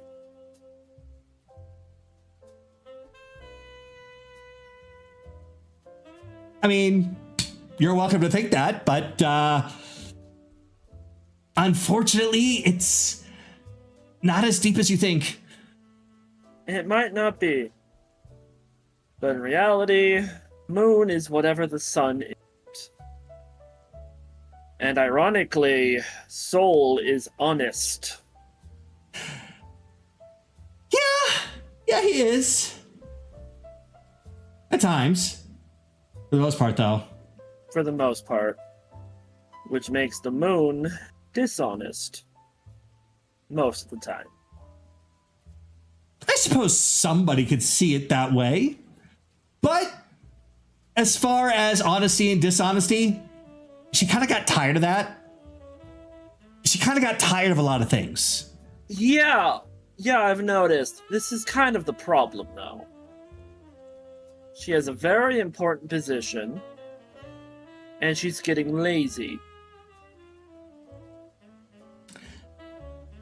Whether it's out of fear, or just because she's too fucking exhausted, doesn't matter to me. What matters is that she has a single conversation with Kaylee.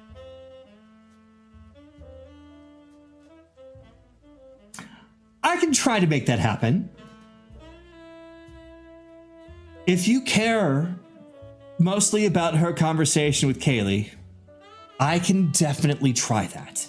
I care about the gods finally stepping up again and actually being gods instead of petty fucking teenagers! The lady excluded, of course, for the most part. You've been told many things, I'm sure. I've been told, and I've been seen many. And I am not disagreeing with you. I deal with Soul a lot. Well, yeah, Soul is Soul. That man needs a full fucking rehabilitation asylum to get that ego of his under control. Still, though, that's beside the point. What I'm trying to say is... That is beside the point. What I'm trying to say is this about Luna? Or is this about Kaylee? This is a little bit about both. Then?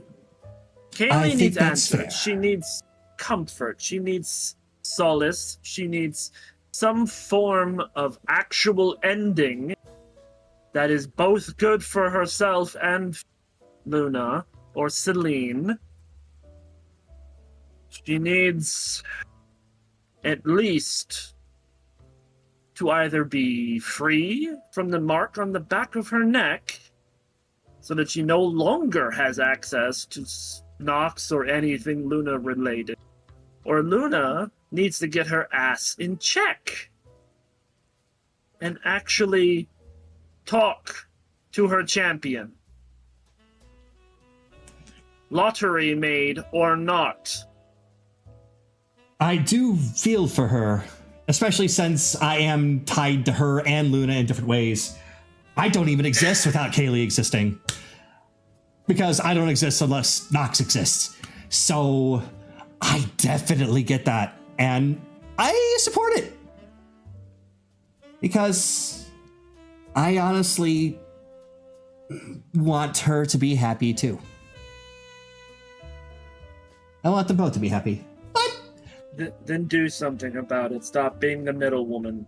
Oh, I would be most happy to. Except? No, except I would be most happy to. Then start doing it! Okie dokie! Adaran literally puts his hands on his temple like, oh dear fucking gods. Okay, alright, I see. Milady hasn't always been this bad up there.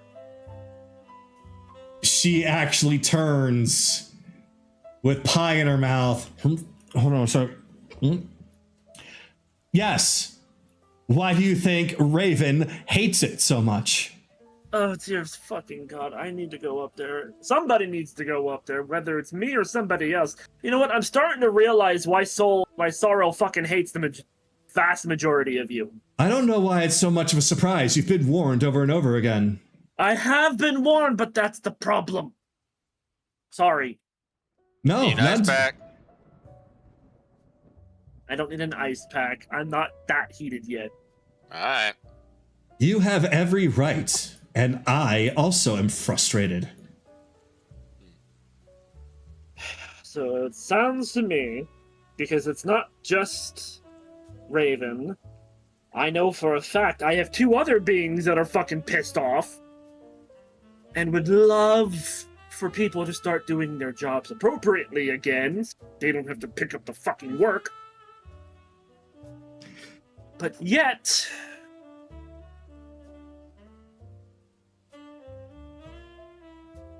I could say this much. Garl has been making great strides.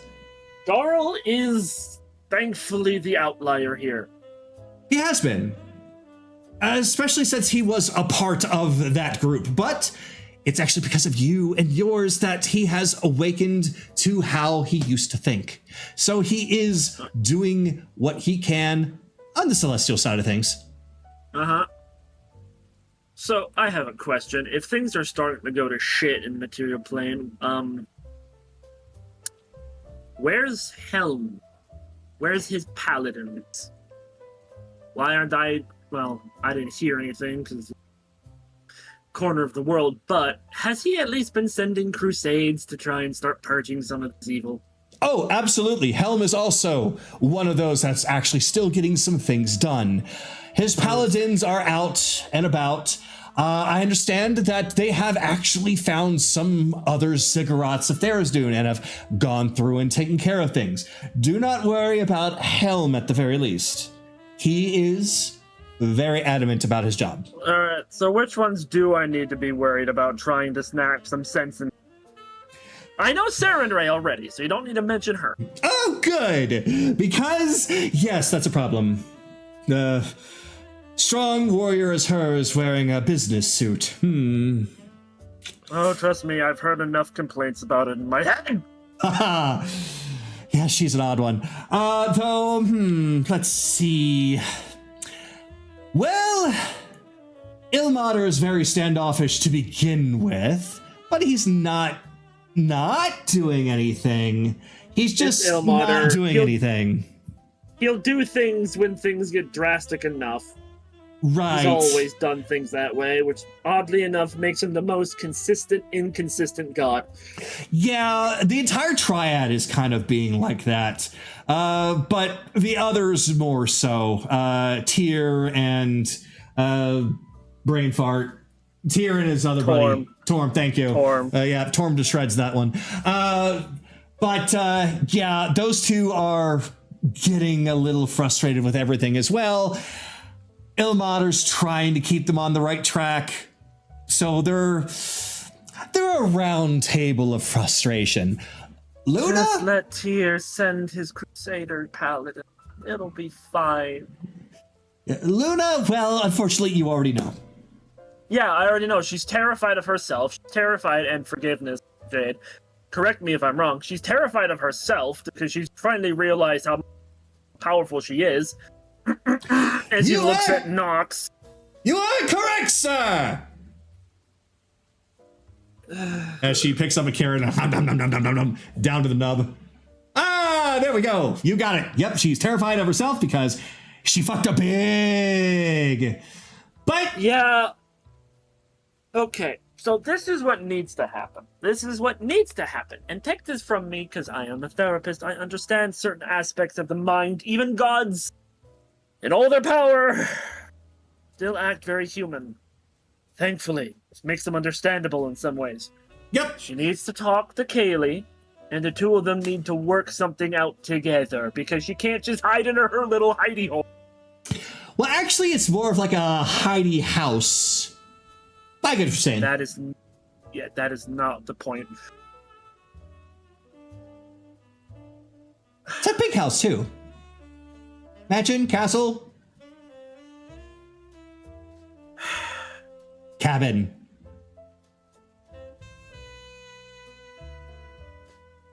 He just picks up a carrot and just crunch. Either way, the gods need to get fucking shit together. Because I'm almost certain that the danger of Raven is not the biggest issue anymore.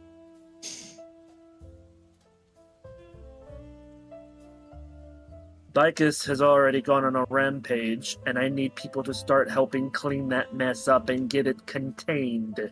Yeah, that was not fun. I'm sure that the Raven Queen had a lot of work to do that day. Which reminds me of a question. Milady! She's slurping down hot chocolate. How did the king die? Power word kill. I'm not surprised by that part. Well, Ryudo doesn't have that power, which means he can't do it. Well, And Raven can't. That was, you weren't there, right. Kaylee used the second mirror. Thama's dad's behind it. I'm not surprised. It's U1T, which means... Oh, God.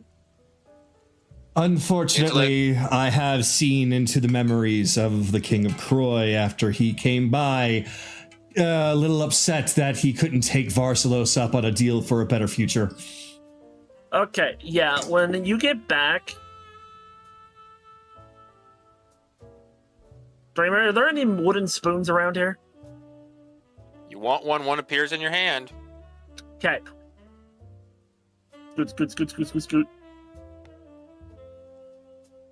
Use this. Are you about to do violence in my house? No. Alright. Use this when you get back and smack him upside the head. Spoon. That won't be the... Well, that's gonna disappear when she leaves, but... It's whatever. I don't really... Don't worry, I'll manifest one of my own, just like this one. Fair enough. Yeah, she actually does it in her other hand. Twinsies. So... Alexander, how bad was the casualties?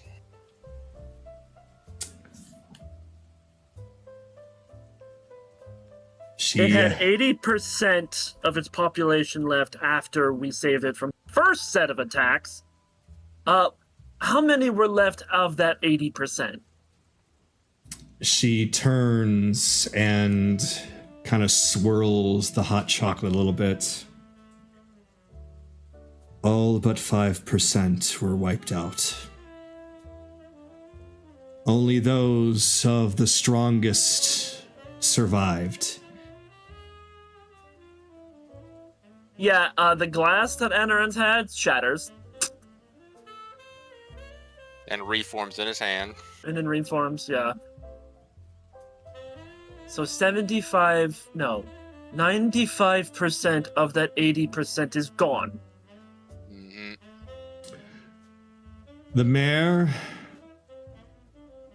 Careless Senior, a few guards, they all survived.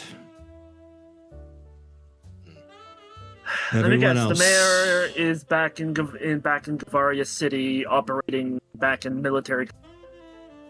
She has absolutely taken this as an act of war and has gone to Gavaria in order to get things ready, using the pirates as assistance. I hate using this being the second time using a god as my courier, but if you could do me a favor, send a message to Lady V. Tell her that we can't be passive anymore. Mobilize any groups of heroes that we have contact with. Start stabilizing the islands, please. I believe that they're probably a step ahead of you, but I will reach out to them as best as I can. And Okay. there are a few that are people of mine that are in that organization. I'll reach out through them. Good. Thank you, ma'am. So, okay. The king is dead. Croy City is just fucked. Alexander, gone. You know what? I've had some bad after bad news, bad after bad news. Who else is fucking dead? That's about it, actually. What had essentially had happened at the time was Bicus and Orion both together took out Alexander. Orion went through and took some for himself, and Bicus laid waste to the remains using a meteor strike. After that, they went into hiding, become quiet. That is until after the plan to use Ryudo's image to put a target on his back. That is about everything that has happened currently in time. How much time has passed since we left for the Feywild? It has now been 1 month. After Bicus's embarrassing defeat when you were about to go into the Feywild, something changed in him. He became very unhinged, and he almost immediately struck at Alexander, specifically Alexander, because of the name. So let me get this straight. They are trying to blame Ryudo for something Ryudo didn't do. I'm assuming the rest of the nations are looking at that and laughing it off as one big failed attempt. I certainly hope so. Considering that there are now eyewitnesses of what happened. But Get me a myth. Get you, either one of you, Jade or Milady, give me a line to Ryudo. Or Raven. Actually, either one of them. I don't get.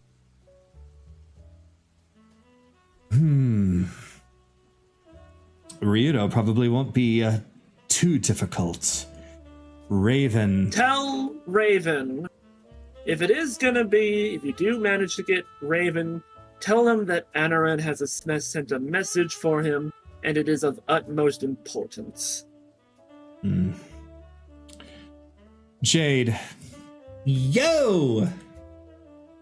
Considering how much he loathes me, could I get your assistance with this, since you are here? I think so, yeah.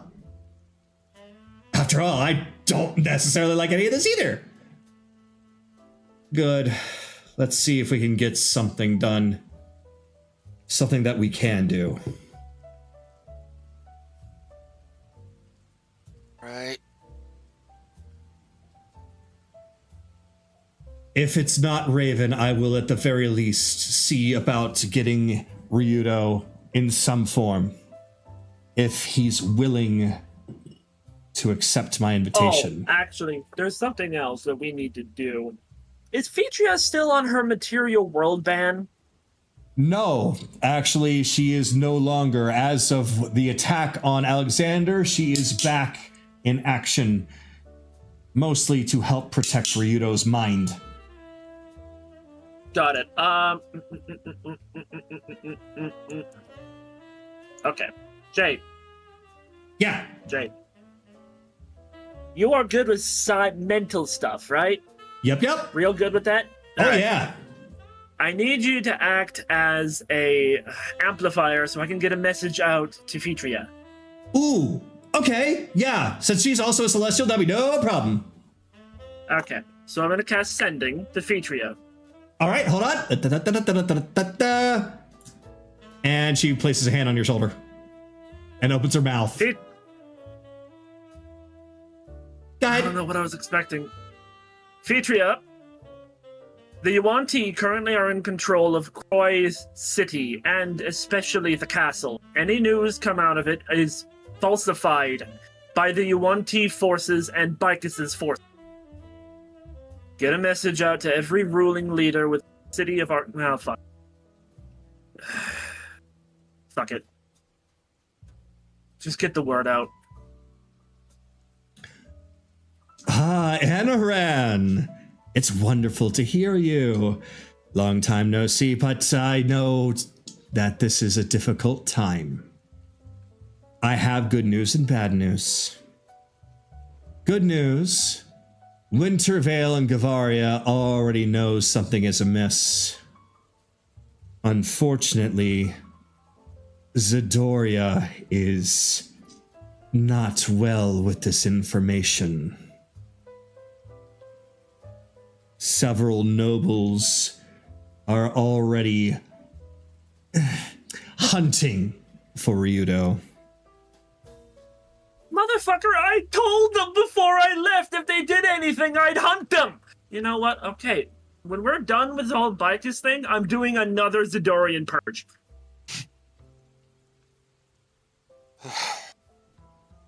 At the very least, do not worry so much about Ryudo. I am back to assist him. He will be fine. Okay, so that's when that message ends. Okay, so Alexander, gone. That's gonna take some time to cool off from. I didn't realize it was that bad. Croy City, under Yuan-Ti control. Zadoria, being stupid as always. Just gonna have to trust in we're just gonna have to trust in our friends to keep things together till we get back in another 2 months. Yes, I know.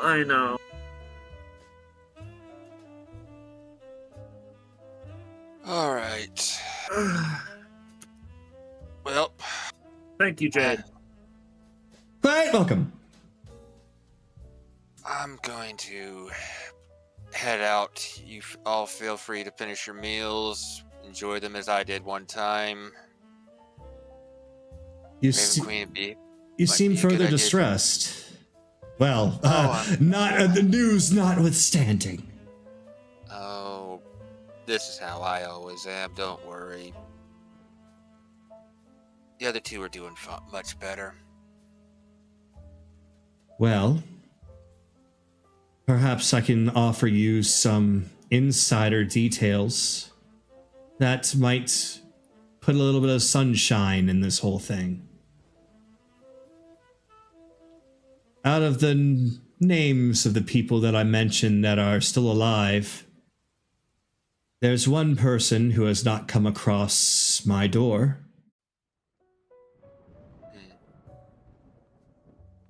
Agatha. What about What's her? happened to Agatha? That's what I'd like to know. The pirates believe that she died. They even had a grave for her and everything after the attack on Alexander. But she never appeared before me. She never entered the Shadowfell. No. She was never in the hands of Arcelos either. I think that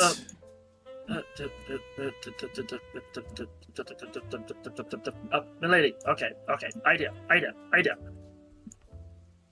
Search the Feywild. I already have. Oh. Damn it. Well, the only other idea, she accidentally slipped in one of the 4 primordial elemental planes, but I really fucking hope not. There's nothing I can do there. Well, you don't think... Well, if you didn't sense she's dead, No. then she's alive somewhere. She's a clever girl. She's only half dead. Mostly dead. Actually, Mostly dead. that does beg a question. Where did Warwick get sent to? Warwick. Well, considering all that had happened to him, and the fact that he willingly passed on, I gifted him with a good afterlife. Which one? Whatever is considered good in my pantheon. As a DM, that is my answer. There is so many, but okay. Okay. It's getting late. Let's not push his brain right now. So, all right. We can't get normal forces to go searching for her. Just...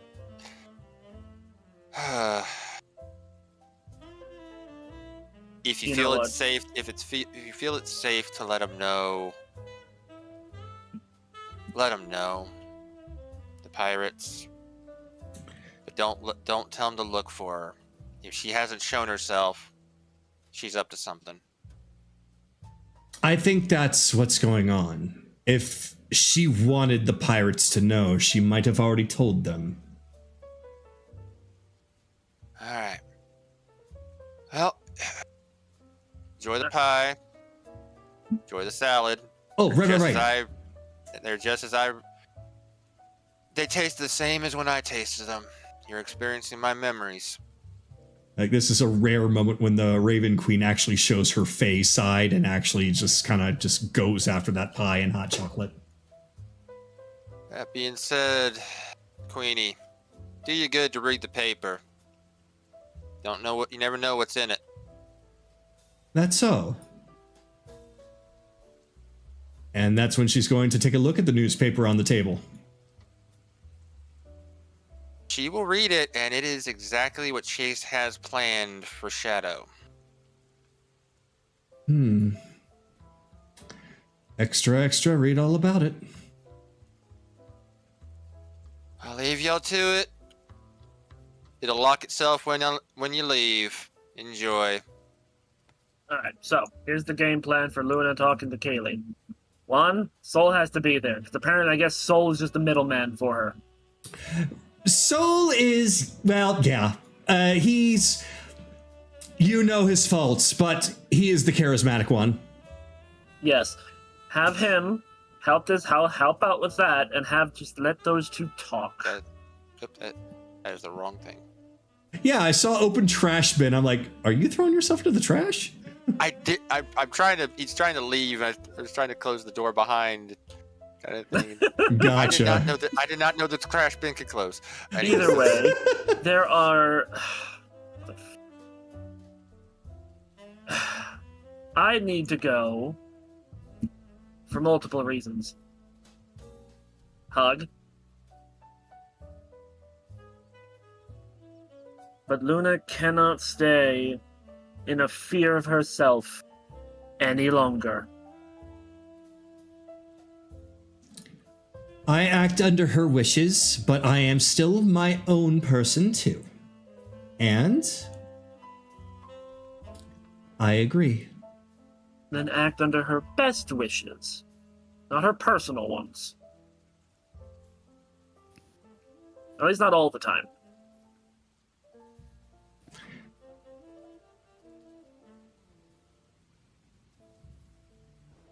Second hug, this one's from Soraya. Anyway, I should probably get the hell out of here. We probably should be on our way out, or it might be a little frustrating trying to claw our way out from his collapsing mind space. Knowing him, it's fine. It'll close when it closes. That's possible. It just depends on how he likes to maintain it. I guess I did explain. It's like this stays. This is part of. This is like I said. Chase compartmentalizes his mind. Oh, this okay. always is here. Gotcha. Okay. Well, wasn't sure if it was like a palace where if you're not there, it falls apart. No, it's a constant. Now, where's the door out of here? Hey, can we come here and eat again sometime? Only if you're good. Yay! All right, door. You know what? Door. You know what? How about I got this? Flips it open and jumps on out. 4 turtles peek up and grab you and pull you down. They're wearing bandanas. Watch your head, dude! Cowabunga? Yeah! And you go through a crazy wild vortex of 80s and 90s everything, and then you appear back. But that is where we're going to end for tonight, because it is quite late. Yep. And that is a perfect way to end. So next week we will definitely have to begin with more continuation talking about this, as well as the Fio situation. And then you guys will have a little bit more time to do more things that you have there. And depending on what gets done, next week might be the last day there, or it might extend to one further day. It's really going to depend. So for that purpose, I'm going to prepare for stuff when you guys get out. So yeah, when you guys get out, prepare your butts. Yeah. I'm telling you now, when you get out, prepare your butts. So, with that being said, everybody, thank you very much for coming tonight. There was quite a lot of exposition here, and a lot of loose ends being tied up. We are now beginning with this, the end game of the Feywild. See you all next week.